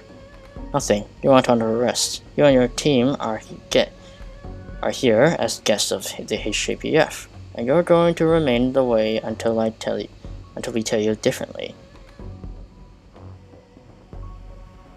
Guests of the HJPF? I'm afraid you're gonna have to clarify that. Not my job. You need to speak with Cho and Lam for that. Don't you worry, they'll be sending for you soon enough. Cho and Lam? Who are they? You'll find out.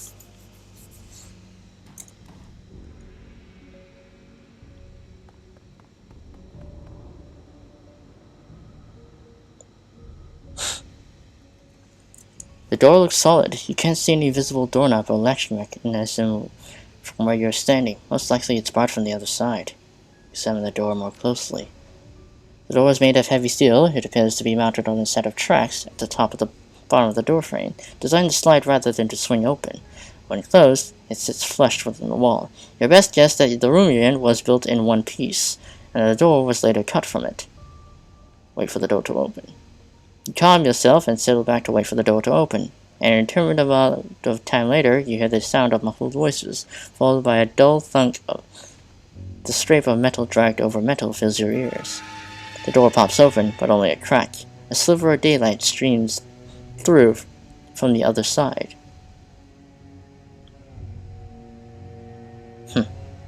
What the hell's going on here? The sun stabs your eyes as you step from the interrogation room into the noonday sun. Blinking against the glare, the world gradually swims into focus. A familiar face greets you.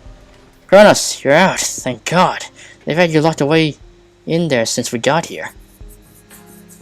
True story. We only knew that you were where you were because we could hear you screaming last night. She steps towards you, an expression of concern on her face. You okay, Seattle? They didn't hurt you too bad, did they? Ugh, they had a mage. Maybe more than one probed in my mind while I was unconscious. Beyond that, they just asked questions. Magical interrogation? He lets out a low whistle. Bastards are pulling out the big guns. He shakes his head agitatedly. The thing is, they should have been interrogating us at the same time, comparing our accounts and memories of the evening. It doesn't make any sense for them to question you for hours while we were all just sitting out here. None of that makes any goddamn sense. Yeah, like how you're here, because I don't remember inviting you for the run. Because Rector was being left out, so I wanted him to hop along. But, guess you're here. Yeah, literally, that's the question I had. He makes his hands into fists, and you can hear the sound of knuckles popping. Our captors are dressed like cops, but this is sure as shit isn't central booking. It's a damned impound lot. And gassing you like they did isn't any kind of police procedure I ever learned. Duncan, you weren't even here on the run with us. How the hell did you wind up here? That's a long story, and kind of an embarrassing one. I was working out in my cabin when it happened. I'd rather not go into details. You know what else doesn't make sense? The cops coming after us at all. I mean, the APB on us was lifted, right? That's what Auntie Chung said after we got out of the walled city. It was lifted. The APB Josephine Sung had crate put out on us came with a kill or capture order attached to it, and they weren't paying much attention to the capture part. If the APB hadn't been lifted, we wouldn't be having this conversation. We'd all be dead, just like Nightjar and Carter. Duncan's back stiffens, but he holds his tongue. We should be dead now. We're in a secure facility somewhere instead. We're sitting in an impound lot, and not just us either. She gestures into the distance. At the edge of the impound yard, tethered to the docks, the rusting hulk of the Kraken rises above its surroundings. Heavy chains snake out from the secure moorings of the dock to heavy maglocks that clamp down on this vessel's hull. She isn't going anywhere. They didn't just arrest us, they arrested our damn boat! Wait, they literally took our entire ship as well. What the fuck have they been up? Jeez, that's a lot of effort just to bring us here. Holy shit, what are they up to? Yeah, and those of us on board got dragged along for the ride. Well, you were the only one on board because I killed Daichu, so you really didn't have anyone else but But, Gobet's rats on board, but in any case. The bastards didn't even give us any warning. They just hooked us to a tug and cut away to our moorings and hauled us away from the harbor. Can you shed any more light on this at all, Seattle? I mean, did whoever talked to you in there let anything else slip or anything? You mentioned a couple of names. Any of you heard the name Lam or Chiu? I know lots of people named Lam, Chiu too. They aren't uncommon names. Considering where you are, I guess they're high-ranking tops. Beyond that, your guess is as good as mine. Riker raises his fingers to his lips. He shoots a significant glance at the gates of your holding pen. Someone's coming, my friend. A woman in red uniform, walking towards the gate. He removes the cigarette from his lips, drops it to the ground, and crushes it under the heel of his boot. Be ready, everybody. We're about to have company. Oh boy. And who are you? A uniformed constable wearing a sergeant's insignia passes through a set of double gates and into your holding pen. She walks with an air of quiet authority, her face an expressionless mask. A pair of wary eyes fix themselves onto you. Steel Samurai. Her voice is crisp and cold. Step forward, please. She nods, raises her PDA, and begins to type in a series of commands. Thank you for your cooperation. Senior Inspectors Lam and Chiu want a word with you. Yeah, I think I'd like a word with them too. She nods, raises her PDA, and begins to type in a series of commands. That's the right attitude. Very good. In a moment, I'm going to let you out of the cage. When I do that, I want you to make your way to the command center near the edge of the docks. Don't try anything stupid. You're being watched. You're just letting me out without handcuffs or an escort? Wouldn't have been my call, but Chiu and Lam want it that way. Something about building trust. She punches a final button on her PDA, and the massive gates to the pen that holds you begin to rumble open. Go on, start walking. You don't want to leave the senior inspectors waiting. Well, best of luck, you guys.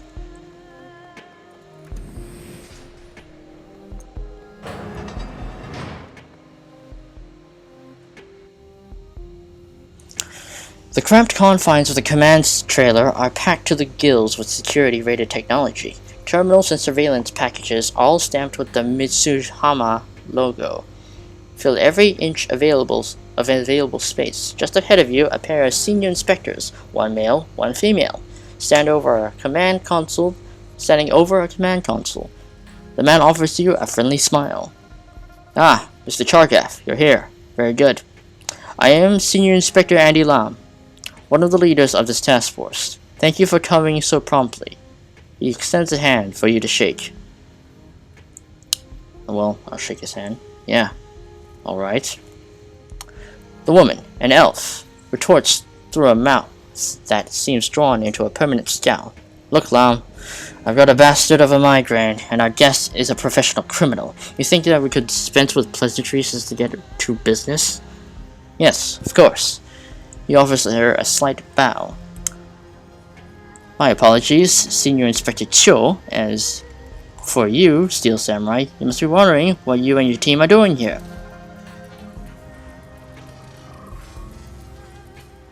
I get the feeling that you're going to tell me. Chiu cuts in, rubbing the bridge of her nose between your thumb and forefinger. Long story short, we've got a problem, and you're in a unique position to help us solve it. This is a job offer, Steel Samurai. We want to hire you.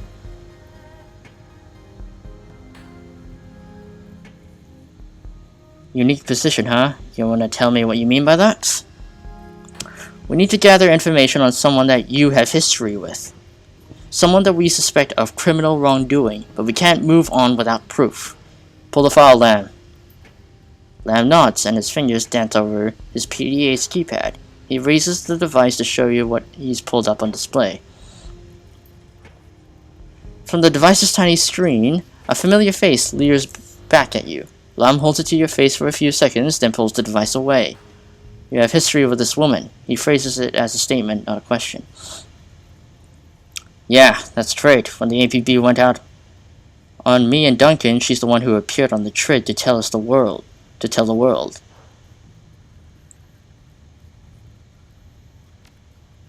Chief Inspector Crate was a highly decorated officer, a leader of the HKP's elite Special Duties Unit. Within the police force, she is universally respected and feared. She is also the unofficial face of the Special Duties Unit in Hong Kong media circuit.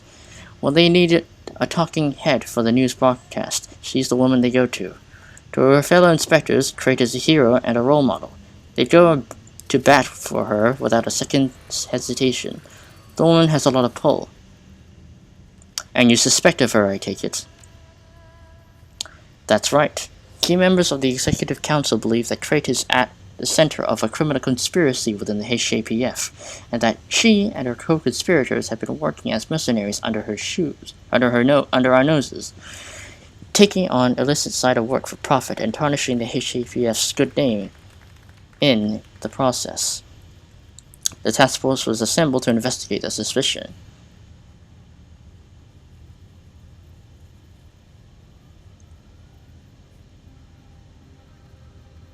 Your media darling Super Tough has turned on you? Huh. Oh, terribly sad. Yes, it is, and not just for us. If Crate and her people have gone rogue, that's bad for everybody. The HKPF, the people of Hong Kong, and the Executive Council. Inspectors like Crate are a blight on everything that our organization is supposed to stand for. By the way, Steel Samurai, you and your brother were some sort of the first victims of Crate's malfeasance. The APB that Josephine Tsang had her put out on you has sent red flags for us. You may also be aware that the APB was lifted, and your file was scrubbed clean. Lam and I were the ones who made that happen. Oh, you guys were the ones who did that. Well, that solves that mystery. Now, we understand that the prospect of working with the police task force could feel foreign to you, and I fully expect you have questions you'd like to ask. Lam spreads its hands. If there's anything pressing that you'd like to know, I'll do my best to answer. Here's one. Why me? There are plenty of other runners in Hong Kong. Other runners don't have a built-in reason to want Crate dead. You do. Beyond that, you're the perfect deniable asset for this job. If you get caught or killed, the SDU will assume that you were there to get revenge for what they did to you. Sounds enough reasoning, I guess. You really are the perfect runner for this job, Samurai. What we pulled from your mind in the interrogation confirmed it. We know that we can trust you for the job, and that's invaluable to the people in our position. Okay. I want to know who I'll be working with if I do this. What are the roles in this organization? I handle the technical side of the investigation decking. Information monitoring and control, surveillance work, that sort of thing. Cho is on loan from the Mitsuhama Corporate. She's a cop, just like I am, but her primary responsibility is safeguarding the company's image and financial interests. Mitsuhama? What does the Japan Corp care about some dirty cops in Hong Kong? The Hong Kong police force is owned and operated by Mitsuhama. The company is obviously concerned by what's happening here, so they dispatched me to help Lam lead this investigation. Consider me a corporate liaison, here to bridge the gap between the suits and the uniforms. Sounds thrilling. She shrugs. It pays better than walking a beat. Tell me where this impound lot is located. I want to know how far from home you've taken me. We're nearer to Aberdeen than we are to Hue. That's all that you need to know. Secrecy is one of our most tools for survival, Steel Samurai. We can't give you the exact address. How the hell did you get my boat here without Kinley Chung stopping you? Well, it makes you think she can stop us. The Yellow Lotus is powerful, but we have a navy at our disposal. Navy? What did you do, attack Hue? Of course not. We made a token show of force. And that was that. Kinley Chung doesn't want the Marine Police parking a Sea Panther off the Hue docks any more than anybody would. As highly as she might think of you, she wasn't about to risk shooting a shooting order to keep us from towing your houseboat. Well, I'd like to go back to Hyoi. You gonna let me do that? If you choose to work with us, certainly. When the job is done, if you refuse on the other hand, well, that's a more complicated discussion. Well, I thought you said I wasn't a prisoner. Oh, you're not, but the thing is, you know this task force now. That's a security risk.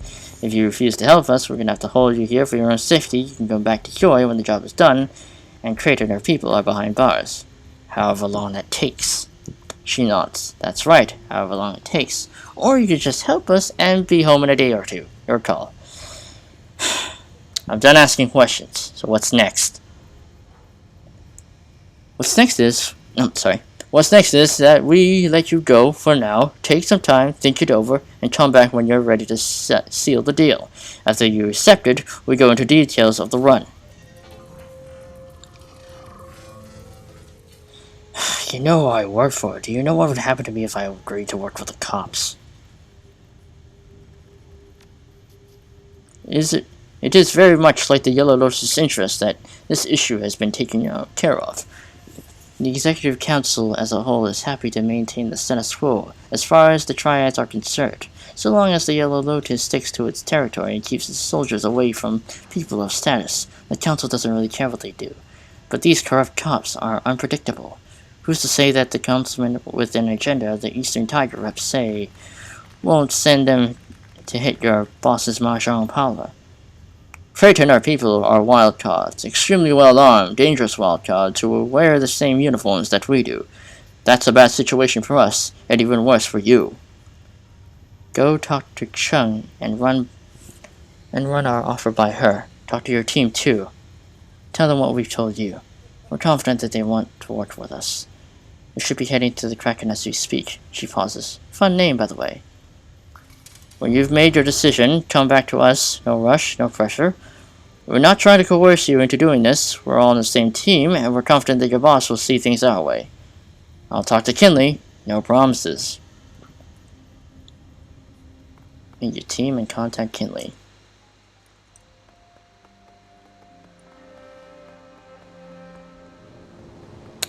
Oh boy. What a shit show. As you pass through the hatch, step into the familiar confines of the Kraken, you find your team waiting for you. Well, this is a hell of a thing.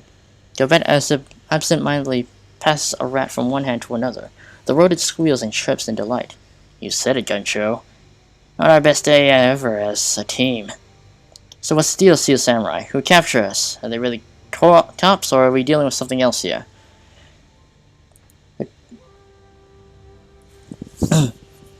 They're cops, specifically an HKPF task force run by a couple of senior inspectors.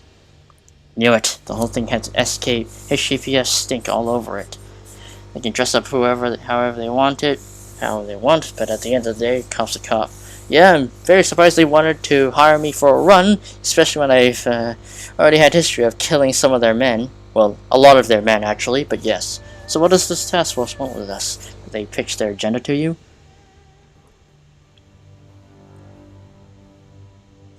They want us to work with them to help kick down Kratos and their dirty cops. Really? That's interesting. What did you tell them?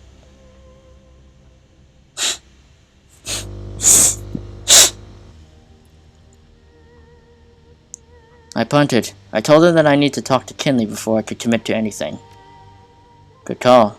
Might as well get this over with. See if you can get the old lady on the comm. We need to bring Auntie Chung up to speed on what's happening here. Well, let's do that.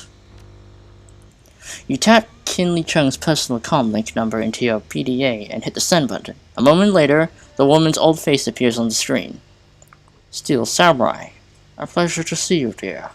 I've been worried sick. She swills something the color of rotten plums out of a highball glass. Now, would you kindly tell me where the fuck you've been?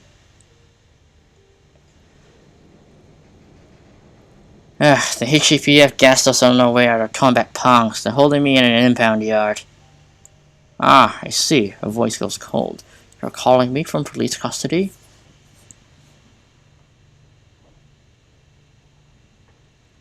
They had a mage poke around in my head, Auntie Chung. My calling to you isn't going to make much of a difference. They scanned you? How disappointing. There's a long pause, then finally. Tell me exactly what they said to you. Don't leave anything out.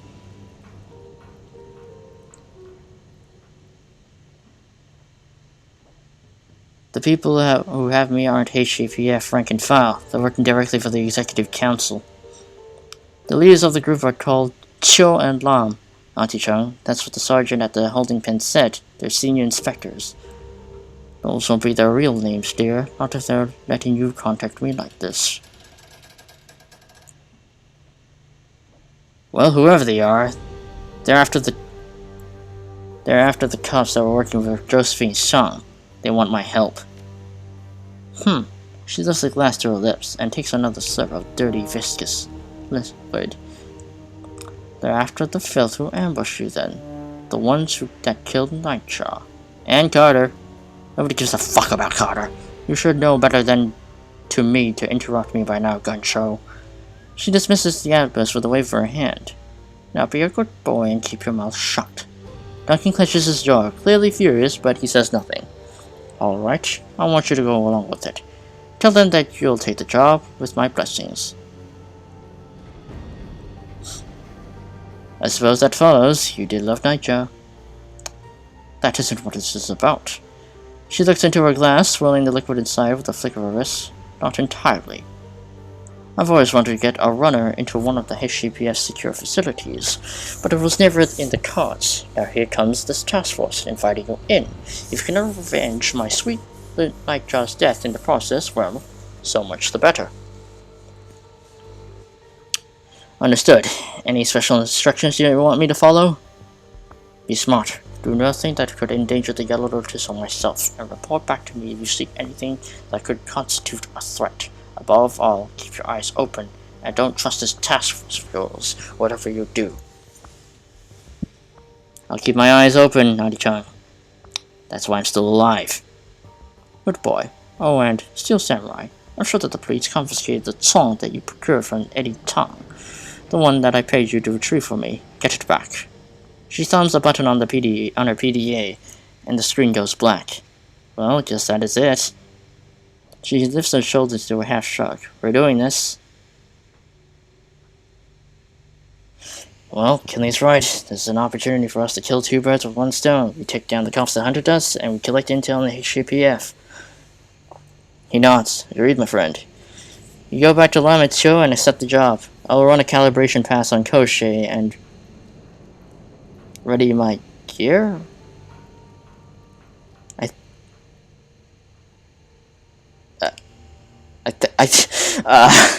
think Raptor is supposed to say that. Well, I don't know why it showed Duncan, but okay then.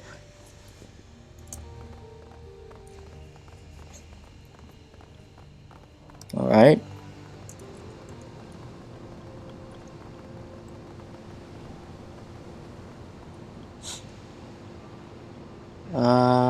I guess I could just walk around a little bit.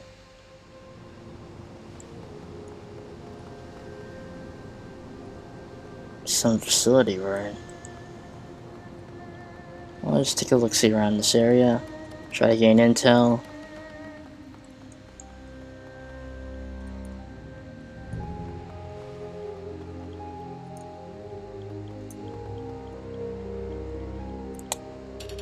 Okay, nothing of note. To the command trailer. Welcome back. Did you talk over the job with your crew? Yeah, we're in. Chill rubs the bridge of her nose between her thumb and forefinger. We'll be holding you to that.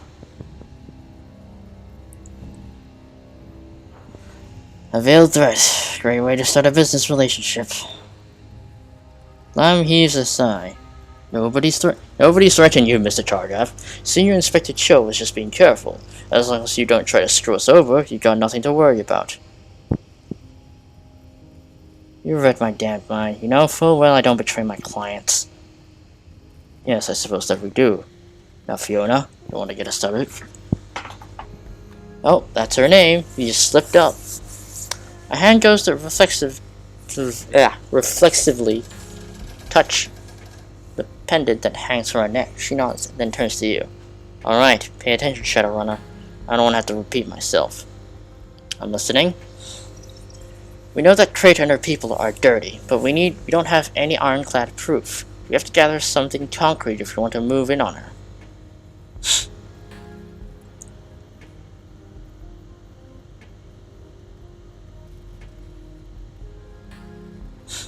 Got it, keep going. Lamb acquiesces with a nod of his head. She's right. What we need is tangible evidence of Crate's wrongdoing. Financial records, written communications, video feeds, that sort of thing. We know where that proof is being held, but we can't get to it by tipping our hand. That's where you come in. So this is going to be a covert op. You don't want things to go loud. Personally, I prefer it if you didn't lay waste to a police station, though Senior Inspector Chiu may beg to differ on that. That being said, some conflict is probably going to be unavoidable no matter what you do. We're getting ahead of ourselves though. Let's take back a step. Crate likes to keep her people close to her. They consolidated their power into a single police station on the harbor. She leans over and pulls up an image on her terminal, an aerial holopic of SWAT building crowded up against the water's edge. There it is, an old SDU headquarters and Crate's current base of operations. They call it the Tiger's Den. Any significance to the name? It's a throwback to the old days before the Executive Council took over. Back then, the SDU were colloquially known as the Tigers, or the Flying Tigers. Had patches on their uniform and everything. When Mitsuhama took over the HJPF's contract, they did away with a lot of the old symbols. But in this case, the name stuck. We're going to get you into the station, and you're going to liberate the information that we need. Then we're going to take Crate and our people down.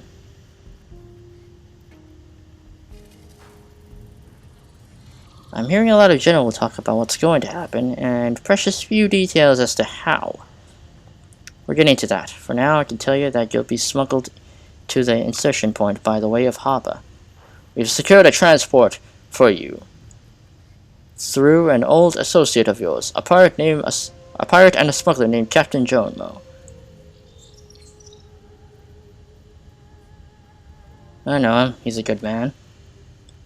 Don't know if I go that far, but he's a competent smuggler, and that's what we need him for. We've already provided him with a copy of the station's timetables. He knows when they'll be flush for the cops, and then when they'll be running a skeleton crew. He'll time your arrival so that you'll have minimal resistance to contend with.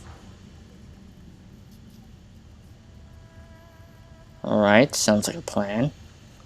After Joma gets you to the docking area, a woman on the inside will let you into the complex. You'll need to make your way out to the administrative level. That's where Crate's evidence room is located.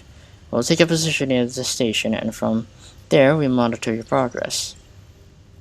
Monitor us? How? She lifts an object from the desk and tosses it over to you. A portable surveillance device. Her team will be outfitted with mics, body cameras, and condition monitors before you leave. We'll have a clear view of what's going on inside the station. So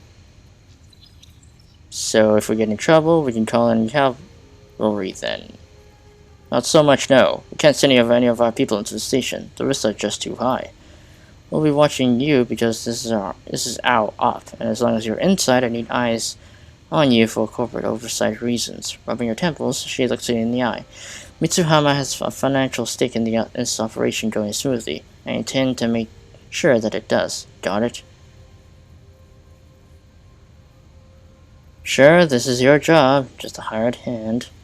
Exactly. Now let's get back on track. We've got more ground to cover. Go ahead, I'm not stopping you. When you get to the admin level, you'll be stepping into hostile territory. Crate and her people have more or less taken over the whole floor. They won't think twice about putting a bullet in your head if they catch you there. If you encounter any resistance up there, you're gonna have to shoot your way through it.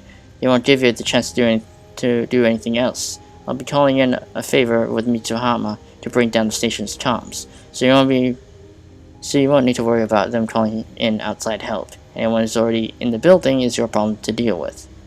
What's my objective? The evidence room. The proof that we need should be stored in a disk there, or maybe a terminal. You'll be looking for a log of bribes accepted by Crate and the SDU. We could also use any other proof of corruption that you can find. Transaction records, archived communications between Crate and our clients, that kind of thing. You'll pull the evidence and get back to the boat and return the package to us at the impound yard. We'll analyze it, and once we're sure we got her nailed, we can make a move on Crate. Alright, so I find the evidence room, grab the data you need, and get back to Jomo. He'll bring me back here to hand off the data. That's about the size of that. Think you can handle that?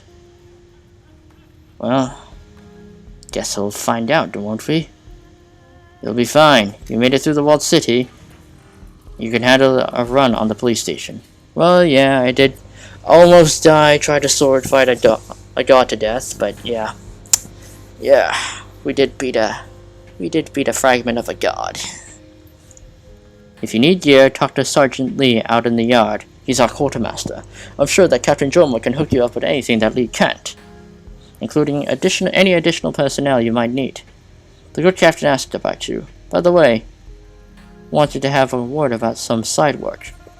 That's okay with you? You won't try to stop me from doing my own jobs on the side?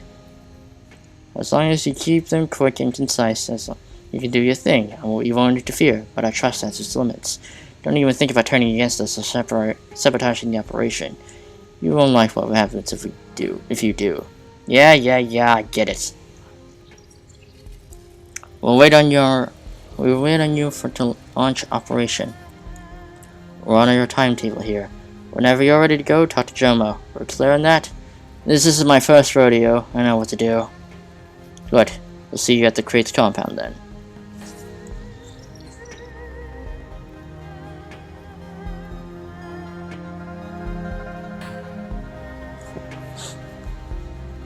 Well, I don't really have any money. I only got like 37 new yen.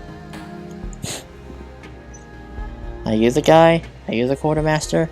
The constable standing before you is real thin with a wiry build and a lantern jaw. A pair of wire-rimmed glasses perch on the bridge of his nose, as his neck is wrapped in a sinuous tattoo. He glances up from his PDA, locking eyes with you.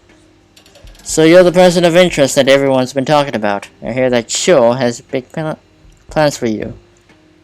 You heard me right. Lucky me, I guess. You are lucky. You get to walk back out of here when this is all over with. Most people in your line of work wouldn't be given that opportunity.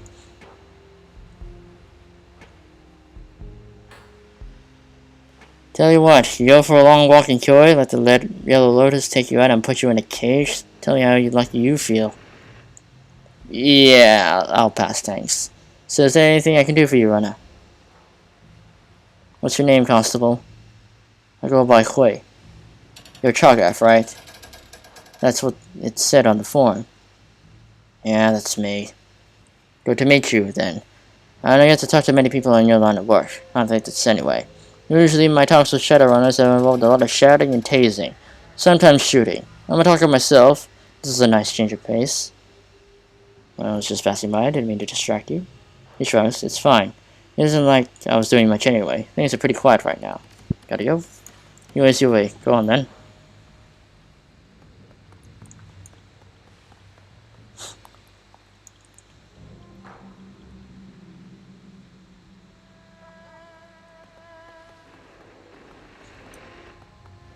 I'm just gonna take a look-see around the area. Oh, there he is.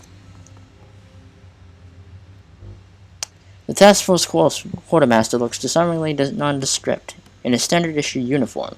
His posture is rigid, his spine ramrod straight. He watches you with the eyes of colors of wet clay, and the corners of his mouth curls into a smile. So you're the new talent, the Shadowrunner. He rubs his nose with his sleeve. The brass told me you got clearance to buy here, so your money's welcome. If you need supplies, I can outfit you for a reasonable price. He gestures at the array of gear behind him. There are racks and racks of weapons, all neatly maintained. Off to one side, a pile of reinforced Duraplast crates catches your eyes. They all bear the HAPF insignia, but you can also see stickers on their casings. Mitsuhama, HK, Ares Arms. They look to be military surplus. Can't tell you everything, of course. There's some gear back that is technically off limits for someone with your clearance level. Have a look, though. See if anything catches your eye, and if you're clear for it, we'll talk price. What's in the crates over there? That's stuff I can't sell you, not technically. We're talking about big guns, heavy ordnance, that kind of thing. He leans it forward and lowers his voice. Of course, it's possible that an item or two could go missing, or that the number on my inventory sheet could be wrong, and odds of that happening might increase if you did me a favor. What favor are you talking about? The kind that I can't trust my brothers in uniform to help me with. The kind that you go to a Shadowrun for. You help me out, and it's possible that some merchandise could find its way from those crates into your boat. You can never tell. Describe in detail what you want me to do. A friend of mine is in trouble. Bad trouble. I've been the first in line to help him myself, but my hands are tied. I know exactly what happened to him, and why, but I can't intervene to save his life. You help my friend, and maybe I'll forget to carry the one I'm writing out in my next inventory control sheet. I've already done the legwork. You finish the job for me. See to it that my friend gets the help and that he needs. And there'll be a nice payday in it for you, and maybe a serial error or two related to the gear in those crates. You still have to pay for the gear, but I'll do the work to make sure that nobody notices it disappeared. His finger dances over the touchscreen of his PDA. The screen flashes twice in response. Just forward you the pertinent details. You'll find them on your mission computer. Please don't drag your feet on this. My friend really is in trouble, and he won't be able to hold much longer. Count on me. Thanks. Or would you like to look at any of the gear I got on the rack? It's up to you, pal. Just say the word. How'd you get involved in the task force? He shrugs. Got assigned to it. The same way that most constables here were. Believe it or not, this wasn't a volunteer assignment for most of us. When the Executive Council hands you an edict, you follow it. Tell me a little about yourself, Sergeant. He chuckles. Don't really think there's all much to say. Been on the force for 22 years now.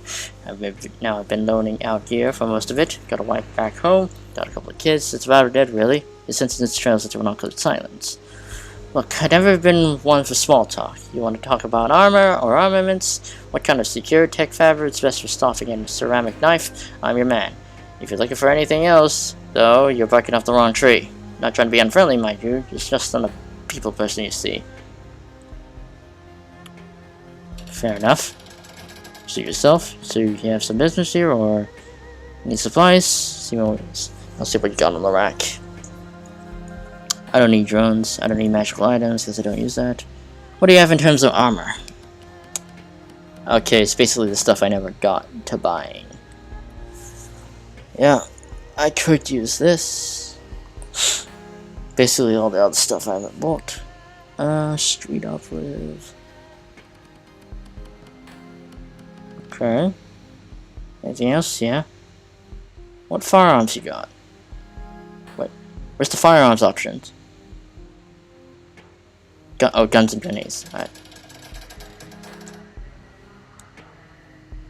I think I already got all the firearms.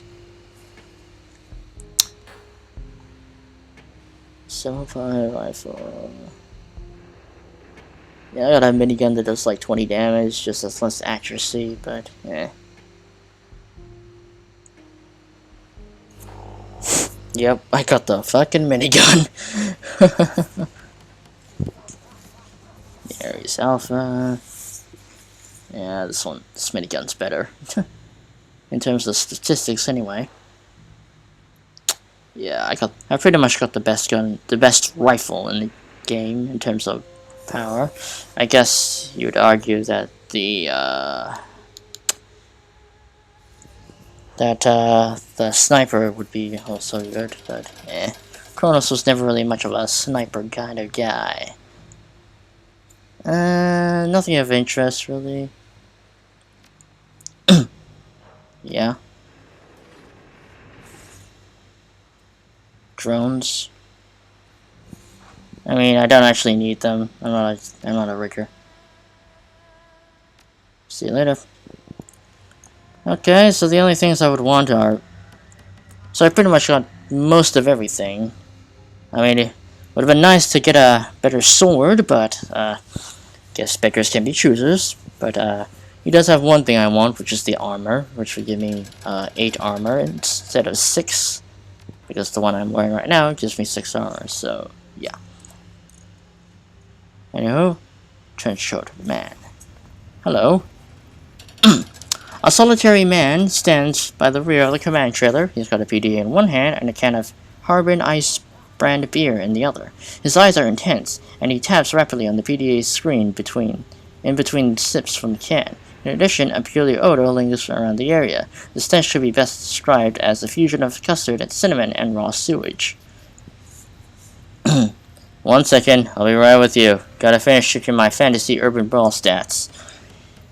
He continues to tap away for a few moments, then slides the PDA into his hip pocket, draining his beer. He crumples the can and tosses it into a nearby bucket that's already filled to overflowing with empty bottles. There we are. Apparently satisfied, he turns to face you. Now what can I do for you? Who are you? You don't look like a cop.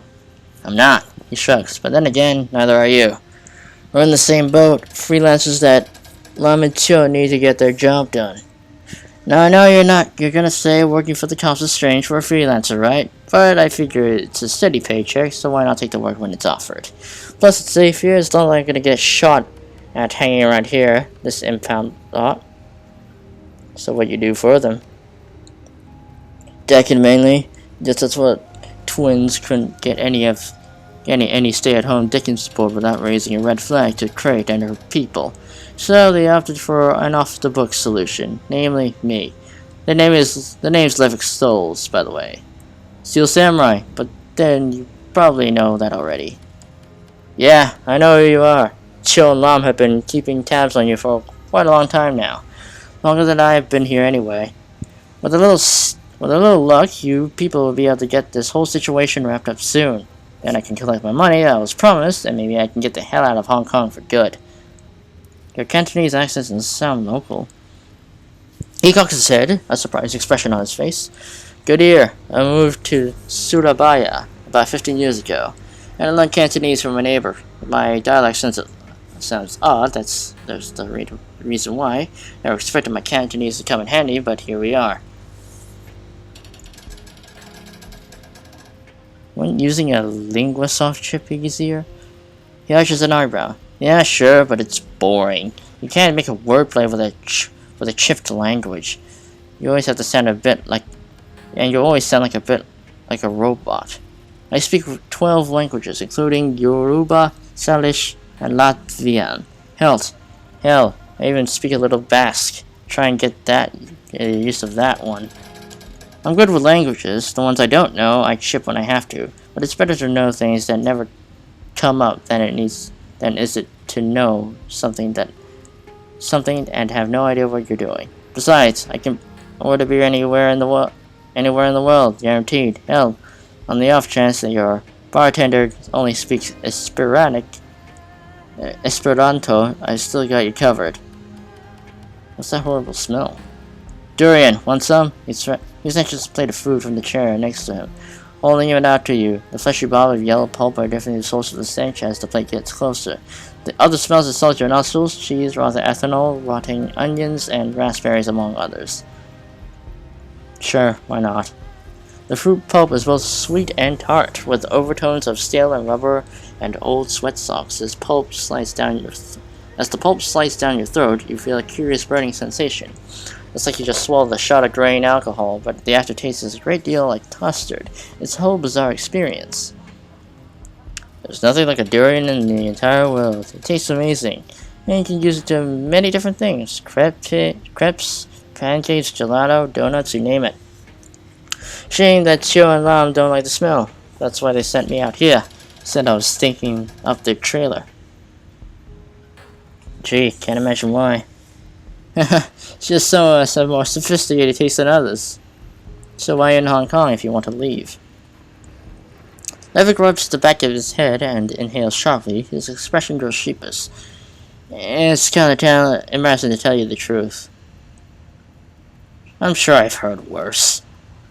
He sighs with a shrug. Alright, I'll tell you if you insist. It's like this, okay? I take field jobs sometimes. I don't like it, but with some gigs, you gotta be out there in person. The job was close to home, at least our runner team in Jakarta had been contracted to steal an animal, but they didn't have a decker. My fixer put us in contact, and there I was, slicing through an IC for them. An animal? Why would you be stealing an animal? Well, some people use bear bladders and rhinoceros horns for medicine, right? I think that was something like that. His mouth dips into a frown. Believe me, I didn't expect to be breaking into a zoo in the dead of night. I guess that's a logical place to find animals.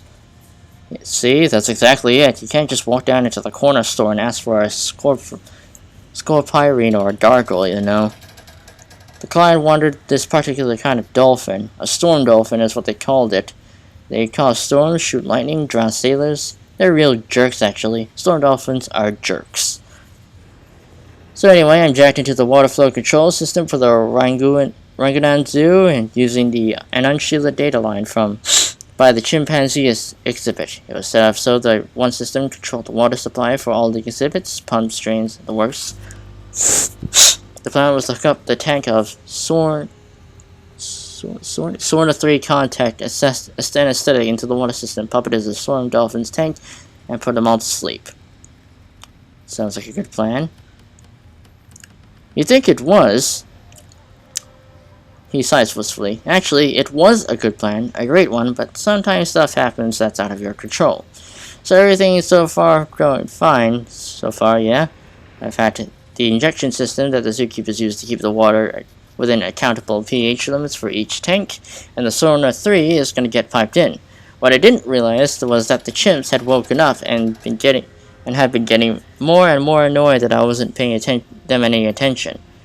They've been throwing stuff at me for a while, sticks, bit of bark, stuff like that. Right as I was about to start the Sorna 3 pump, one of the chimps nails me in the head with a damn rock. Worse than that, when it hit me, it broke my cyber deck, led off in my jack. That's some bad timing. That isn't half of it. Since I was halfway through starting the pump sequence, when I got dumped, the system thought that I had given it a half-finished command. So what does it decide I wanted? To clean the dolphin tanks, of course. So it opens up the service hatches and on the side of the tank. And where do those empty out? The walkways, where the team was waiting. Don't ask why the tank drained into the walkways. It seems like a terrible design decision. So the rest of the team is suddenly bowled over by a flood of seawater and pissed off, man-hating lightning whales. They came streaming out of that tank like a bunch of rubbery Valkyries, chittering and squeaking to high heaven. All the while, they were blasting the hell out of everything with lightning. Suffice to say, the debacle wasn't subtle. A Maria mercurial laser probably would have attracted less attention. Within minutes, the cops came screaming to investigate reports of gunshots and strange lights in the sky, and I had to bail out of there as fast as I could. I could swear that those storm dolphins were laughing at us too, even when they were flopping around on the concrete. So you're running from the police. Everyone's mad at me. The team thinks that I screwed them over. All the storm dolphins got killed, so the police want me for that, and the client wants me dead because I cost him his medicine. Sometimes at night I still hear the squeaking. Gives me the chills. See you later. See you later, Zivik. Try not to break into any more zoos. Yeah, good luck to you too. Is that that's the medical trailer. What's this? A massive titanium chamber with wire-reinforced windows looms over you. The machine itself is cold to the touch. The chill seems to be emanating from the assembly area within. To the right of the machine, a holographic display provides a 3D view of the cyberware packages that are available for installation. Oh! With a crackled, a pre-recorded message plays. Welcome to Warehouse, a product of Cryogen Incorporated. Please select your desired service. Browse the kiosk for selection of cyberware. Yeah, I can't afford any of these. Do they have anything for skin implants? Oh, they do. I just don't have high enough affinity, unfortunately. I guess I'll take. I guess the only slots I have left are the skin and the right leg, and then I guess I'll be more or less good for for cyberware.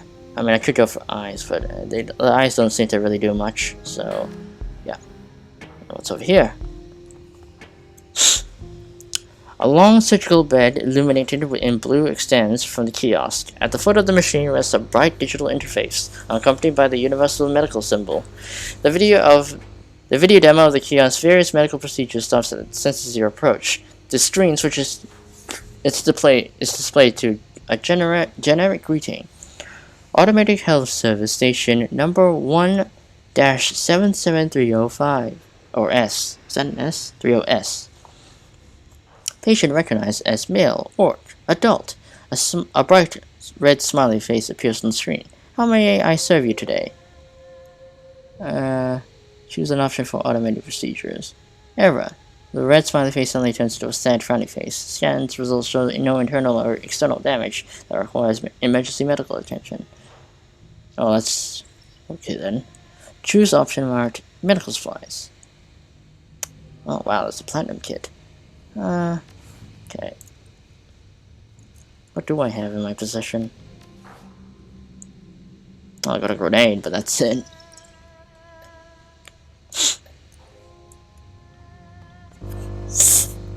Okay, so that's where all the shops are. Anything else to explore? Well, that's Captain Jomo. I don't want to be going to him yet. Sergeant. Oh, I'm guessing that's the quote-unquote MTR station. Something I can do for you, Renna? Got a name?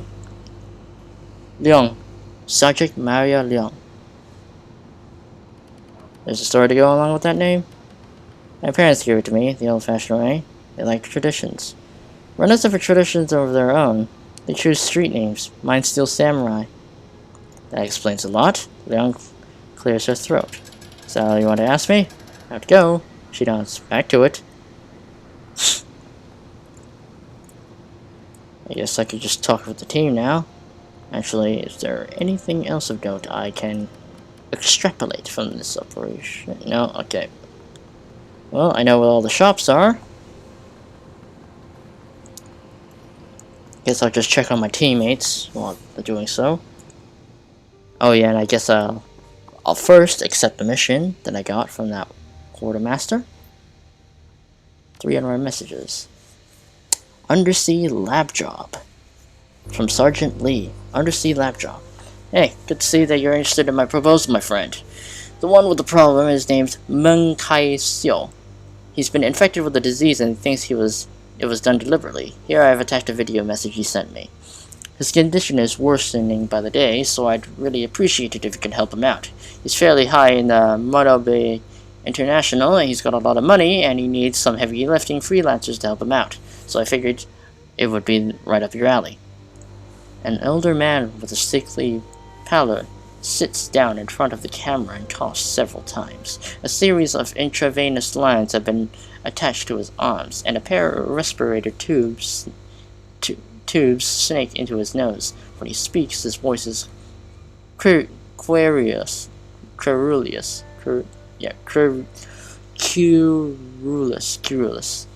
Has a breathless quality to it. Lee, I know this is a lot to ask, but I don't have anywhere else to turn. I'm dying, Lee. These bastards at Shiawase did this to me. I don't know how, but they got someone else close to me, enough to me, and infected me with some kind of experimental bioagent. Mono Bay's best researchers are working around the clock, but ordinary treatments are cutting it. They figured they'd be able to synthesize a cure in 6 or 7 months, but I've only got about 1. The doctors tell me that they need to create a line of monoclonal antibodies to fight this thing. Lucky for me, I know where one is. The Shiawase bastard that did this has been in contact with me. They said that they'd give me doses of the treatment, just enough to keep me alive, but not enough to kill all of the virus. All I have to do is sell out Monobe, give them insider information on our projects. Meng pounds a fist into the armrest of his chair, doubling over with rattling coughs. To hell with that. I want to play with fire. They want to play with fire, so be with it. I need to use your contacts. Find me some goddamn mercenaries. Not just any mercenaries either. I'll pay top dollar, and I want the best, you hear me? Model-based information warfare teams have tracked the probable location of the germ warfare lab that this goddamn disease came from. It's some undersea place out in Nugal Mehoi, codenamed Namazu. It's totally unlisted, and that means only one thing: illegal research. The mercenaries need to get into that lab, find the germ warfare station, and get me the monoclonal antibodies that I need to live. Don't worry about getting down there. I'll loan you a mini-sub. Our security techs assure me that they can blank the facility sensor grid for just long enough to get a team inside.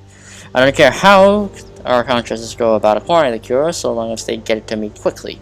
If they want to be quiet little mice, great. If they feel like blowing up the whole facility apart, I'm fine with that too. Just give me the goddamn cure. Let me know when you found somebody. So there you go. His family and mine have been friends for a long time. There's no way I can help him directly in this one. This is Shiawase we are talking about. Yeah, I know. I got one of their implants. I'm literally wearing Shiawase Kevlar lacing right now. Well, I've been implanted with that, but yes. Let me know when you decide what to do. Alright, let's see the other message. Gearing up. From Senior Inspector Lam. Gearing up. If you find yourself in need of gear supplies before you run on the Tiger's Den, speak with Sergeant Lee. He's the task force's quartermaster, and he has been instructed to equip and supply you as if you were one of us. You still need to pay for your gear, but he has extensive stock of security-rated firearms that might interest you. If you need medical supplies or cybernetic enhancements, you'll find... I already know that. I already went exploring. Anyway, for anything else, I recommend talking to Captain Jomo. He can supply you with whatever we can't. I can only ask that you keep your business between yourselves and leave me out of it. Wait, suppliers? He can supply us too? Even if you feel prepared, I recommend that you take a look at what the others offer before you head to the Tiger's Den. It's better than being unprepared, that is, to get caught flat-footed. Best of luck, Lam. Tiger's Den infiltration recap. Yeah, attachment to this mail, you'll find a brief recap of our conversation regarding the Tiger's Den. Please save this for your records and review as necessary. Tiger's Den infiltration. Steel Samurai and team runners to be conveyed to the Tiger's Den by Jomo. Upon entering the facility, runners are to secure access to the second floor and its evidence room. Once said access has been attained, runners will proceed to the evidence room and gather evidence of criminal activity on crate. When the evidence has been gathered, runners will evacuate their insertion point before extraction by Jomo. Use of lethal force authorized, but strongly discouraged before evidence has been gathered. Principals Cho and Lam will observe operation off-site. The role is limited to observation only. Go back. Open my jobs, pending jobs. I'll take this one. Yeah, I'll take the run. Boop. If you're reading this, you've elected to take the job. This is automatically replied as let Meng know that a mini-sub has been prepared and ready to take you when you go home. When you arrive. Go talk to Jomo. He'll take you to the submersible. Boop. Okay, I'll check up on my team. Rector, hey. Well, my friend, an interesting turn of events to be sure. It's not every day we find ourselves the victims of kidnapping. Tell me about it. Can't say I'm a fan. Nor am I. Under any other circumstances, Koshi would have already torn out the captor's spines. Besides, Bakini-chan wants revenge on Crate and dirt on the Hong Kong police force, and so we must play nice with these people, however distasteful we may find it to do so.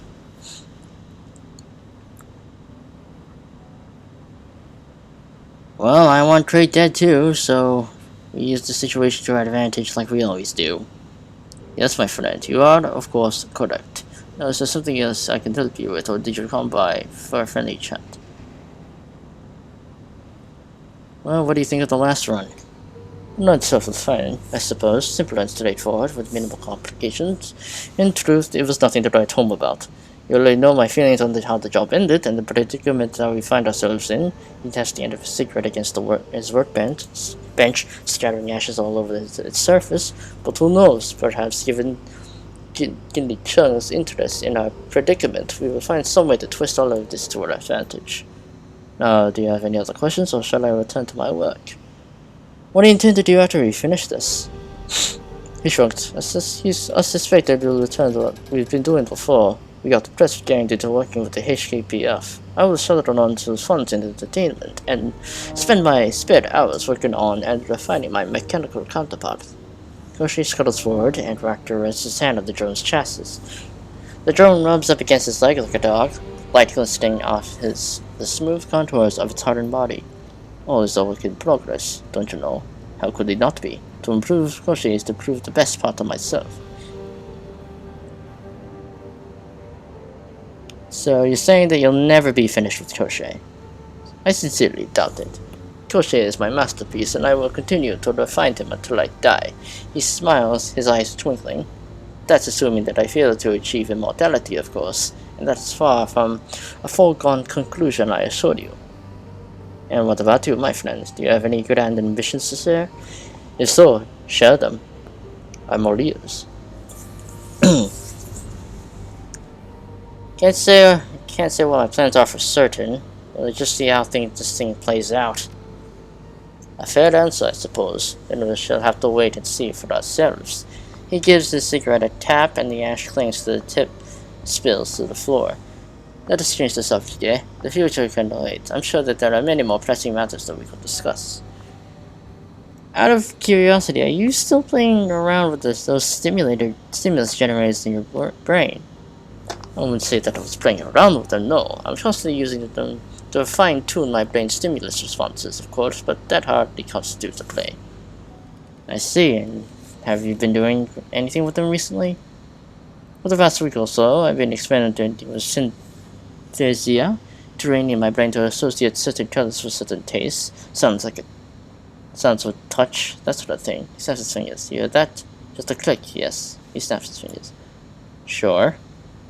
Not for me. Now when I hear that sound, I feel like a tingle in my spine, and my tongue registers the flavors of bourbon and strawberries. What possible value could that have? It was a small test, my friend. Soon I will know enough to push the limits of the system, and that is where the practical applications come in. Imagine the combat advantages of sound of Koshi's claws on steel produced by a palpable sense of well-being, or if I could touch the severity of a bullet wound by the volume of pinging in my ear. Best of luck, my friend. Hope this all works out. My thanks, my friend, as always. Now, is there something else you'd like to discuss? Better run, later.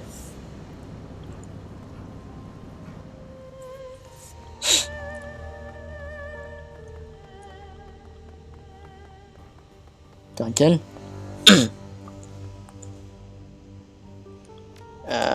He wasn't there for the run.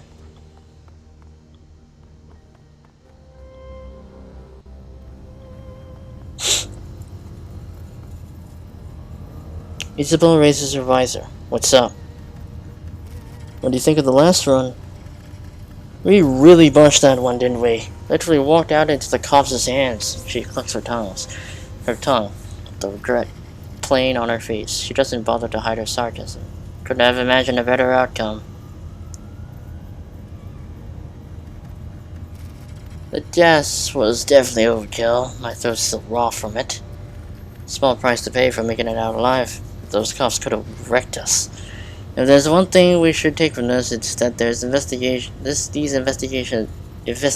must really want us alive for this task of theirs. The ball may be more in our court than we think. Any more questions? Ever play any video games on that monstrosity of a terminal?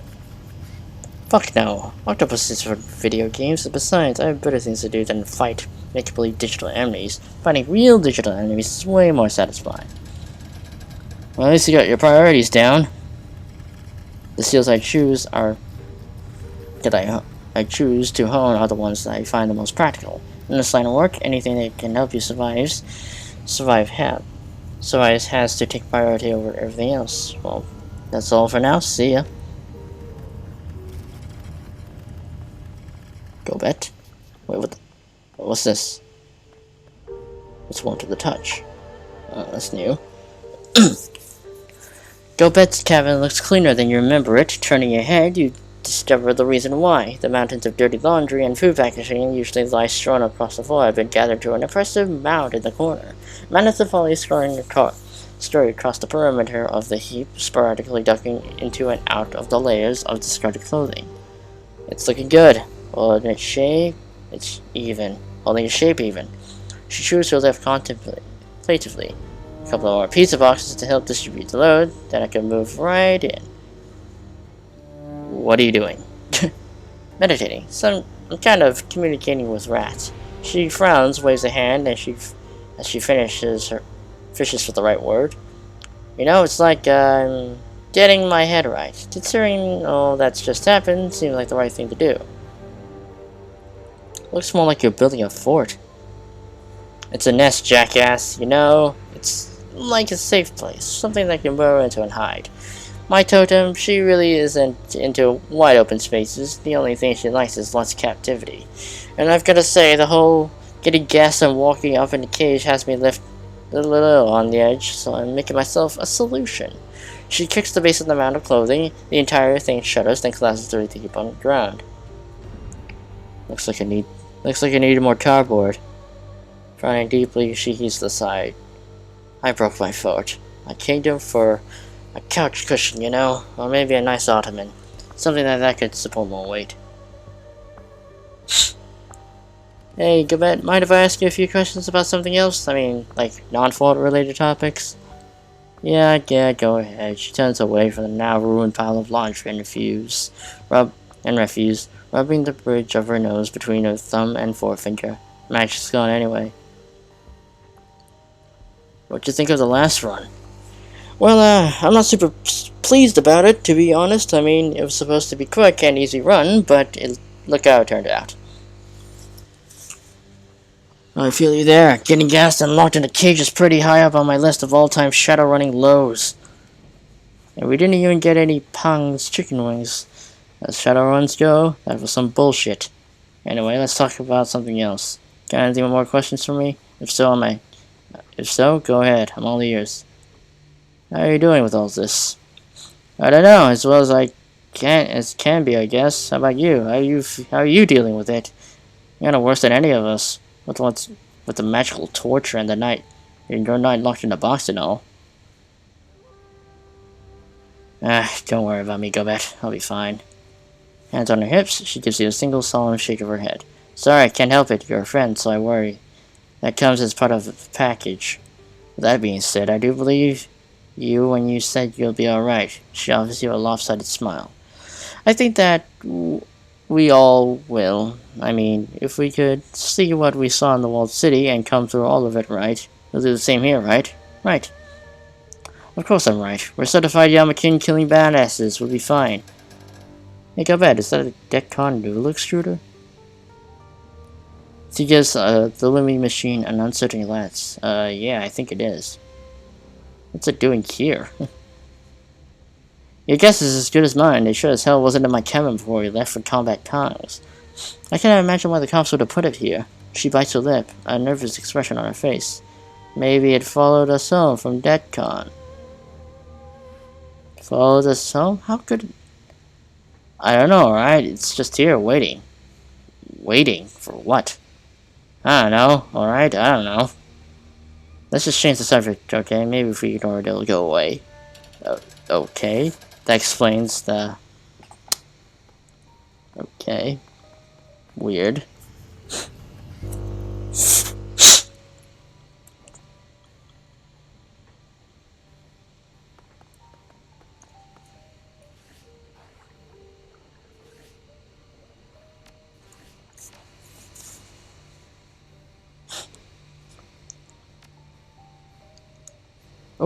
Oh, wait, group advancement.